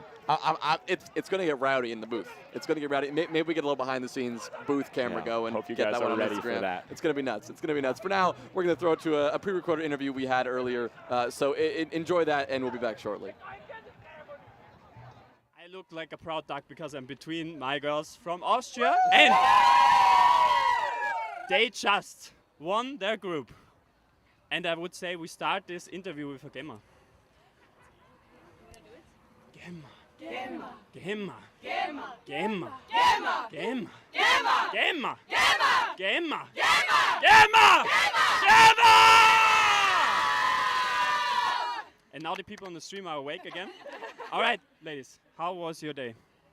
Amazing. So it was really fun to start all together. It's such a great group feeling. I love it. I really love all the girls. It's amazing. Beautiful, it's beautiful out there. So, which team did you face against? So we faced, the first one was Japan, then we had the Netherlands, Italy, true, and then last one was Great Britain. And how did the game against Great Britain do? We won all of them. No offense taken though, but you know. Girls, today I think it's going to be a great day for Austrian Roundnet and especially for women's Roundnet. And I'm very proud of you guys, and we're going to go back to the stream. Okay, fair to say that Tops and his interviews with the Austrian team, they're gonna be better than all interviews because he's Austrian. It's very easy. He's got the vibes. Do I have the same vibes with the Austrians when I'm interviewing? No. No, you definitely don't. You did see my interview with the Swedish team. That was decent. Had some energy there. There's a little bit of room for improvement. I gotta work on the vibes. Gotta work on putting out the vibes. Gotta learn Swedish. This guy said to me earlier, the only thing he lacks in interviews is the personality. Well, I think that's, I don't know, 90% of the interview. I don't know. I'm like, I can say the words, but who am I? Do I have a personality? These are the questions I've been asking myself lately. Yeah, maybe we'll save this for another like behind-the-scenes little fireside chat that I did earlier. We've got, thankfully, no more of us. We've got some Tops coming at you. An interview here with our victors as they stand by. Tops. All right, we are very, very proud of you guys. You put out an amazing shot. I'm honored to stand next to you. You guys are in the finals of the World Championships Roundnet 2024. How does that feel? Oh, it feels amazing. Like Etienne and I have been playing for a while together. We played since I was literally 16 years old, and it's honestly a dream come true. It really is. What's your first thought? Sorry? What's your first thought now? My first thought, it's just a good good space we're in right now. A very good zone to be in going into the finals. Whoever we play, either if it's ES or, of course, we would like it to be a Canadian final, but whoever it's going to be, we're going to be here for a show. I think the way we play right now, we're looking really good. So, yeah, we're in a good place. Yeah, it feels good. I feel not you guys put out an amazing show. We had all over people watching and looking top level around it. I love to see that. And now let's go to the real facts. Are you more willing to play your Canadian teammates in the final or more against Germans just to see how it is? It would be fun to never played ES. I heard they're the best team in Europe. It would be nice to play someone new, and to see where we really stand. So, of course, it would be nice against ES, but my heart wants to be against Vinny and Emerson. What's your thought? I mean, yeah, ES is a very talented team. Well, they're both very talented team. Yeah, but my heart's with the Canadian team as well. Love to play them. Played Vinny plenty of times. Emerson's a great partner. Etienne's old partner, so should be a fun, really fun match. Either way.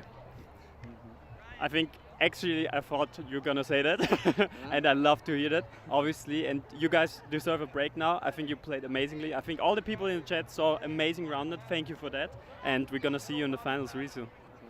Thank you so much, and we go into a break.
Well, we told you we'd be coming with some updates, and here's the big one. 5:40 local time, so that's in 15 minutes from now.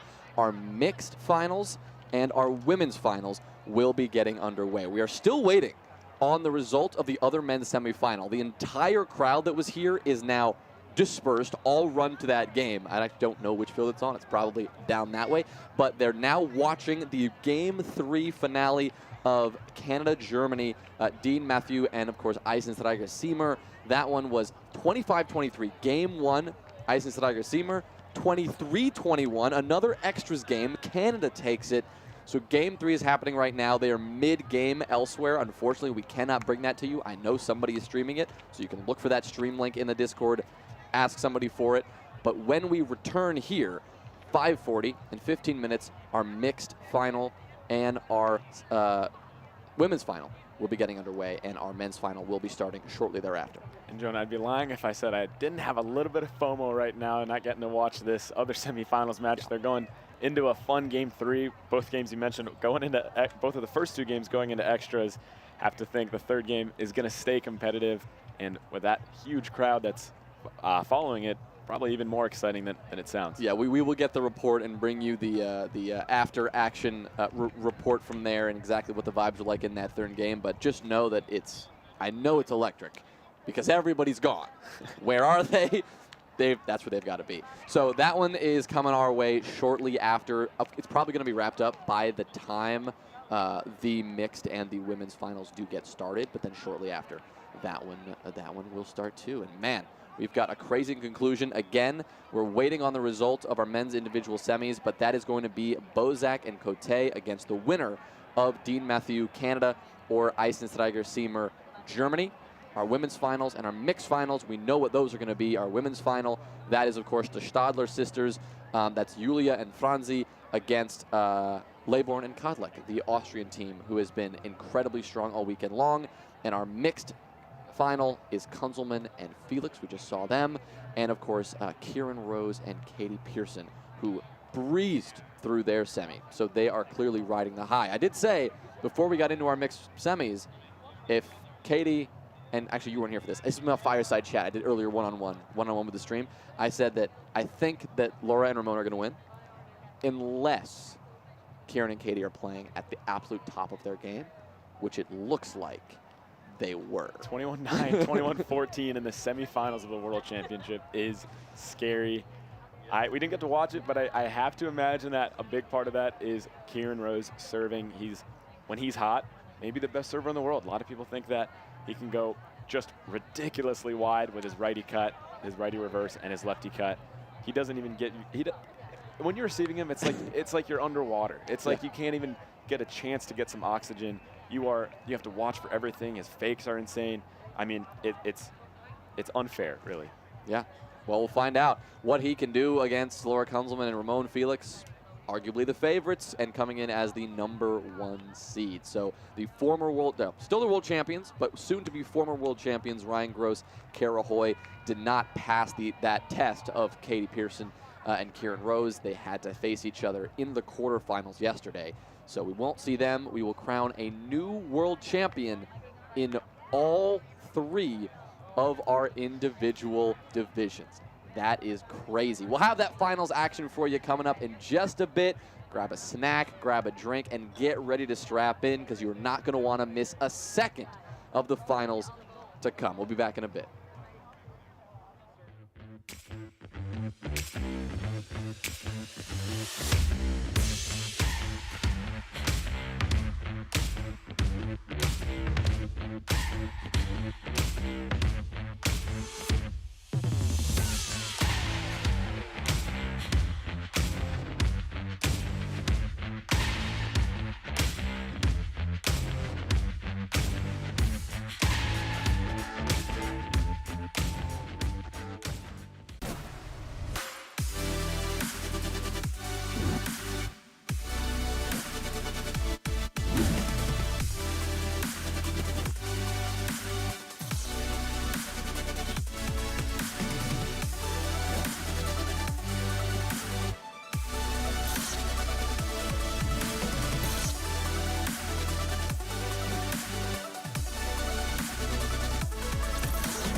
Hi, I'm Michael from Team Spikeball. Today we're taking a look at the new and improved Spikeball Standard Kit.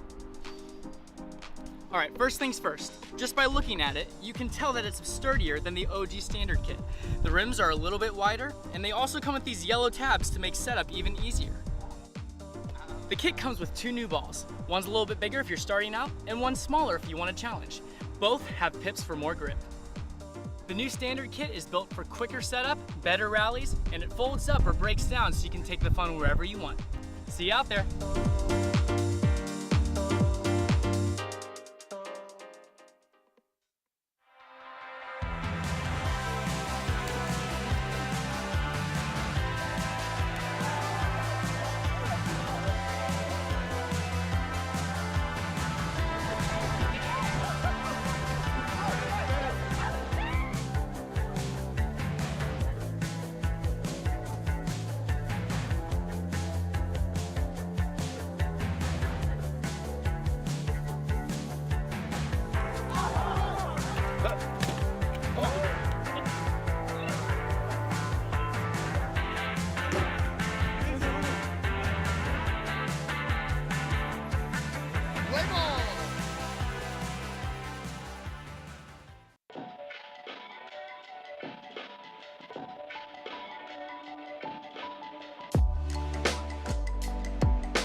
Guys, circle up. All right. My people. My people. This is where we're going to win right here. C games, B games, let's win. Women's games, let's win. A games, steal us some games. We need those, all right? We are the best school in the nation at Roundnet.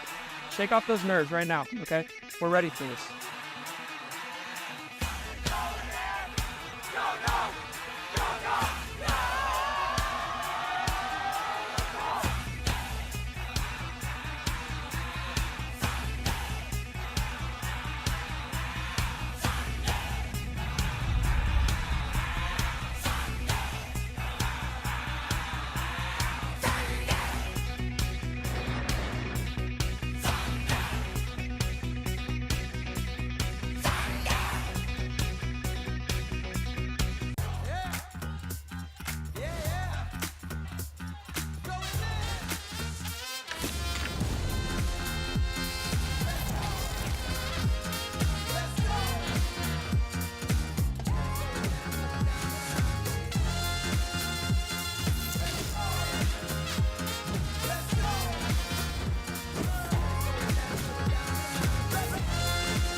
that energy, bring that intensity, and we look forward to fighting with you guys. And we'll see you again in a couple years. Let's do this thing.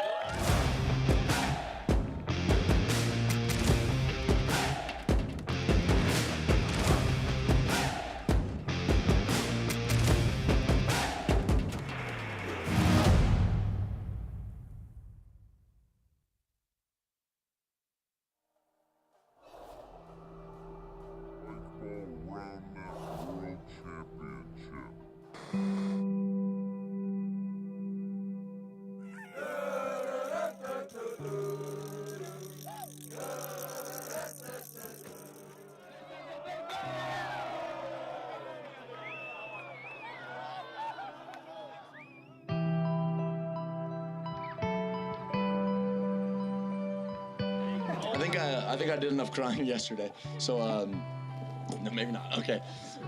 There are so many people here that share the same love of this ball and net, right? It's come a long way. And to have seen it advance the way it has over the last decade, it's something special to me. And the fact that you guys see that same value in this sport that we are growing, that each and every one of you are part of, is absolutely special.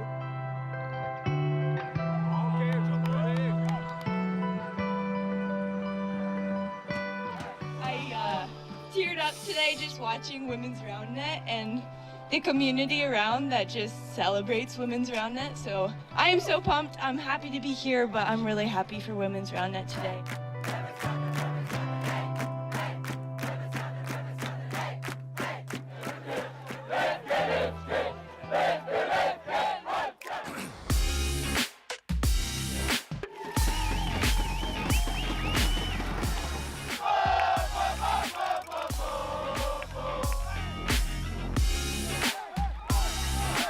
Like the rest of these guys, we get to practice with the best, we get to compete with the best, prepare each other for moments like this. I think that's why we're able to do it.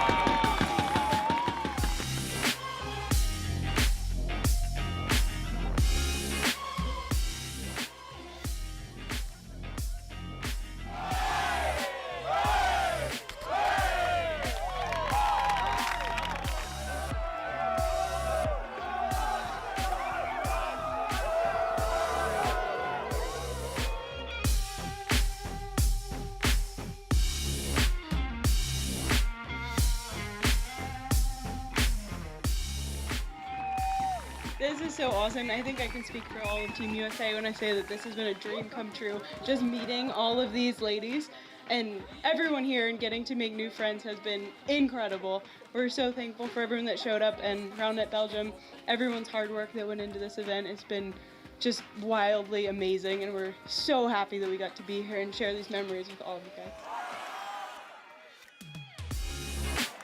Hello everyone and welcome to the final day here at the Spikeball Roundnet World Championship. We are stoked to be bringing you the action from the men and women's squad finals.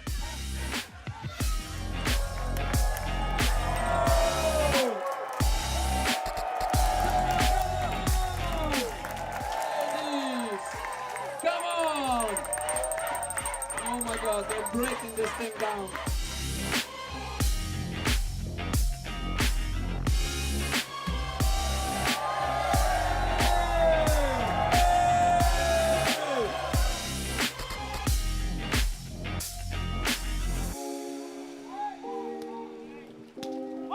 We fought, boys. We did this thing. We're going home champions, and we look forward to the next one. And you guys are going to bring it. We know you are. Keep bringing that energy, bring that intensity, and we look forward to fighting with you guys in a couple years again. Thank you for everything. So much love to everyone out there, and we'll see you again in a couple years. Let's do this thing.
Hi, I'm Michael from Team Spikeball. Today we're taking a look at the new and improved Spikeball Standard Kit. Alright, first things first. Just by looking at it, you can tell that it's sturdier than the OG Standard Kit. The rims are a little bit wider, and they also come with these yellow tabs to make setup even easier. The kit comes with 2 new balls. One's a little bit bigger if you're starting out, and one's smaller if you want a challenge. Both have pips for more grip. The new Standard Kit is built for quicker setup, better rallies, and it folds up or breaks down so you can take the fun wherever you want. See you out there.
I just came sprinting across the field, watching the final few seconds of our men's semifinal.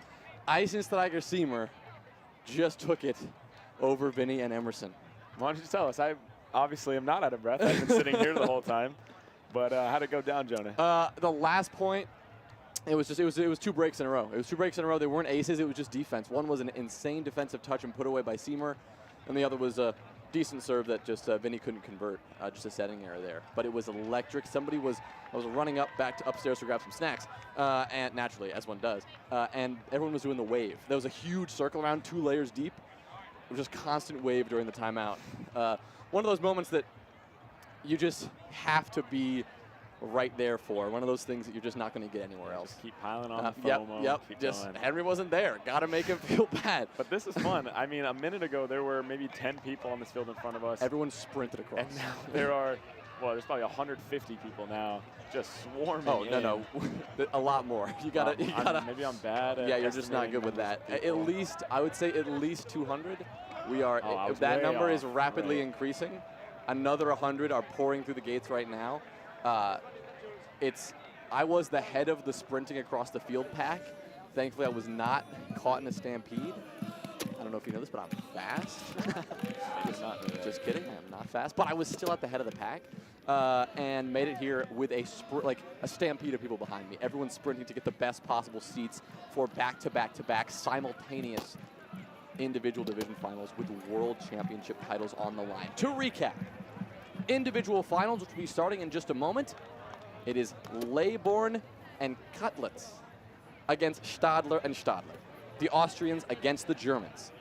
Both persevering in very cutthroat semifinals. It was Leybourne and Cutlitz against Allen and Washburn. That's Sarah Allen and Lou Washburn from the US. And Stadler, we saw that game on stream, took the win over the French Natasha Alt and Ines Pesson.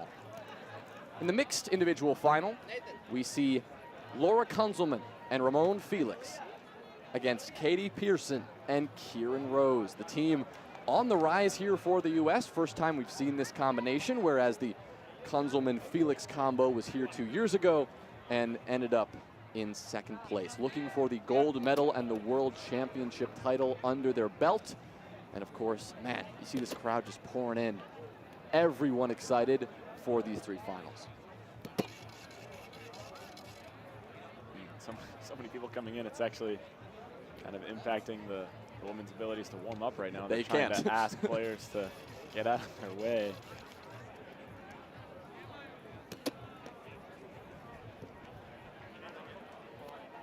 Just watching the crowd as they pour in.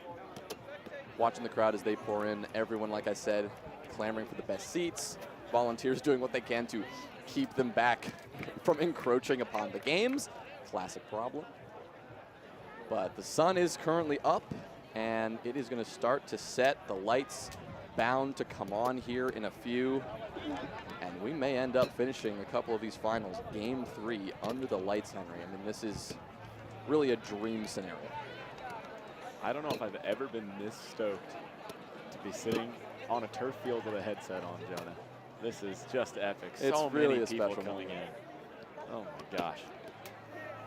Those of you at home, sorry to be absolutely decimating you with the FOMO right now, but truth is, you just gotta be here. You really do. And we had a lot. There are more supporters here not playing, just pure spectators than I thought there'd be. And they've turned out in pretty impressive numbers, naturally the most from the closest countries. The French, as I've said, have had the most insane cheering squad you could ever possibly imagine. And it really does just amplify the atmosphere, make this place, make this environment even more special.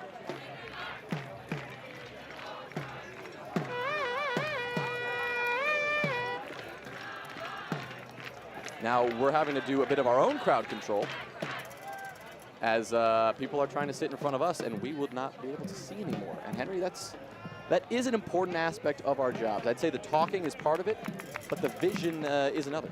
Yeah, I'm trying to silently direct this crowd in front of us, letting them know where they can sit, where they should sit. Just never had to deal with this big of a crowd before, Jonah. This is fun.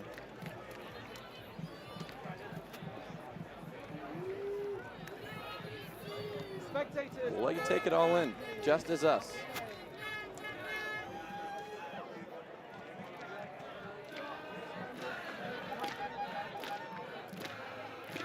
Our first match to start will be our women's final. Like I said, the Germans against the Austrians as they look to go toe-to-toe.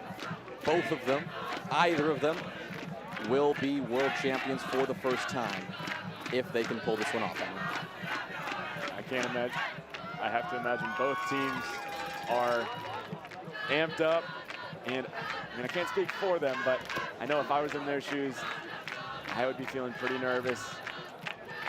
But they say the nerves can be a good thing. You know, it shows that it means something to you, that this is an important moment in your life. I mean, this is what these players have worked for years. The chance to win a world championship is the ultimate prize in our sport of roundnet.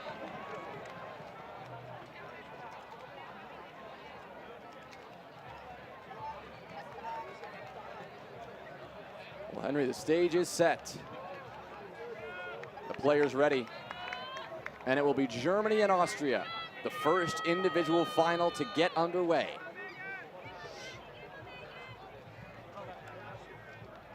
It is Megan Laybourne who starts things off from the service line.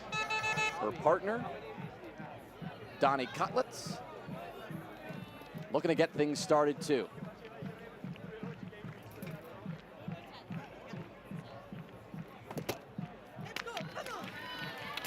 Double fault will start it off. Germany are already here in that energy, trying to hype themselves up, get themselves ready for this best-of-3 final. It has been a long 2 days already. Still 2 more days to go. But this entire tournament, but even this game, I mean, it's a classic cliche. It is a marathon, not a sprint. We're not even really at the halfway point of the tournament, and we're already getting these huge moments like this. And this is awesome. And you can feel and hear the crowds getting excited. We're 2 points into the game. That is exactly what you want to see and what you want to hear. If you're the players on the net, you want to feel fired up early on. You don't want to have to wait to feel some momentum going and, you know, wait to hear the crowds later on. You want to get that energy started ASAP.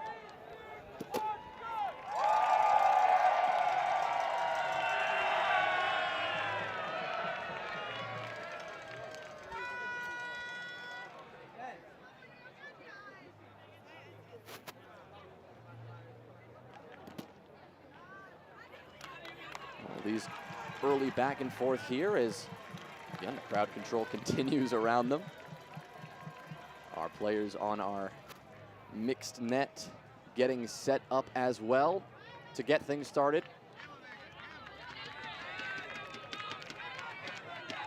Some early double faults here in the women's finals. Maybe the nerves getting to them a little bit early, but as these players get settled down, this will get exciting. Just like that. Wow. It is Julia Stadler who says, debates the cleanliness of that serve. And they're going to go again. Side pocket.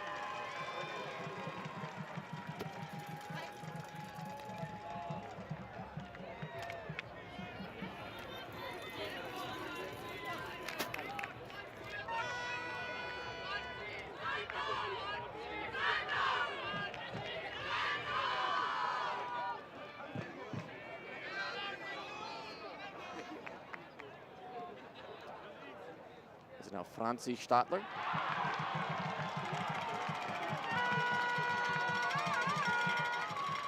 We saw this German team choosing to play a lot of defense against the French in the semifinal. Putting a lot of those on-twos on, just getting the French to play ball and trying to do their best to convert defensive touches. And that time, a really cheeky hit from Cutlets. The set from Laybourne was perfect. Gave her everything that she could have possibly wanted. And picked the hardest shot, admittedly, Jonah, but turned out successful.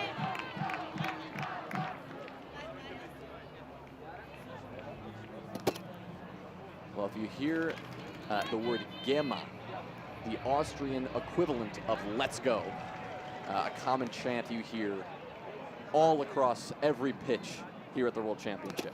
Yeah, if you're watching an Austrian net, you're going to hear that at least a few times, Jonah.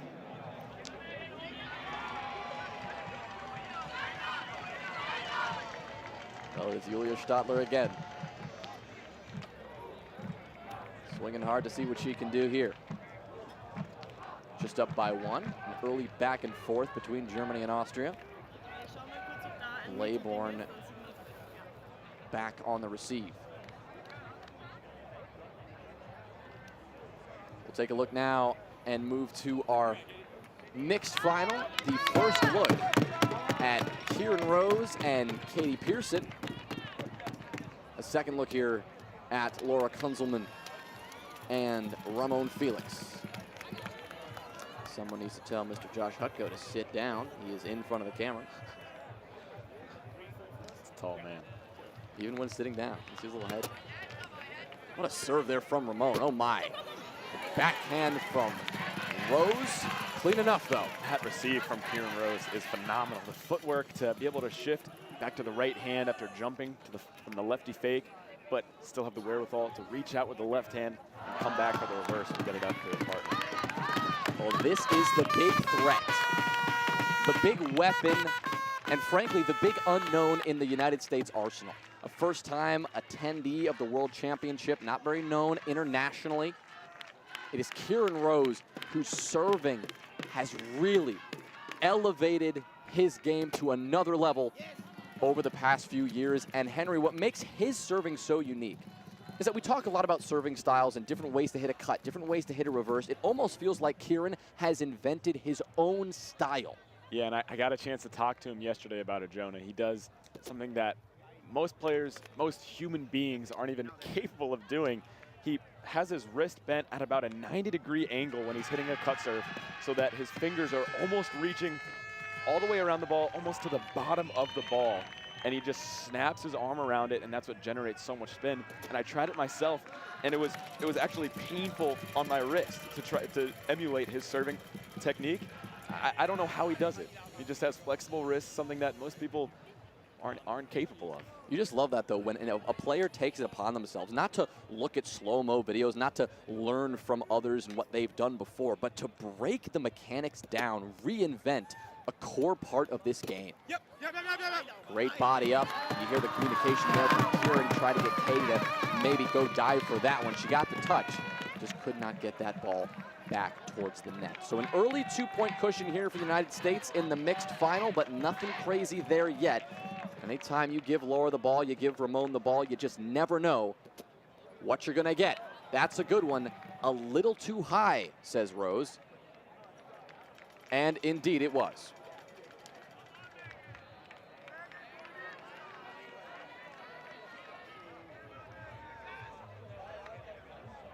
Second serve now for Felix. It's good, but not quite good enough. Clipped the rim on the entry, and no protest there. It's barely rim, but if you're Felix, you still feel good about that swing. You know, it's a common notion that front rim is the best miss mentally for a server because it's right there at that near net front pocket, which is what you want to hit. Well, you see the Stadler sisters here choosing to play this one. Not interested in seeing another serve from Laybourne, but a no-hit zone violation called on the dive. And, well, that means it will be a break for Austria. That's unfortunate. The Stadler sisters so athletic. An uncharacteristic no-hit zone violation. I imagine they'll clean that up quickly. No early favorite here. Couple-point lead, though, for Austria at this moment. 9-6 the score.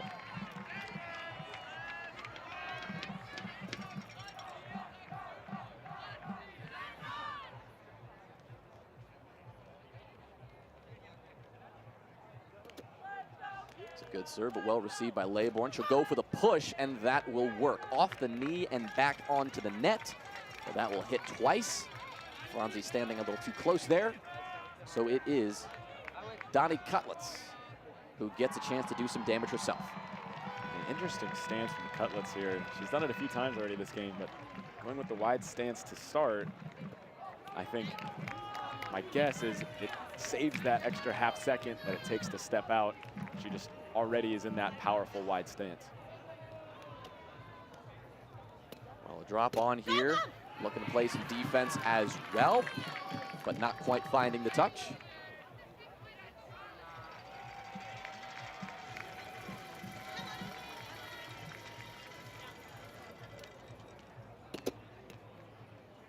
Well received by Cutlets. Little step through there. Nice footwork to get around the no-hit zone.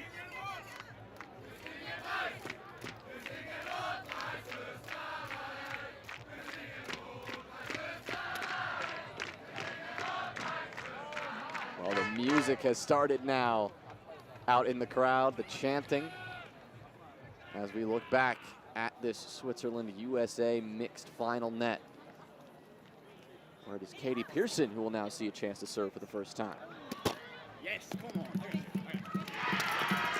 Covered a fair bit of the U.S. action so far at this tournament. I don't think we've seen much of Katie or Kieran until this point. No, and if you're someone who hasn't seen, I mean, might feel like we're overstating it, but if you're someone who hasn't seen Kieran Rose serve, it's a spectacle to behold, to say the least. Well, we may get a chance to see that if this rotation goes according to plan for the U.S. But first, they got to receive Felix. The on-two from Katie, little grunt as well, but a foot up. That ball kicked maybe 50 meters away, the opposite direction, but a valiant effort from Laura Kunzelman nonetheless. You know, if she throws a foot at it, there's always a chance that ball's coming back. You just never know with her. It's a scary sight. Well, as promised, you get a chance to watch Kieran. Good perspective for this. Go with the righty, that one coming back his way, so he'll go for the second.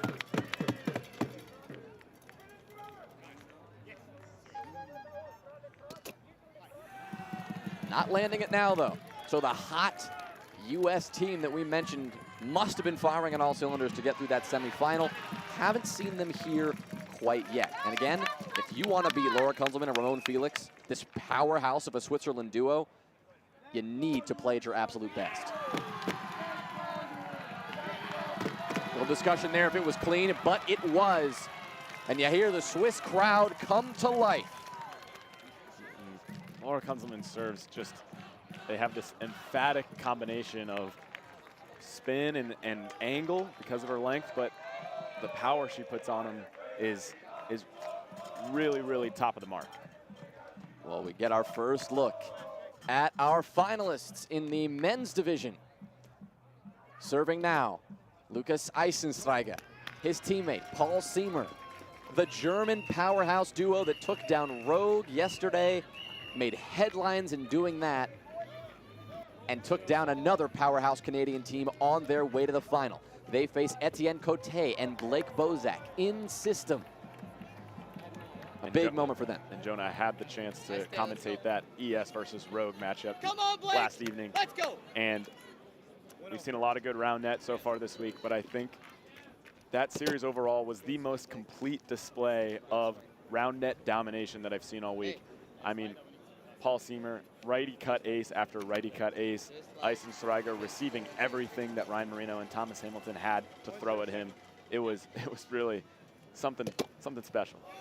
Well, you see the German flag in the back, a proud fan base supporting this team who has been on a heck of a run, unable to put up that performance they were looking for 2 years ago. It is this time that they look to make their statement. We look back here briefly at Germany-Austria in our women's final, but they are also stepping aside for a brief timeout to talk things over as Austria find themselves up in a comfortable position, but they are not going to get complacent. I think we just see Nelson Zaruni giving them a few words of wisdom before they continue and get back in the action. Back in the U.S. and Switzerland game. In our mixed final, we see that the early lead from the U.S. diminished, and it is now Switzerland who have brought it back to square.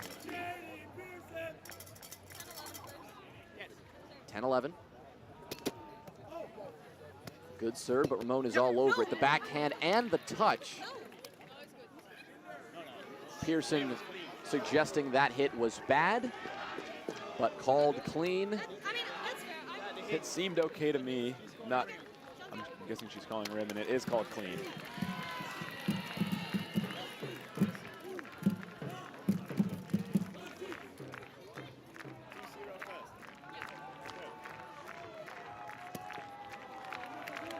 Room for Felix there, but it won't connect.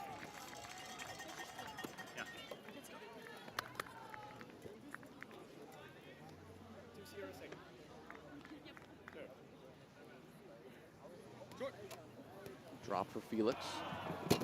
Pearson grunts, but the defense is good, but the U.S., it's Rose now who makes it happen. My goodness, a flashy defensive play for Switzerland, and then the U.S., well, they can do it too. And Jonah, we've talked about Kieran Rose's serving ability, that time putting his athleticism on the table, jumping up, leaping up for that touch to stay in the rally, and then Katie Pearson with a dime of a set. Kieran Rose with a nice diving pull to put the ball away. Awesome stuff. And there's a nasty one to keep things going for Kieran Rose and Katie Pearson. We said it was a dangerous threat, and there it was on full display. I mean, I've had the misfortune of having to receive Kieran Rose a couple times in my career, and you just can't take a single split second off during those 5 seconds. Another good one, and that one is not coming back either. Kieran Rose putting on a serving clinic right now. Yeah, and if I'm Switzerland here, I'm taking a timeout as soon as I can. You just don't want to see him get hot, because the second he's hot, he's not going to miss. No timeout in sight just yet. Another swing. Unable to get the touch. You know, in a situation like this, you're looking for those first serves. You're looking for those faults to play to get you out of this position. Alt side pocket by Kunzelman. Observer agrees. Well, the most one-sided of our 3 games right now, it is Austria who jumped out to an early lead, and they have not looked back. Megan Laybourne and Donnie Cutlets have been on fire. And right now they hold a comfortable lead, only a couple points away from closing this one out. See what Franzi Stadler can do. But as they've proven so far, it is not easy to get a ball by this Austrian team.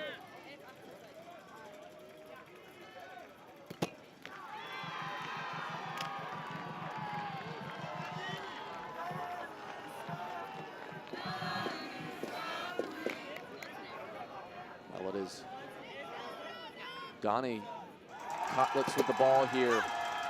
A nice low serve. Won't find it on defense, but man, looking to become world champions for the first time, at least in Roundnet. Donnie Cutlets has the very unique title of Dodgeball World Champion as of 2 weeks ago. She was voted most valuable player on that World Championship Dodgeball team. Unreal. So looking to add another feather to the cap. What an athlete. I mean, it makes sense, you know, coordination, and there's a huge ace for the Stadlers. But the coordination level required to be an elite dodgeball player, I have to think, helps with Roundnet, the hand-eye mobility. I mean, that is maybe the best fun fact I've heard all week. They'll choose not to play the first serve there. They know they are only 2 points away from securing game 1. Julia Stadler, second serve is too high, which brings things to game point. Laybourne with the ball. I think that's 7 game points for the Austrians.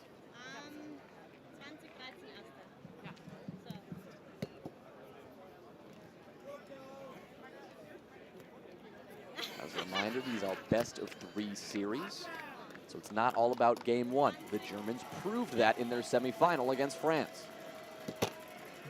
Lost it. Not too close in that first game. Brought it back, won game 2, and went on to win game 3.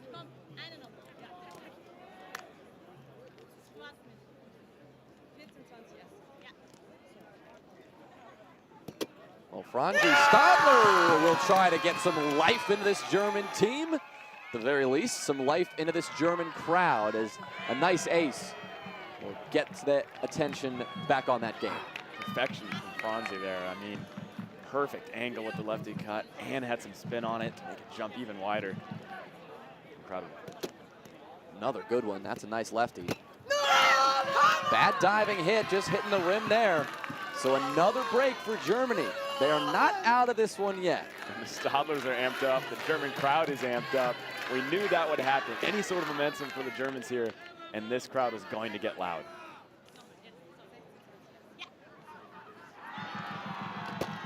Oh, she goes for the lefty again. It's been looking good these last 2 points.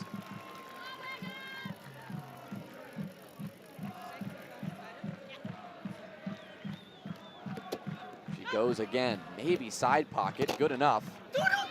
The hit was lipped up, but that will do the job. With 7 game points, you don't need to be perfect.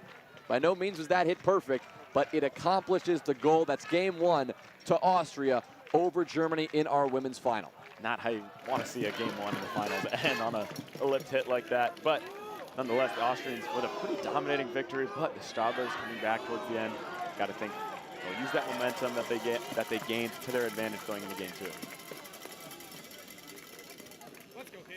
Well, in the meantime, we missed a couple of breaks for Switzerland on this net. They hold a slim lead.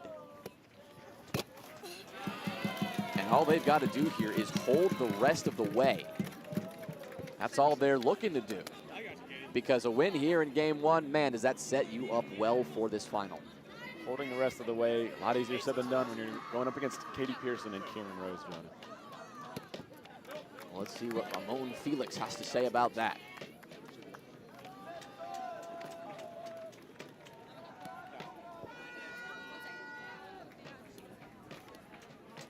There's nothing comfortable about a 1-point lead against a team like this, as you said, Henry. So Felix will be looking to get it done, but he will not be able to land it. We do have a score adjustment though, so it was a 2-point lead, now a 1-point lead for Switzerland. U.S. crowd trying to bring some life to this team. And that's what Kieran does in response. Are you kidding me, Kieran Rose? That is just stupid, Jonah. And we have a great angle here. You can see he reaches out so far to get the most angle he can, and then it still jumps 45 degrees off the net. Oh my gosh, this is amazing. With Laura Kunzelman receiving a serve, I was watching this yesterday. It's almost inhuman how many balls she's able to get at how wide of a range. She was warming it up and it was looking unreal. For her to not be able to get a hand on that, that just really should sell how wide that actually is.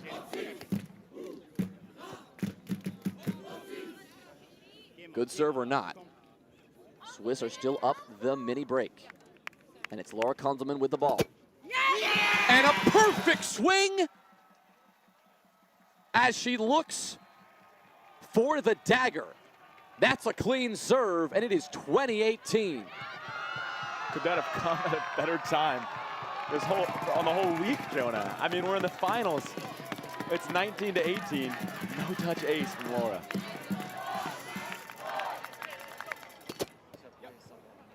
Crazy reverse. Rose handles it. Good pull. Signature dive. The U.S. stay alive. Another solid serve from Laura. She is clearly handling this moment well.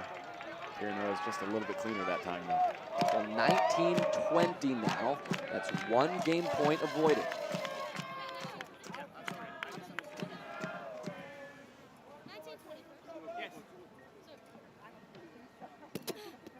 Pearson, decent cut, and a foot fault called. So they will not be able to play through.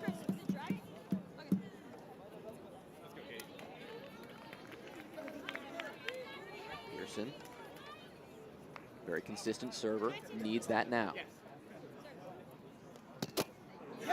Second serve will not do it, and game 1 goes to Switzerland. Laura Kunzelman and Ramon Felix 1 game away from becoming world champions. Huge victory for the Swiss. Laura and Ramon are not two people you want to be playing from behind against. No, they are not. We look back now at our women's final net as that is continuing what has been a good series so far, but just beginning game 2. Austria got out to an early lead and never looked back. They are 1 game away from also becoming world champions.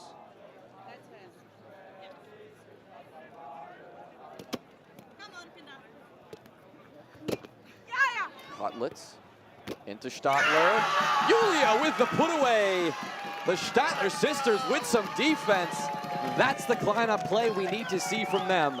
if they want to take this to a third game. And that is demoralizing for the Austrians. You get into system after a good receive, a good set, but the defense from the Stadler's just too strong. What a swing! It's another lefty ace for Franzi Stadler. Franzi's left is on fire right now. In the last 15 points they've played, that's 4 or 5 lefty aces we've seen from her. And the amount of spin she's getting on it is just incredible. Wow. What a way to start out game 2. Germany need to win it.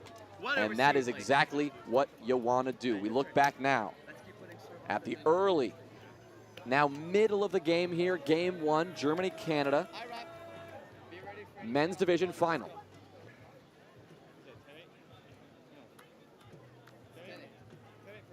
(10-8), Canada up by 2, Bozak to serve. And it's perfect. Bang! Just some continuation from what we saw in the semifinals, Jonah. Blake Bozak, similar to Franzi, on fire from the 7-foot line. With Bozak, if he lands a clean serve, you're just kind of hoping you guessed right as a receiver.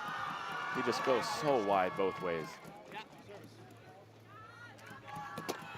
So low as well, my goodness. Just clipped the rim, probably a factor.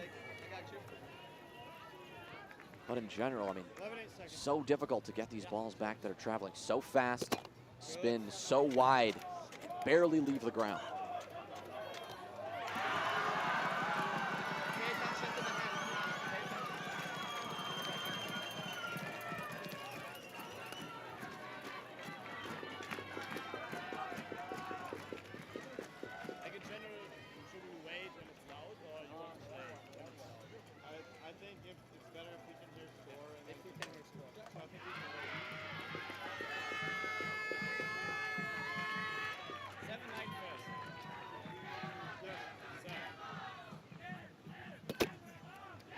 Serving now is Paul Siemer.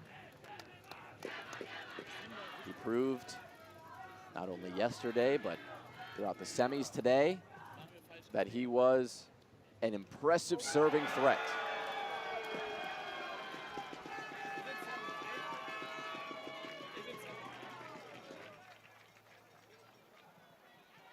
Some discussion about a call there. I'm not entirely sure what they're talking about, but looks like they're in agreement on whatever it was. What a swing. That one was real close. Observer does agree on the call. So no good, but my, that's scary. And that's the exact serving style we saw from Siemer last evening that was so effective against Rogue.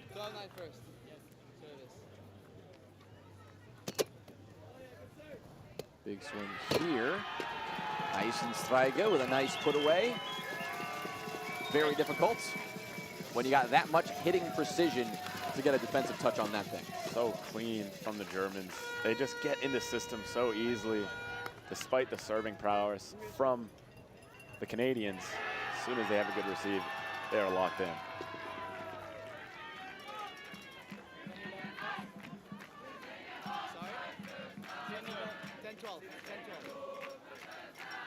And 12, Eisenstreiger serving.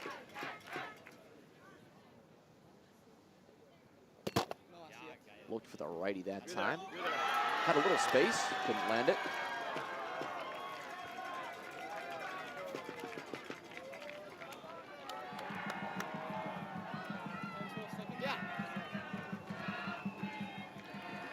Second serve, a little too high.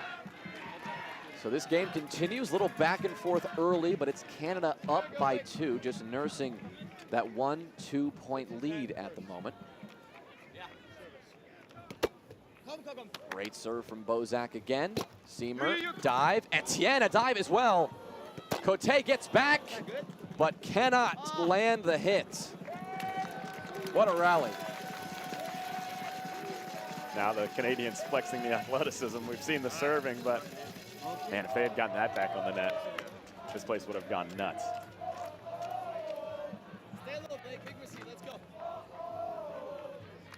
1-3 first. Yes. Paul Siemer again. looking for something. He was landing it earlier. We've said that it's kind of a shame that they couldn't play the final right after the quarters. They couldn't go straight into it. Just how well they were playing yesterday. They've got to try to harness that energy again. There it is. What a serve. Bozak, a great hit, though, sneaks it past the defense, and Canada keep the lead. That time the footwork from Bozak on the receive was just perfect, and it had to be perfect with how good that serve was from Seaman. Well, we just missed an incredible rally over on our women's final net. The back and forth between Austria and Germany, these two women's duos continues. We'll bring you an update there in a moment. For now, let's go! Another break here for Canada as a rimmed hit from, I believe that was Eisenstreiger, who tried to make it happen, and they come up just a little bit short. It's not the moment for that. You can't afford those kinds of mistakes right now. Yeah, come on, Hit on two. What a dive here from Bozak. Cote gets it back on. Eisenstreiger cannot convert it. What another play here from Canada. It just seems that they could do no wrong. My gosh, Bozak, that time the athleticism coming to fruition on that defensive break. Diving all over the place. These Canadians are not afraid to get their knees dirty in this turf. I'm glad we stuck there for a moment. Would have missed that rally if we kept bouncing around.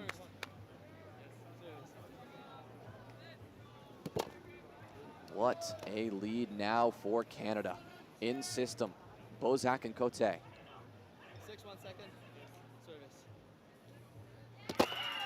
Nothing on his second serve here, so it is Canada right now with a nice cushion against Eisenstreiger-Siemer, and they look to maintain it as Austria and Germany continue to face off in what is appearing to be a back-and-forth battle here in our women's final as well. No such early cushion for either team like we saw Austria secure in game one. We've seen some nice plays from Germany. We saw that ace earlier from Franzi Stadler.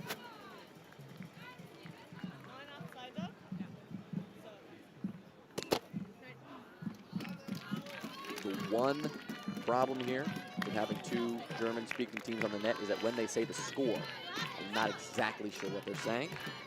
Thankfully, we have some scorekeepers out there in the crowd who are keeping track for us. Yeah, thank goodness for them. That would be quite the issue.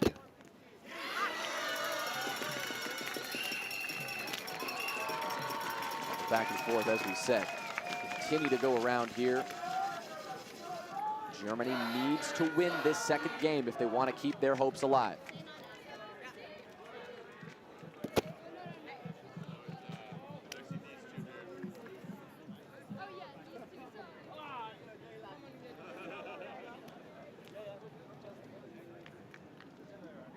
Laybourne now with the ball.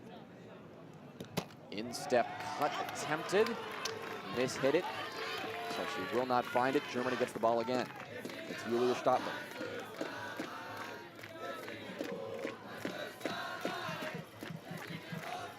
Our mixed final.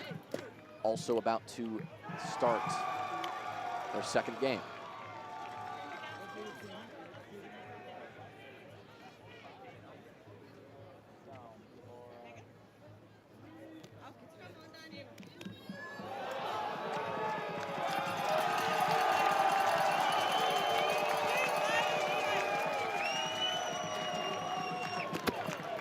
Great serve there from Julia. Oh, and another defensive opportunity, just clipping the side of the body there from Julia, but the hit from Laybourne was good enough. And if you're the Stadlers, that's still encouraging.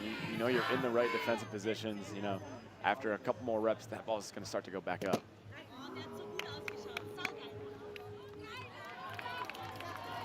Big rally here on the men's net. We'll give you the radio play-by-play. A diving grab from Etienne. The rally still going. We were 6 change of possessions deep, it felt like there. My God. Every ball that looked like it was going to be put away, it was a diving Siemer, and then a diving Cote, and then a diving Bozak. It just never ended. That was a fun one. This crowd obviously getting hype for it.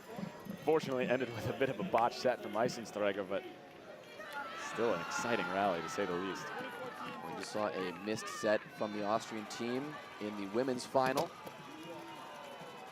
So a point for Germany that they're going to be happy to take there, but it is this men's final that Germany needs a little something special.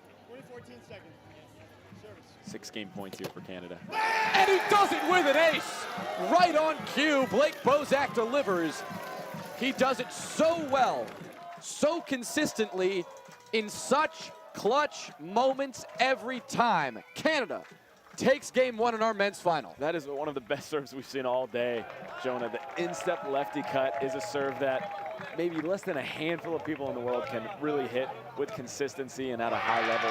And that one from Bozak was just unbelievable how low, fast, and wide it got. Usually in round net, you say you can only get 2 of those 3 on a typical serve.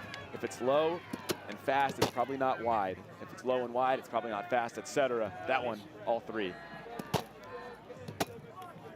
Well, it was the Swiss who took that first game in our mixed final. The U.S. had an early lead. They lost it. It was a back-and-forth battle. Right now, a slight lead for the U.S. that Pearson and Rose are hoping to maintain. We're going toe-to-toe with the favorites here. I think that's pretty unanimous. We've talked a lot about the European crowds here, but don't sleep on the U.S. crowd, you know. They're all in that circle where they're supporting Darren Rose and Katie Pearson, and they'll get loud when they need to.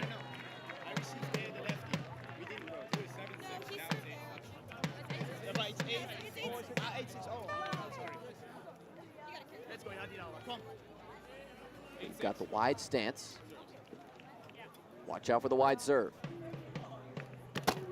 Goes with the righty this time. You know they've got to play it. Nobody up there. A nice 1-2-3 for Kunzelman and Felix. And you mentioned it, Johnny. You have to think playing it off that fault on the first serve is going to give them a better chance than having to try to receive Rose again.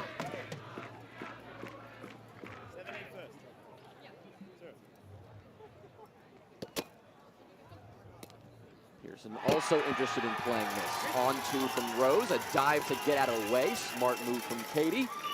And the back and forth continues. USA will get the ball back. Back to our women's final we go. We mentioned there were a couple of breaks there for Germany early. It's been a couple of breaks for Austria in response. Laybourne looking to swing away now.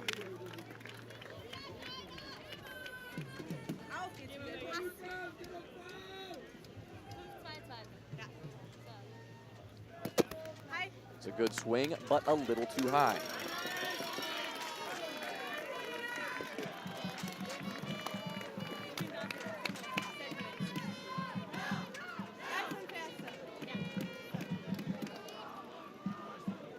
Serve here from Julia. Man, that's good. Diving lefty from Laybourne. Looks so low, but it's good. What a hit. Athleticism to dive to put that in on the net is unreal. And I believe what we're seeing here is Franzi trying to call a hinder after Megan, or rather Julia, dove for that defensive touch. Franzi arguing that because Laybourne had dived onto the ground right in front of Franzi that she couldn't get to it, and they will get ruled the hinder. Kind of a surprising call, but Franzi believes she could have gotten there for the set. Well, will it pay off here, though? Backhand missed, playing through the interference, and that's the right choice. Laybourne and Cutlets take another. And if you're an Austrian, obviously that's a ball don't lie situation. I want to put away to that great defensive up from the Stadlers.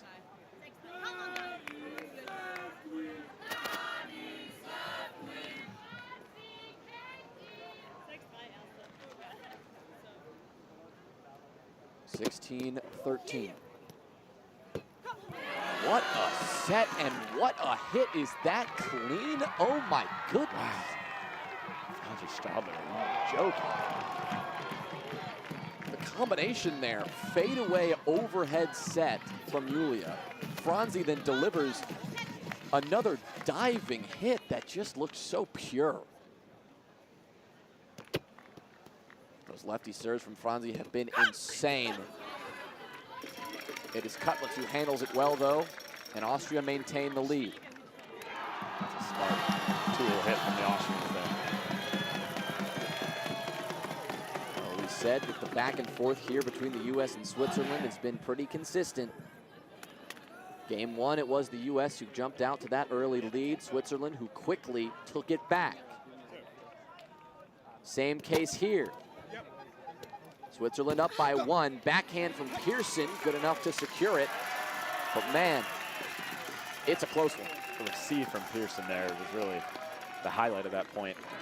Getting under her knees for a really wide lefty from Felix. Well, a roar from the crowd as the Germans get themselves a nice point on our men's final net, needing a win in game 2.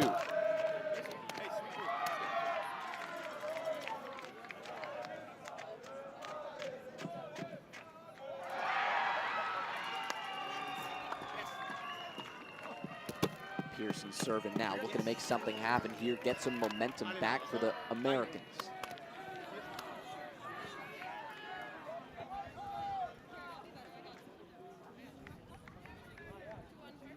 Now it's Kunzelman.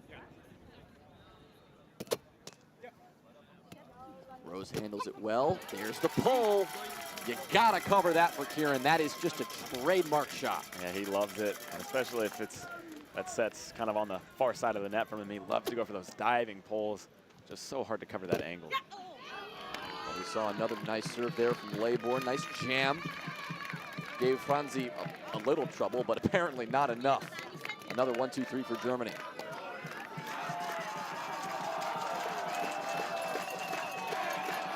We are sitting, however, on game point, match point, and world championship point for Austria. Laybourne and Cutlets, 1 point away from glory.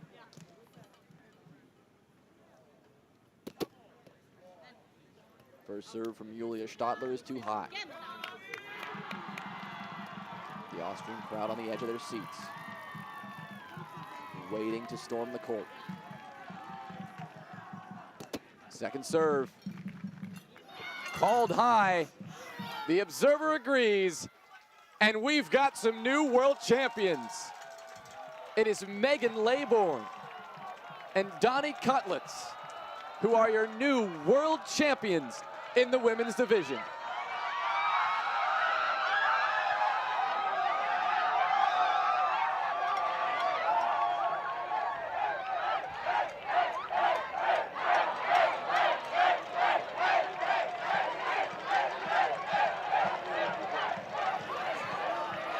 What a week for the Austrians. Donnie Cutlets, Megan Laybourne. This is what they've practiced for years.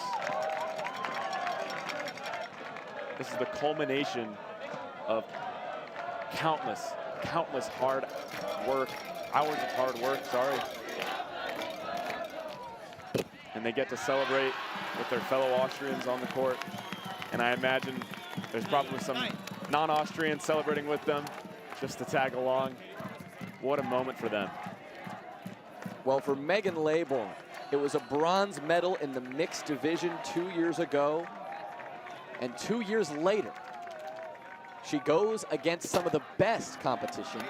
In fact, the best competition the women's division has ever seen. And she and her longtime partner, Donnie Cutlets, come out on top and take the gold.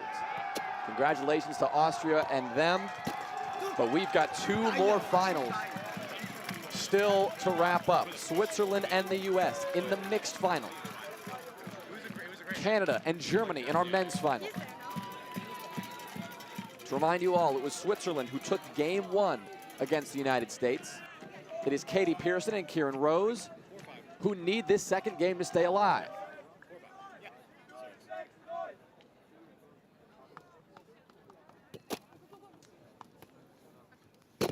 Yes! 1-2 for Kunzelman, and that is good enough. If they continue to play these first serves and not allow Kieran to get hot, this is the recipe for success for the Swiss.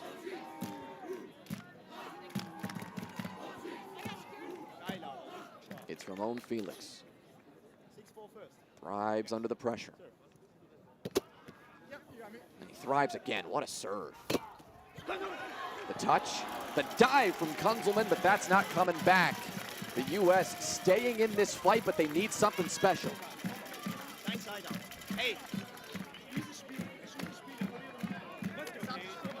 Back to the men's we go.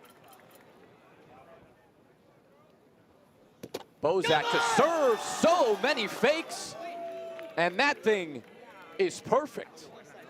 A discussion on a potential foot fault or time violation. I think Eisensteiger also signaling rim, just trying to find something wrong with that serve. Looked pretty clean from our angle. And the observers agree. Called clean, and this second game, which Germany needs to stay alive, is not off to the hottest start for them.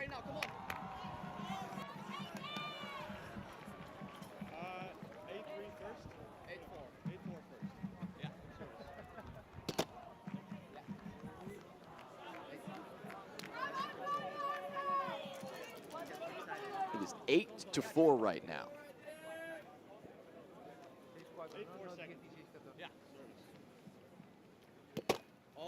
Second serve from Bozak will not land. Need a little something here from Eisensteiger Siemer. They've been trying to rile up the German crowd, willing themselves back into this fight. Here we go, Blake. You got my set.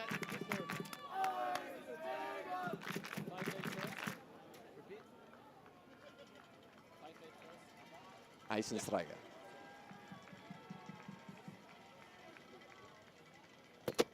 That's a good one. Diving set from Bozak. Step through from Cote. We go again. Hinder.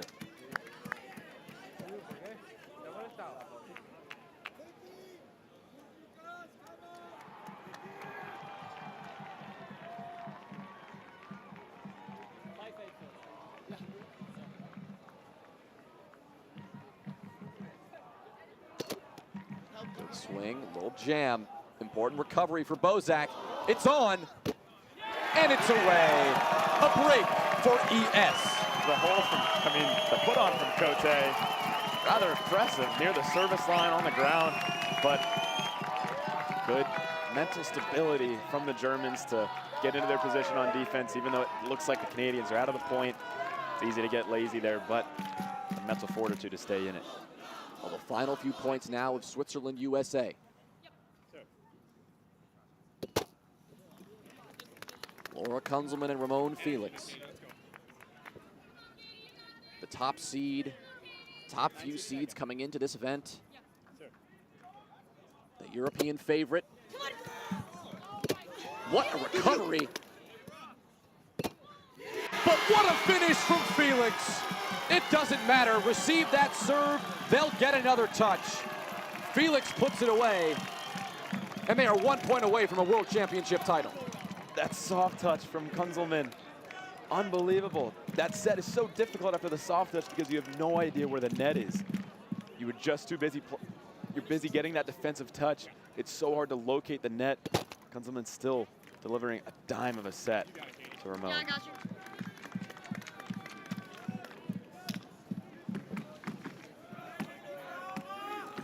4 game points, match points, world championship points.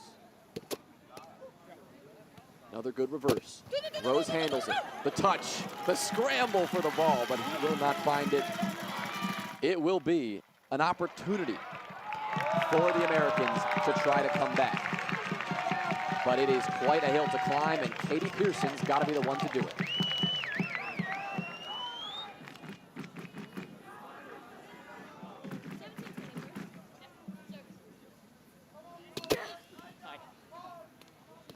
First serve called high.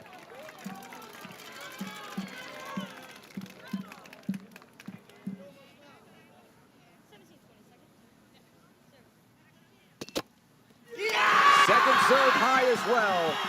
Laura Kunzelman and Ramon Felix are your world champions.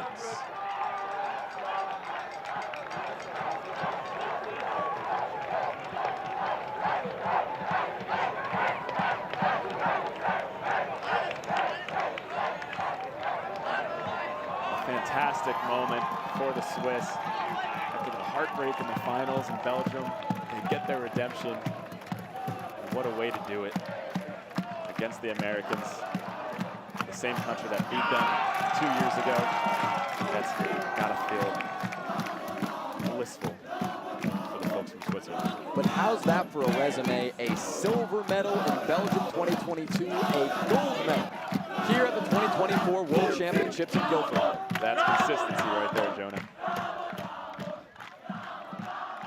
And to finish out the night, Game 2 rolls on between Canada and Germany. Canada still nursing this lead.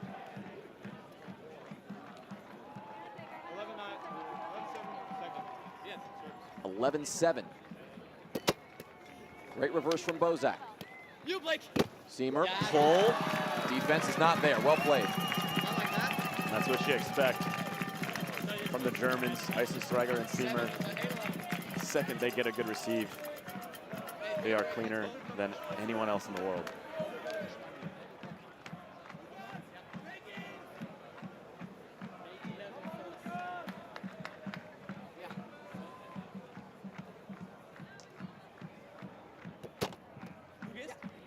Choosing to play the first serve. Up and away. It's good.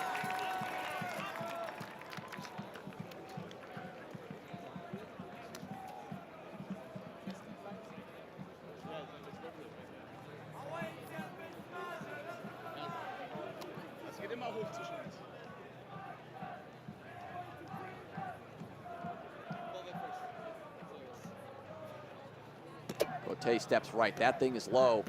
Backhand flick. Nice finesse from Eisensteiger. As the 1-2-3 for Germany gets them the ball back in their hands. It's unheard of to go for a shot like that in a moment like this, Jonah.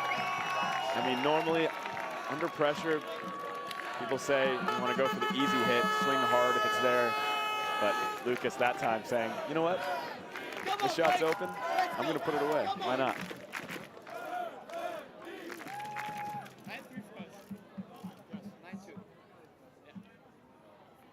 9-12.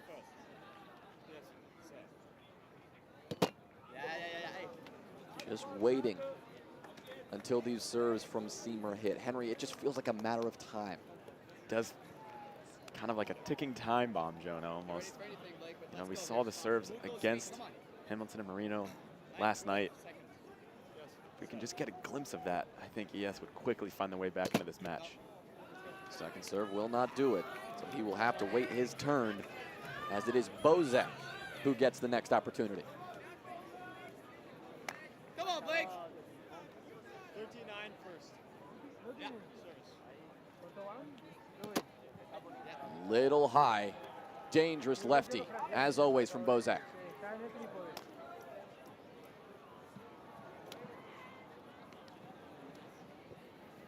I stay, let's go. 59 seconds. Yeah. Good swing, Blake.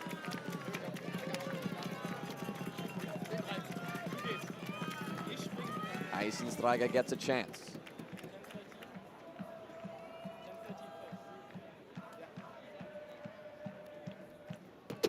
Lefty, that thing is nice. Gets a break. Now the crowd's really in it. And it's not a serve he pulls out super often, but because of that, Cote not really expecting it, kind of late to get out there, doesn't get a good hand on it.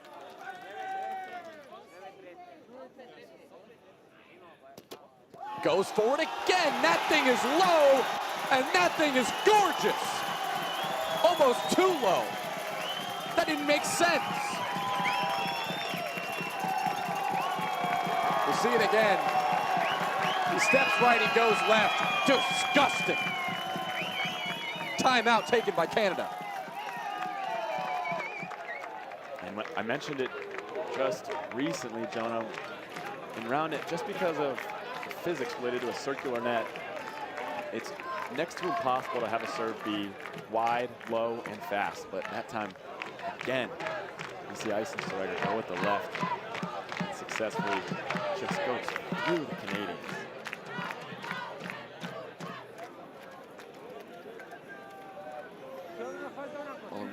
2022, these guys were a threat, but they did not podium. They came up well short in the men's individual bracket. It was squads where the German team excelled. Here, well, this year, it is the year of Team Canada. It is the year of Team Germany. And one of them here will have a chance to join the Austrians and the Swiss atop the individual World Championship titles. John, we got to ask Paul Seymour before the tournament what his favorite part about Worlds in 2022 in Belgium was, and he said the atmosphere. I have a feeling Paul Seymour's having a pretty good time right now. This crowd is electrified. There is nothing better than this atmosphere. You are never going to forget this for your entire Roundnet lives. The German flag, the Canadian flag flying around the circle of fans. Now the question is, can Eisensteiger stay hot?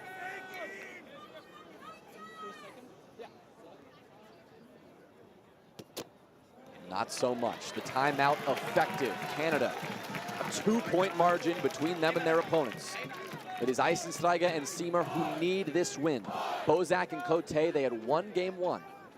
Game 2 victory will decide the World Championship. Be ready, be ready, be ready. Nope.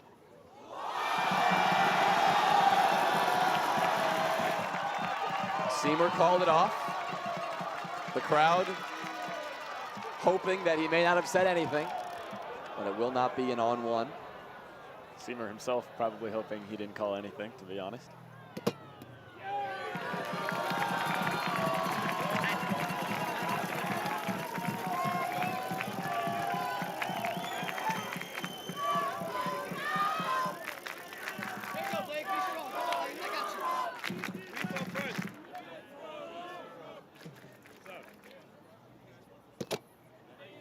First serve too high.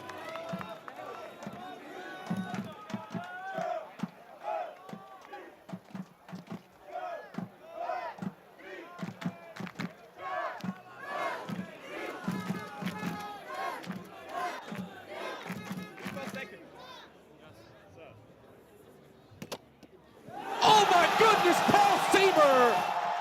What a time to do it like that!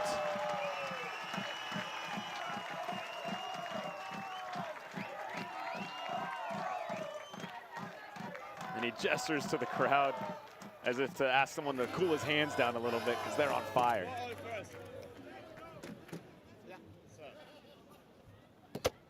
There's another one. Recovery needed for Bozak.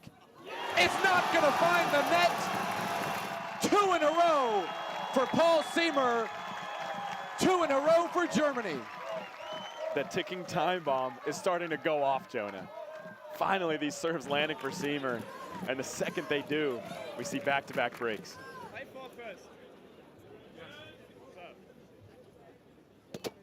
And he does it again. Can you believe it?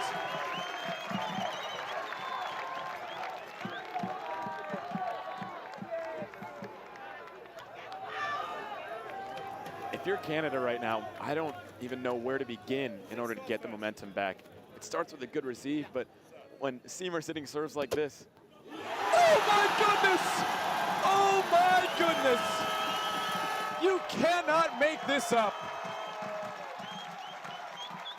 4 in a row for Seymour, and it just keeps on going. Paul Seymour in the World Championship finals right now, looking like this is just everyday stuff to him. Hitting 4 aces in a row and not even batting an eye. Let's go, Blake. You're there. You're there. Like it's nothing. A walk in the park for Seymour. Be ready, Blake. But what a time to come alive. 7 seconds. Let's go. Come on. Finally, the bleeding stops for Canada, and boy, are they glad to get the ball back in their hands, Henry.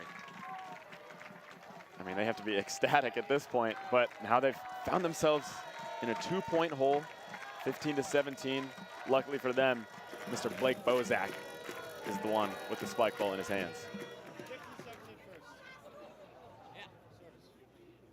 Good stuff, Blake. Good stuff. There we go. 15, 17 seconds. Unreal how the momentum has shifted. Thanks to Paul Seymour, what was looking like Canada all day long in game 2 is now a 3-point lead. Eisenstreiger has the ball, and it is Germany all day right now. Yeah.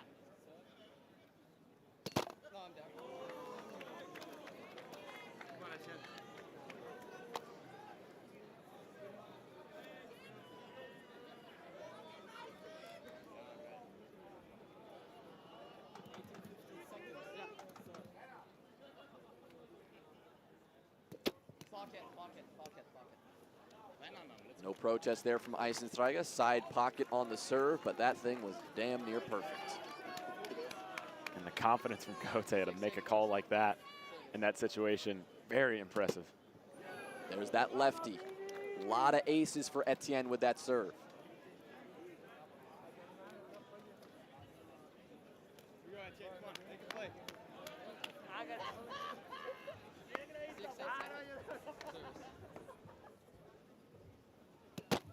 Goes for it again, but he cannot find it.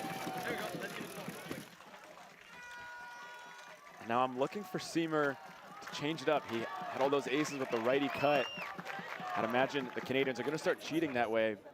Might go reverse or lefty here.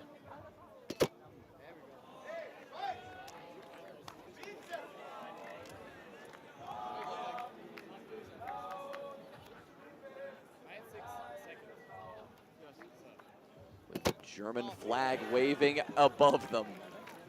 Paul Seymour and Lucas Eisenstreiger, they are so close.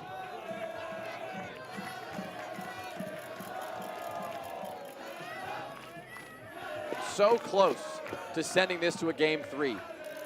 This is the most important possession yet.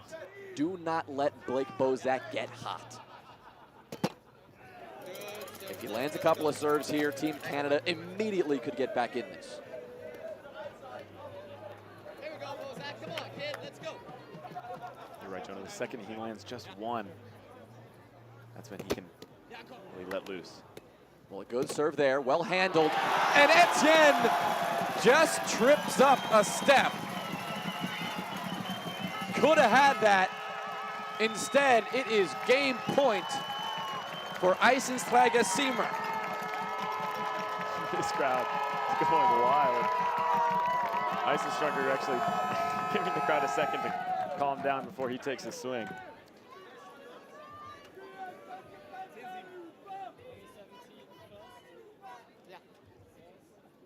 Game point.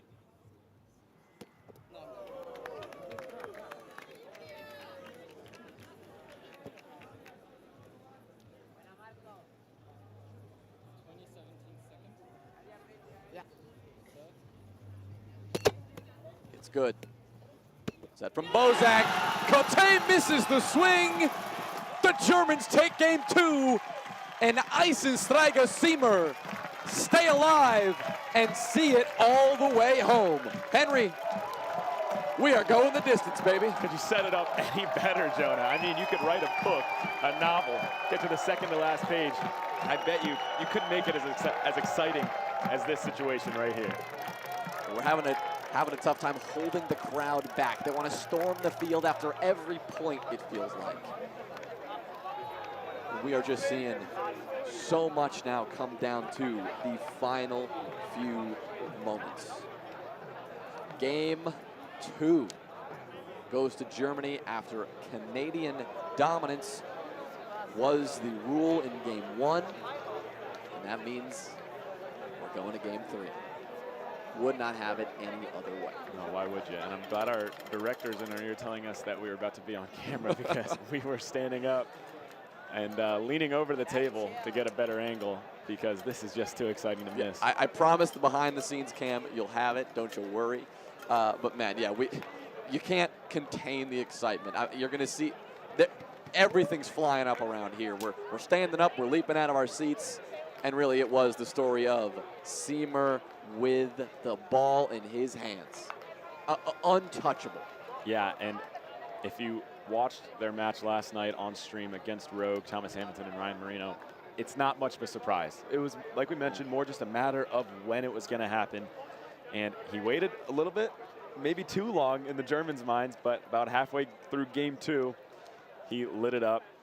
And if it's any indication of what we'll see in game 3, the Canadians might be scrambling. Well, you know we got to do it to you. We're going to step aside for just a minute or two. And this final, this game 3, is coming up right after this.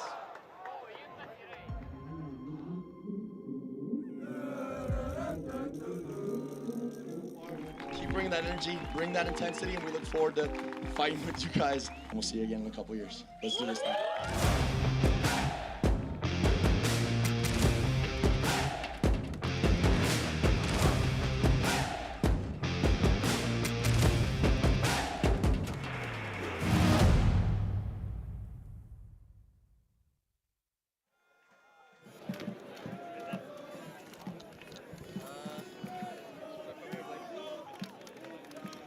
Well, as promised, we don't need much more time than that to get you back into this one. Game 3 of the Men's Individual World Championship. The finals to decide it all. Catching our wonderful production staff. That was Josh there running in front of the screen telling everyone else, get out of the way, please. We're trying to see this match. 0 seconds. Yeah, service. Oh my goodness! What a way to start. Come on! I mean, that's bread and butter stuff for Blake Bozak to do it on the first point of the game. I mean, talk about a way to get the crowd on your side quickly. That is perfect for the Canadians. You guys are hearing what a get. Cote. Oh, just shorts it. Canada firing right now. And we can watch here on defense, Etienne Cote immediately reading where the hit was going to be as soon as that set is put in the air.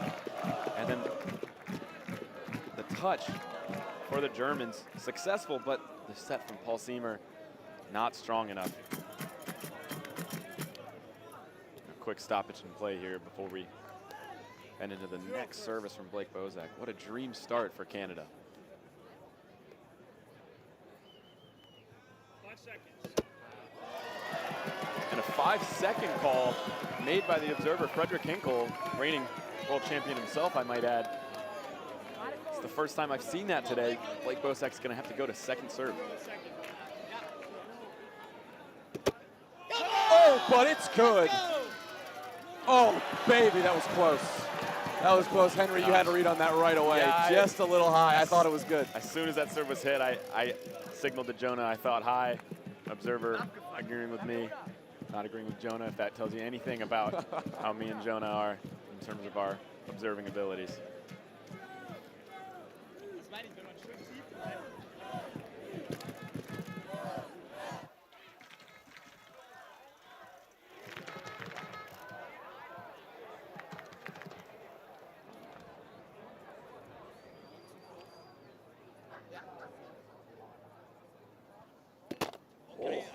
Had the space.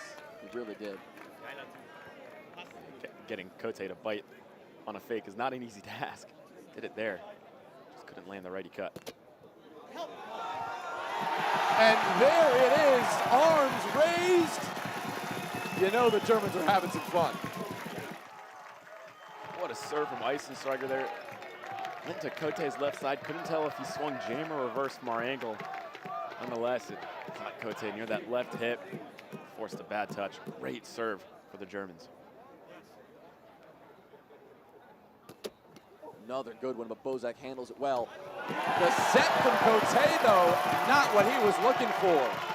The Germans, they keep on rolling.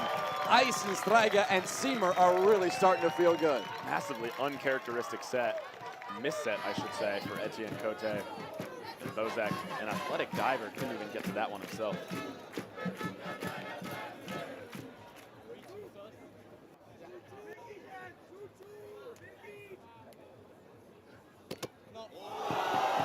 Very close.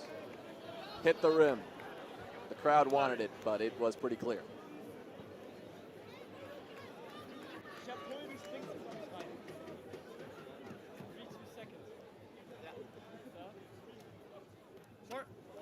What a drop! He does it with the short stuff. He does it with the finesse. Germany, Eisenstreiger. It's on fire right now, and Canada, their only response is to take a timeout. What else can you do? Perfection from Eisenstreiger, and if the crowd wanted to get any louder than they already were, he immediately turns around, signals to the crowd to get even more amped up. This crowd is loving the European firepower right now. Coming into this event, we said one of the biggest storylines was the world versus North America. North America versus everyone else. United States, Canadian dominance was very much present at the last World Championship 2 years ago. Everyone knew it would be dominant again for the US and Canada at this World Championship. But now, if there's any indication, the EU flag flying high around the field. United States 5 for 5 in Belgium, winning all 5 divisions, gold medal in each. Now the United States starting 0 of 3, and if this lead holds for Eisenstreiger and Siemer, all of North America will start 0 of 3. Europe claiming the first 3 gold medals at this World Championship, Jonah. I don't think many people expected it. I guess if you talk to the Europeans, they probably would have felt pretty confident going in. I myself certainly did not expect this.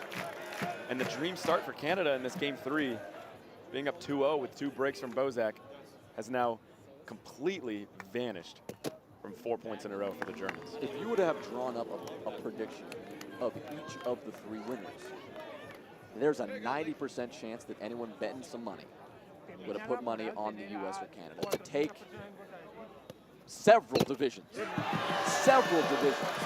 not just 1 or 2. Instead, Switzerland and Austria have the gold medals, and Germany are desperate for the 3rd.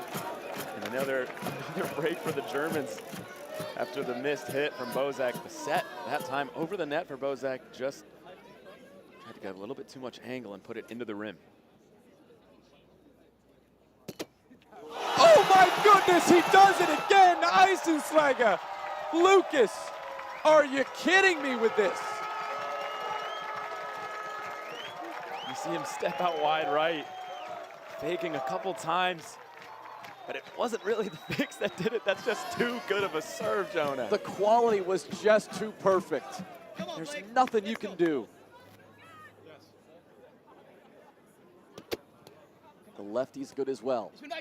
Bozak handles it well. Siemer tried to track that one down, but just hit well enough.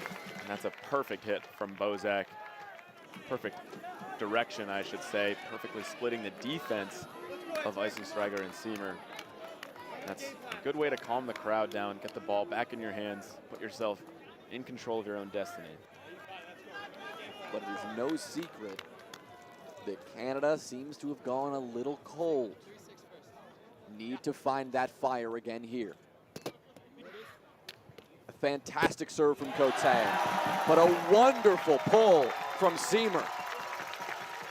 This German team is really just not a team you're going to get many defensive touches on once they get into their in-system offense.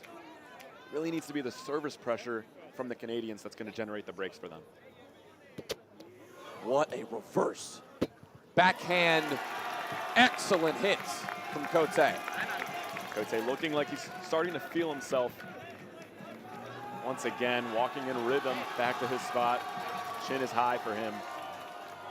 Both teams feeling great right now.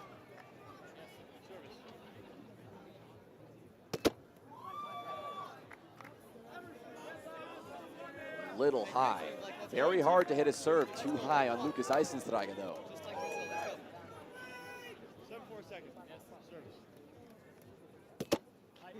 That one definitely high as well.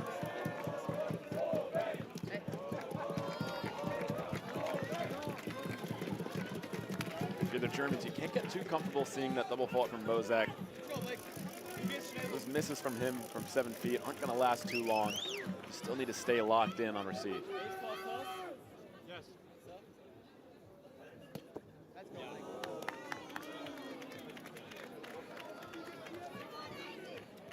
I got you, let's go.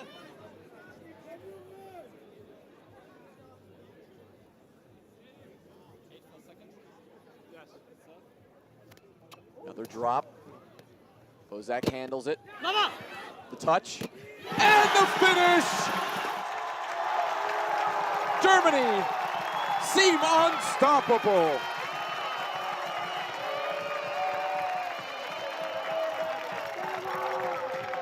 And we'll see here the Germans getting just into perfect defensive spots. Covering the hard pull is Eisenstrager, and then Siemer jumping in to cover that push shot. And the soft touch back to the net is perfect for Eisenstrager to put away with the left hand in dominant fashion. What a body. What a touch from Siemer. Impressive. 9-4. A 5-point lead at this stage in the game. Wow.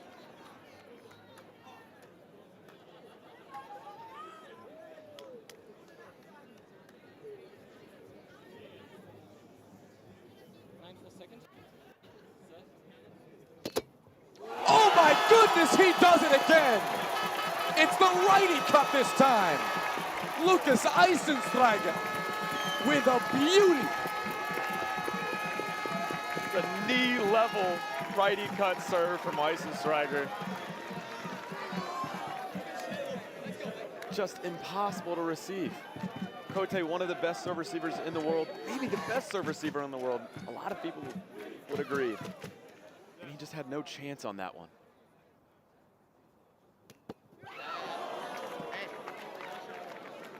Like a lefty reverse swing from Eisenstrager, pulling out all the stops here in this World Championship Finals.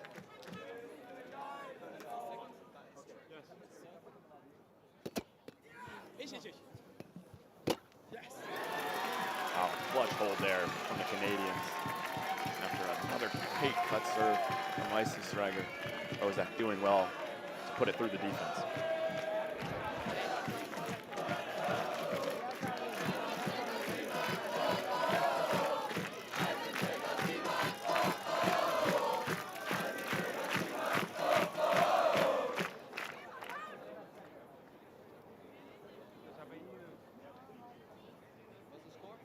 Silence. 5-10 first. Ja, service.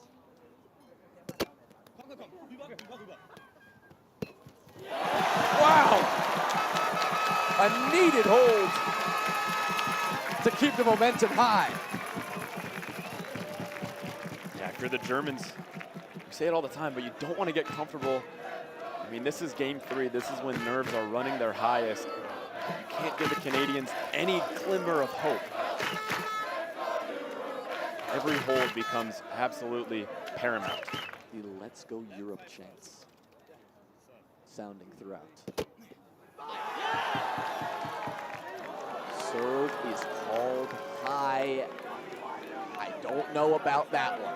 I don't know about that one, but they don't even need it. They're gonna be fine. From our angle, looked clean to me, Jonah, but we don't have the best angle. The observer does. That one definitely high. Regardless, a lovely cushion right now for Eisenstrager Siemer. And Jonah, we're unbiased, we're commentators. We don't have a rooting interest, but the crowd storm that would occur if the Germans won this match is something I would definitely enjoy seeing. That's all I'll say.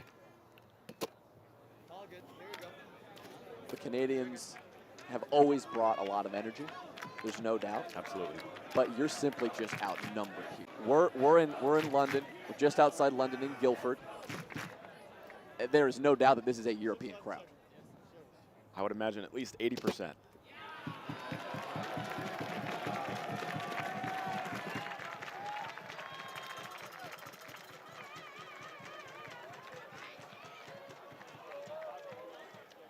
Well, we will see Eisenstreiger take the ball next. Comfortable lead for Germany. 12-6.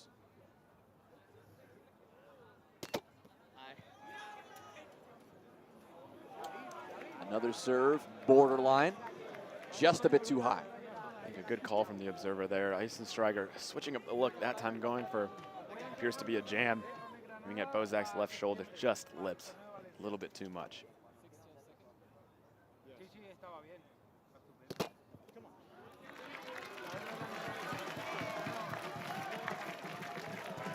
Amazing.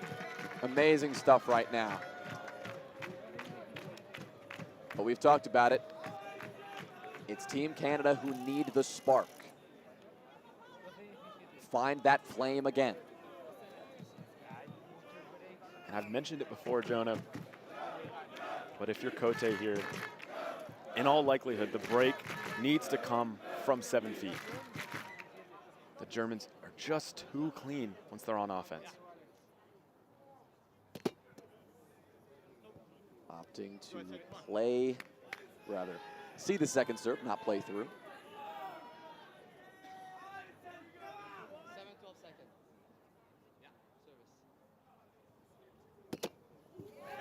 Yeah, Just a little too high. So that one's not going to work. Great swing from Cote there. That one just catches a little bit more near net. That front pocket, like Seamer, might have been in shambles.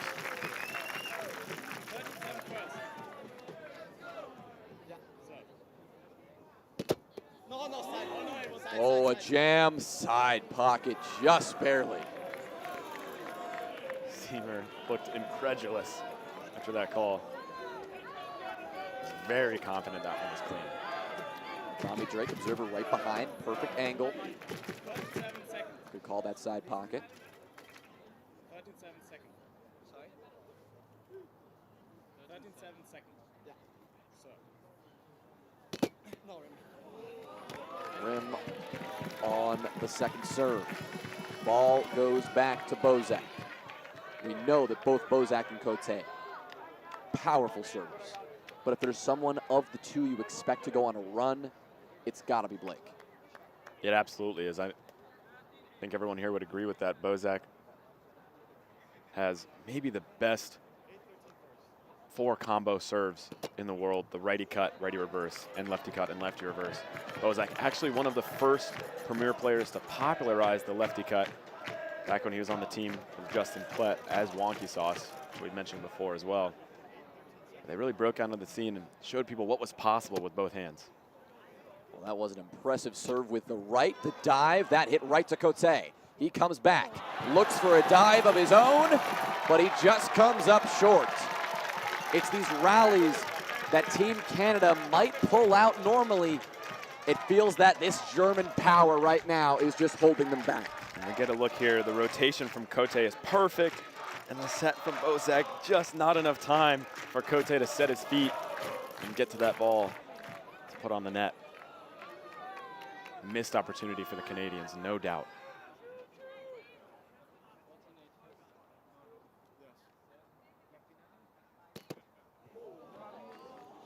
This game 3, it's really been Lukas Eisenstreiger on the serving line, the primary serving threat for this German team.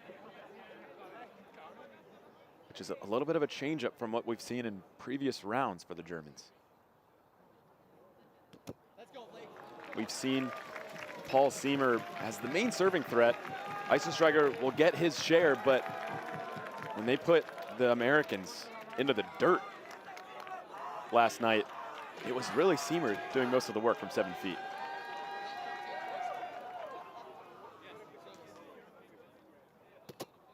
Now it is Cote. Gives Seamer a little trouble, but here comes Team Canada. What a touch! The dive! not going to be the recovery. Finally, some life in this Canadian team. And the Canadians proving me wrong, showing that they can get it done on defense against this German team. And we see the replay here. Great rally, and another Canadian point as a result of a shorted set by Paul Siemer. Such a clean team. It's not something you really expect from them as they call a timeout to cut off this Canadian momentum as soon as possible. Right, we saw the timeout taken from Team Canada 6 points into this game. It is now ES, Eisensteiger-Siemer, who take the timeout now for Team Germany. We're getting a look right now at Etienne and Blake, getting a couple of serving reps in while ES takes a step aside, grabs some water, grabs some coaching from the rest of their team. And I like this timeout from the Germans. If you ask really any top player, they'll say, don't really want to save your timeout towards the end of the game if you feel the other team getting into momentum. And we see the Canadians getting their first break since I believe it was 2-0 at the start of the game. And the Germans just immediately saying, hey, we don't even want to give them a chance at a run. We don't want them to see any sort of light at the end of the tunnel. We're going to close that tunnel right now by calling a timeout. A 60-second timeout, one allotted for each team. We're getting a look now at the conversation Eisensteiger and Siemer are having with their German counterparts, their German teammates.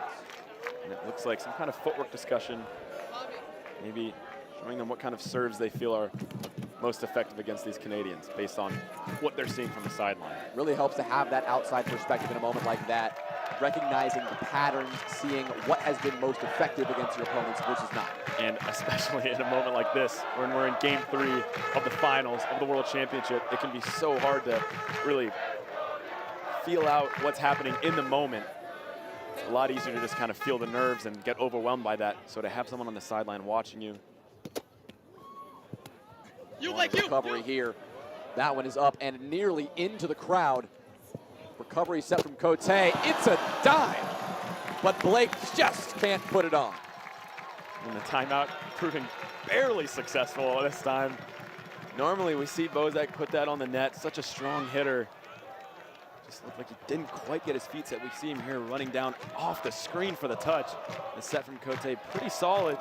And yeah, Bozak's feet just a little bit late to set them for that hit. And we saw it, the result of it ended up in the rim. Siemer, great serve again. Dive from Bozak. Siemer read that all day. He comes back. The flick, the put away. The Germans continue to perform.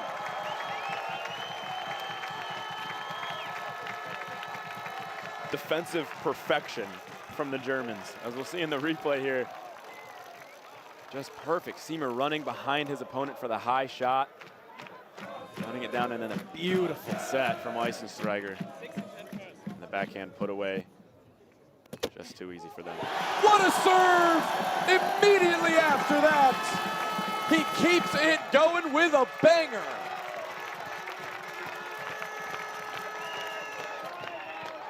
The Germans showing why they're in this finals and why they're leading in this game 3.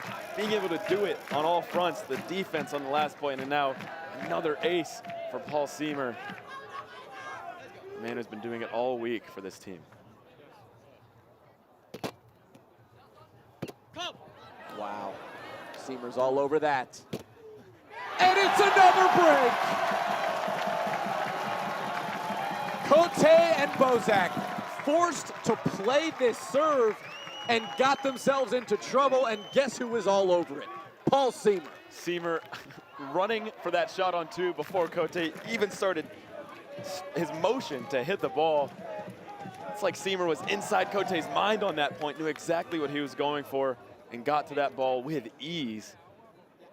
They're on fire right now, Jonah. Cannot believe this is the score we're looking at right now. 18-10, are you kidding me?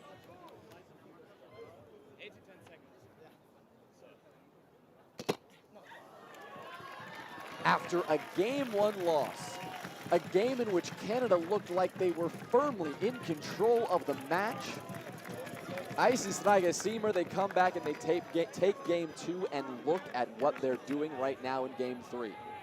putting on a masterclass, a world championship-worthy performance. Good hold there. Eisensteiger puts that one behind Bozak. And he gets the ball back in his capable hands again.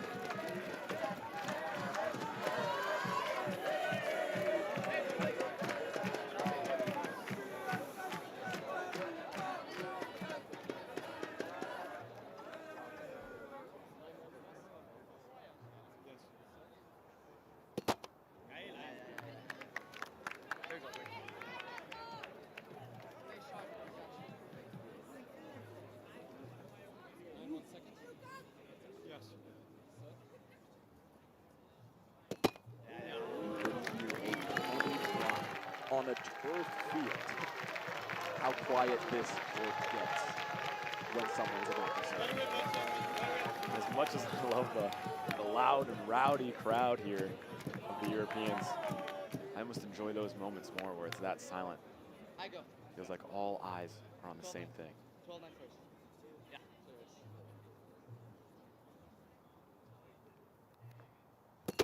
Come. Great serve. But Seamer still makes it happen. They cannot be beaten right now. Not even a serve like that is giving them trouble. Well, that 8 World Championship points for Germany. The entire crowd getting ready for the inevitable. The Germans on their feet. All the Europeans on their feet. Go. Here. Seamer gets all the way downtown for it.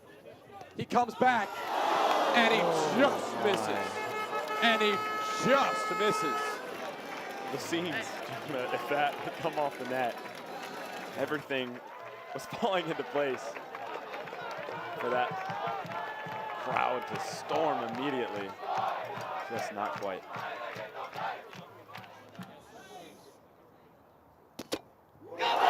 Bozak's got something left in the tank.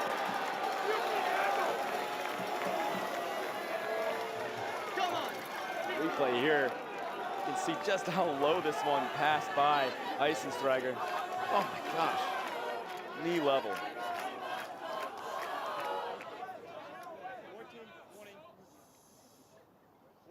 First. Yeah, service. He got the space, and he took advantage. This thing may not just be over yet. Jonah, I'm going to be honest, I don't think he even needed the space from that righty fake for that to be an ace. That was a perfect angle, line off the net, a crazy amount of spin.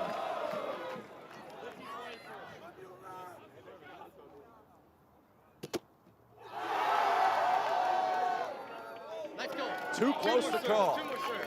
Right on the line. So Bozak will redo his first serve. Here we go, Blake. 15-20 first. Service. Another reverse to get the job done. Canada will not go down without a fight. A desperation high call from Eisensteiger there, but that one was a no-doubter, Jonah. Another perfect serve from Bozak. Not only is he hitting these great serves, but he's using the correct serves, which is so hard to do with how many fakes he throws in there.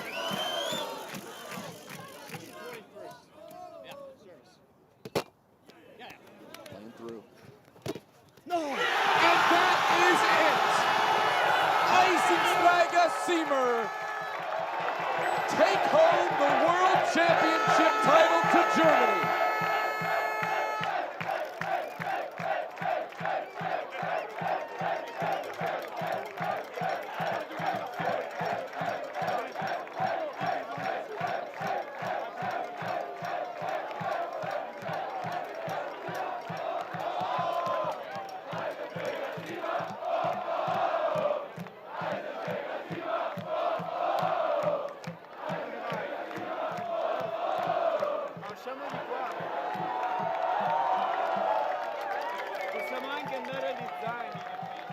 Just clean in-system offense, gets the job done. for Germany to win the World Championship. But Jonah, the story of this final series is going to be mental fortitude for the Germans. Taking the loss in game 1, all the momentum seemed to be on the Canadian side, as now they're crowd surfing on the field. Love to see that. But after the Canadians played so dominantly in game 3 of their semifinals match and then took home game 1, it seemed like there was going to be no stopping them going into game 2, but Paul Seamer certainly had something to say about that. And then in game 3, great team effort from both Eisensteiger and Seamer. Everything was firing for them. In the great North American v. Europe battle, it is Europe who prevails in the biggest way possible in the individual finals. Switzerland take home the mixed gold medal. Austria takes home the women's gold medal.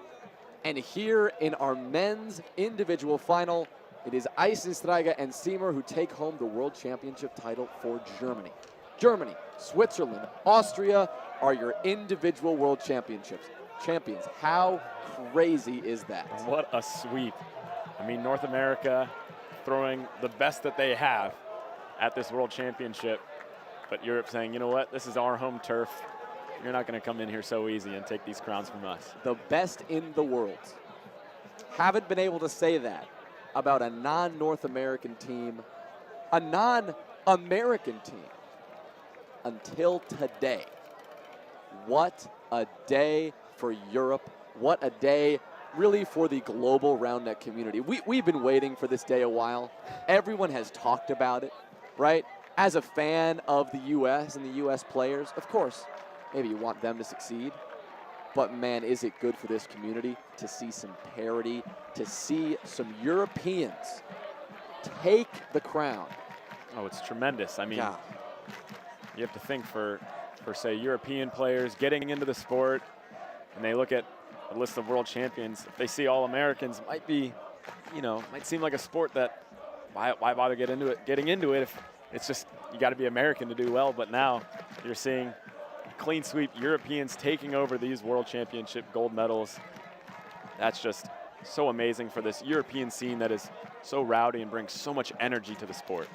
Well, we are going to have a chance to look into these medal ceremonies, our podium ceremonies, in just a few minutes. We're going to step aside before we do.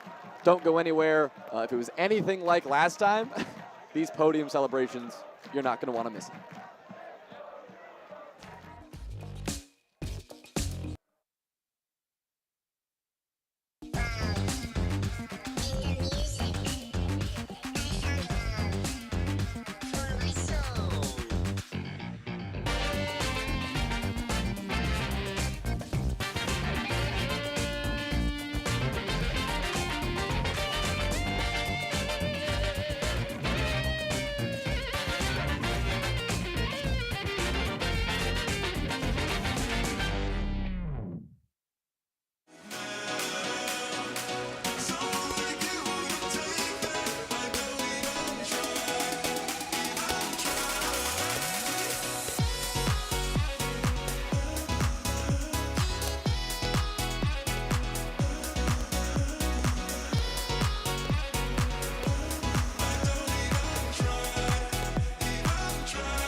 Hi, I'm Michael from Team Spikeball. Today we're taking a look at the new and improved Spikeball Standard Kit. Alright, first things first. Just by looking at it, you can tell that it's sturdier than the OG Standard Kit. The rims are a little bit wider, and they also come with these yellow tabs to make setup even easier. The kit comes with 2 new balls. One's a little bit bigger if you're starting out, and one's smaller if you want a challenge. Both have pips for more grip. The new Standard Kit is built for quicker setup, better rallies, and it folds up or breaks down so you can take the fun wherever you want. See you out there.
Guys, circle out.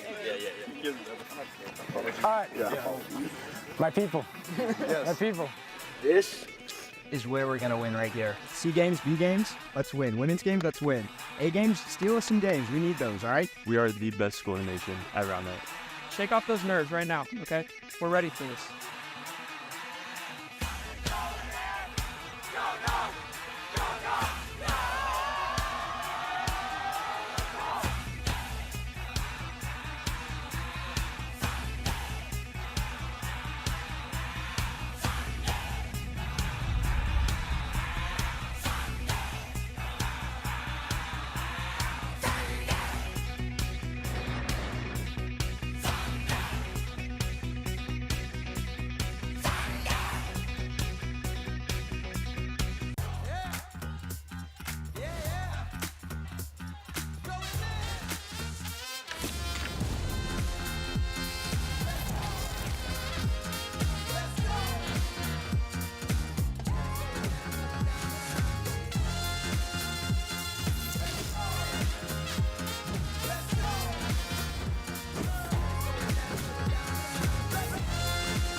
bring you the action now in just a moment from the medal ceremonies, the podium ceremonies.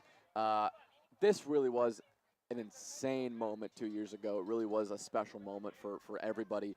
The podium ceremonies in both individual and squads. But being a part of it this year, it really is going to be really a sight to behold. It's special. I mean, the chance for countries to really celebrate themselves and, you know, showcase a piece of their culture, play some music from their countries, and kind of commiserate and interact with people of other countries that are also celebrating their own culture, their own players. It's really something that it's so special and it's so unique to the World Championship. Yeah, and truthfully, not to absolutely FOMO everybody again, but you're not going to be able to really experience it as much as we are here, but we're going to throw it over to you now. Hopefully you're getting some sound, but you may just get the beautiful visuals in what you're seeing now. Enjoy. And we see the tunnel forming, a very long tunnel. I don't think it was that long in Belgium, 2 or 3 times the length from 2 years ago. But that'll make that run up for the players that much more special, that much more exciting. I cannot wait. As the sun's just setting here, oh man, the camera shots of this. I'm just so excited to see what they do in post and cook up for this thing because, man, is this special. And you can see just from this camera angle, you can see all the attire from different countries. You see Chile, you see Brazil, some France on the right there. France, you see the United States flag up ahead. Just the chance to witness other cultures and interact with people of different perspectives, different backgrounds. A chance to grow one's social network, but advancing their open-mindedness as they get a chance to look into the lives that people from other parts of the world live. The real unification of the Roundnet community, that's what really Worlds is all about. It's what the first Worlds brought us. It's what this Worlds is bringing us again. Communities that normally are completely on the outside don't get a chance to interact with the US, with Canada, with Europe, with players and teams that have built up almost celebrity status within the community. You're getting a chance to meet them, to learn from them, to play against them, to experience this environment with them. There is truly nothing like it. And those of you at home, I get it, we're gassing this up. You could be rolling your eyes, but we're not exaggerating how special this truly is. And it's something that, as a spectator, spending the money, coming to the World Championship, you got to imagine it's worthwhile. Jonah, do you yourself have any favorite interactions you've had this week, or any countries you've enjoyed watching and watching their crowd support? Well, first day here playing some pickup, even on the arrival day when everyone was arriving, me and my friend Oriel Wish, who went to Tufts with me and grew up under my Tufts captain tutelage, who's since become a Roundnet god, and I'm bad now. But we had a chance to play against, I'm not even sure what country they were, possibly Egypt. Just a chance to chat with them, play Roundnet with them, and even someone like us who's not pros, who don't have that level of experience, they were asking for tips, they were asking for advice, and they told us that was an amazing tip. Like, we are going to take that back to Egypt. That tip is going to benefit all of Roundnet in all of Egypt. Enjoy. Here are the ceremonies. We are ready for our first medals ceremony. Woo! Could I ask the media people to just be aware that there'll be people running towards you in a moment. So just be ready. So, we are starting with mixed.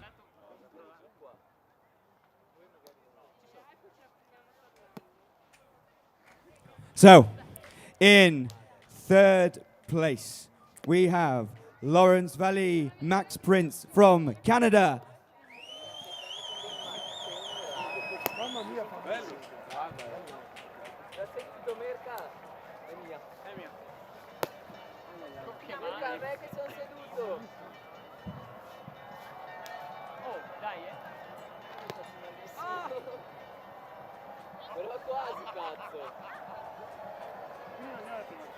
Vai, vai, ecco perché. Sì, è su, l'ho presa male. Me l'hai buttata fuori. C'è un'altra. Vai, andiamo, andiamo. Io devo fare su. Give him a cheer. That's Canada in third place for the mixed. And in second place, we have Katie Pearson and Kieran Rose of the USA.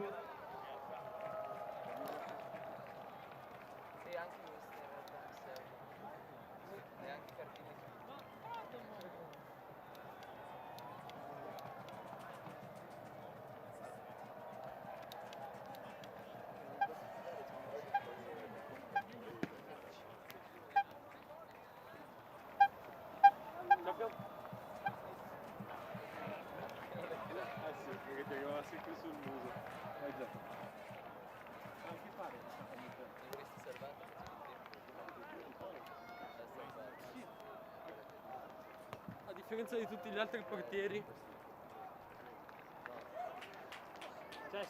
And the 2024 mixed individual champions are Laura Councilman and Ramin Felix from Switzerland.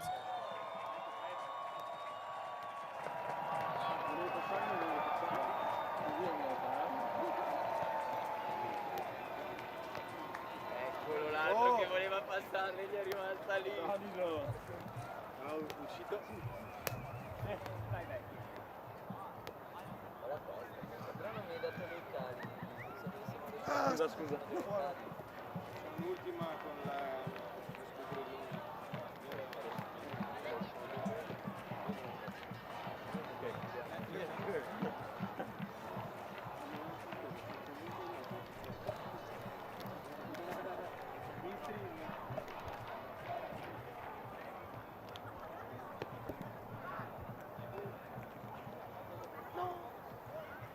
Another cheer for our mixed winners.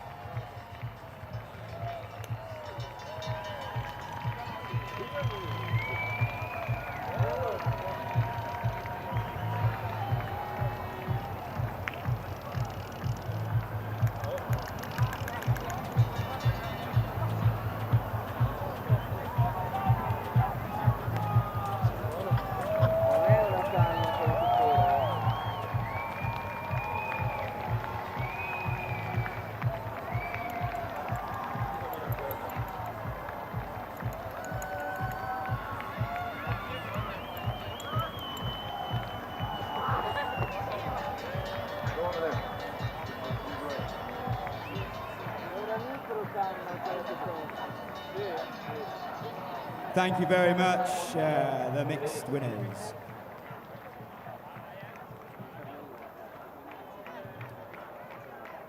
We're now moving very swiftly on to the women.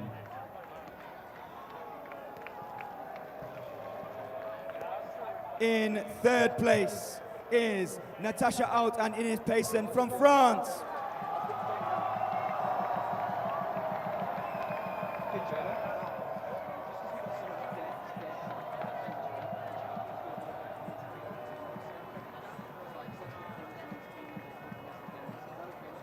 Thank you.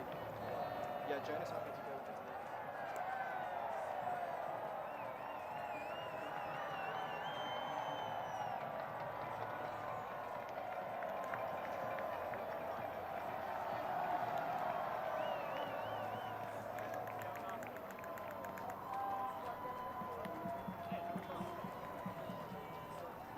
Come up on the stage, guys, over here. Grab a medal. This way, no, this way.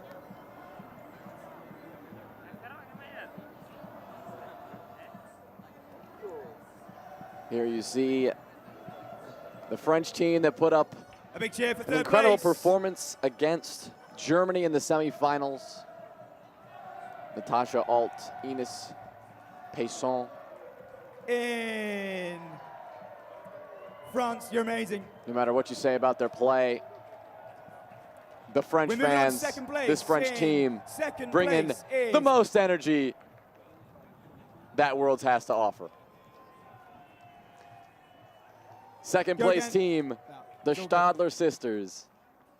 We've got Germany in second place. Who is it? It's Julia Stadler and Franzi. No, yes, Julia Stadler and Franzi Stadler. Big cheer. Yes, Julia and Franzi Stadler could not take down the Austrians in the final. And but a hard-fought tournament, and believe me, they are not done for yet. The women, the champions. They are a threat in squads, and every country not looking forward to playing against them, that's for sure. Is Megan Laybourne and Dani Kadlec of Austria.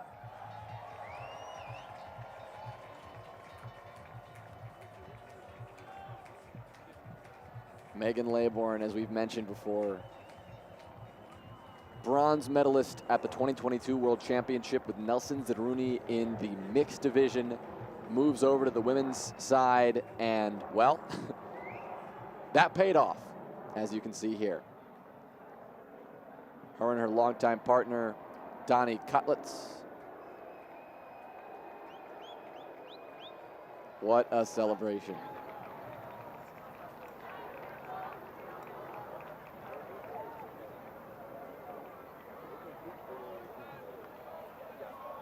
Nowhere else do Roundnet players get a chance to hoist a flag for your country and get a medal around your neck.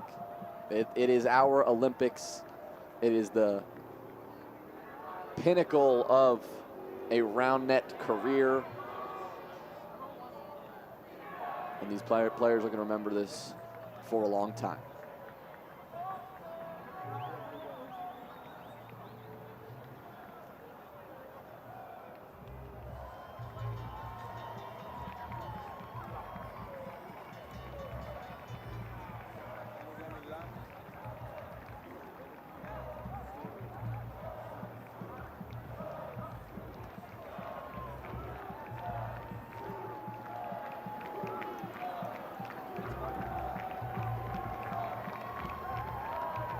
Everyone giving all of our podium teams some love here. An all-European podium. It is Austria on top, Germany in second, and with the bronze, it is France. An amazing moment for these players and for the European Roundnet scene. And last but not least, we are moving on to the men. I'm not sure how much you can hear through the onstage microphone, but the chanting has not stopped since the final concluded. With my noise-canceling headphones on, a full pitch away, I can hear it all.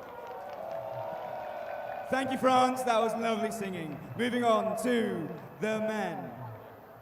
In third place, we have Gabe Finocchi and Joe Bondi of the USA. So here you're also seeing the third place teams, those bronze medal matches happening, of course, during the final. I believe 1 game to 21 in some cases.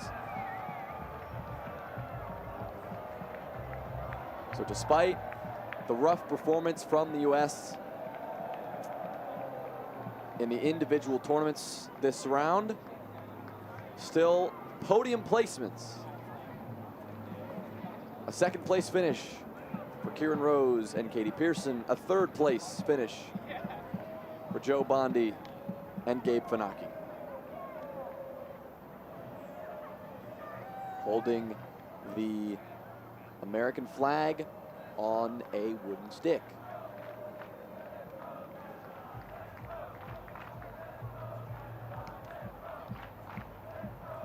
Both married men now, and proud for medalists at the World Championship. Gabe Finocchi, married 1 week ago.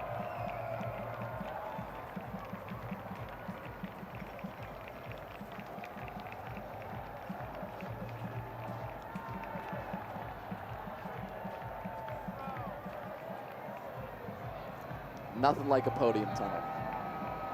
Experiencing this at the 2022 World Championship, I vowed to bring this to the Spikeball Tour Series in 2023, which we somewhat successfully did. It never matches this, and you're never going to match this sheer size. What is it, like a quarter mile down the tunnel at this point? I said mile. That's a problem. This is Worlds. Is it a half kilometer?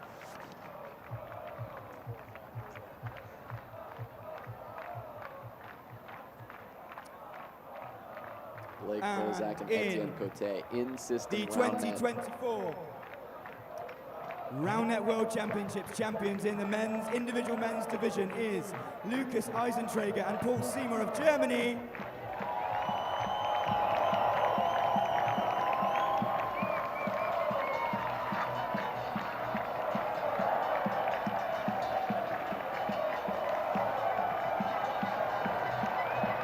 Incredible scenes. I do really hate to see somebody behind it ruining the shot for everyone. But it happens. It happens.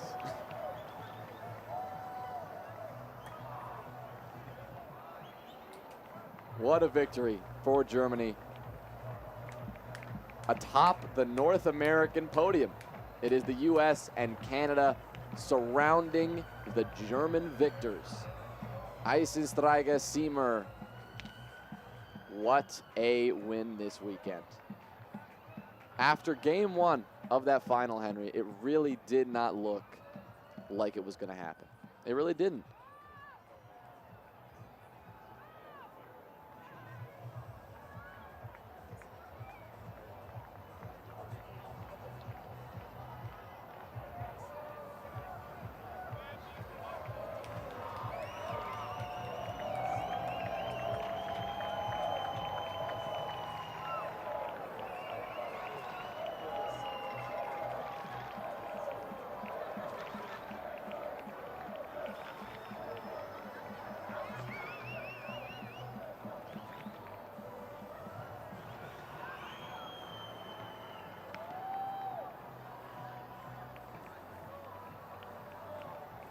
So the official passing of the torch from our former world champions to our new ones. In the women's division, from Allie Rogers and Becca Graham to Megan Laybourne and Donnie Cutlets. In our mixed division, from Pinto, from Ryan Gross and Kara Hoy, another American team. Thank to you, now man. the Swiss, Laura Kunzelman, Thanks, guys. Ramon Felix. And finally, of course, assistive touch, Buddy Hammond and Clark Marshall passing the world champion title to Eisenträger Seymour. Across the three podiums, Jonah, off the top of my head, of the, what was that, 18 people across the three podiums, I'm counting. Thank you, man. That's very good. Well, another cheer for our winners. I don't know my mental math. It's been a long day. Either way, 3 podiums is 6 times 3. 18, so that's right the first time. Less than a handful of repeat faces from 2022. Lots of new names, lots of new faces bursting onto the scene in these last 2 years. Really shows how much the sport is growing and how much that skill ceiling is just rapidly growing and increasing every year. Well, what an incredible finish to the day as we get some of the more important dinner details out that the players are extremely concerned about, of course. We had an incredible day today, and that is going to do it here for the individual champions. Tomorrow, we dive into the squad bracket, the men and women's squad brackets, and we will see you bright and early as we continue the action from the 2024 World Championship. We'll see you then.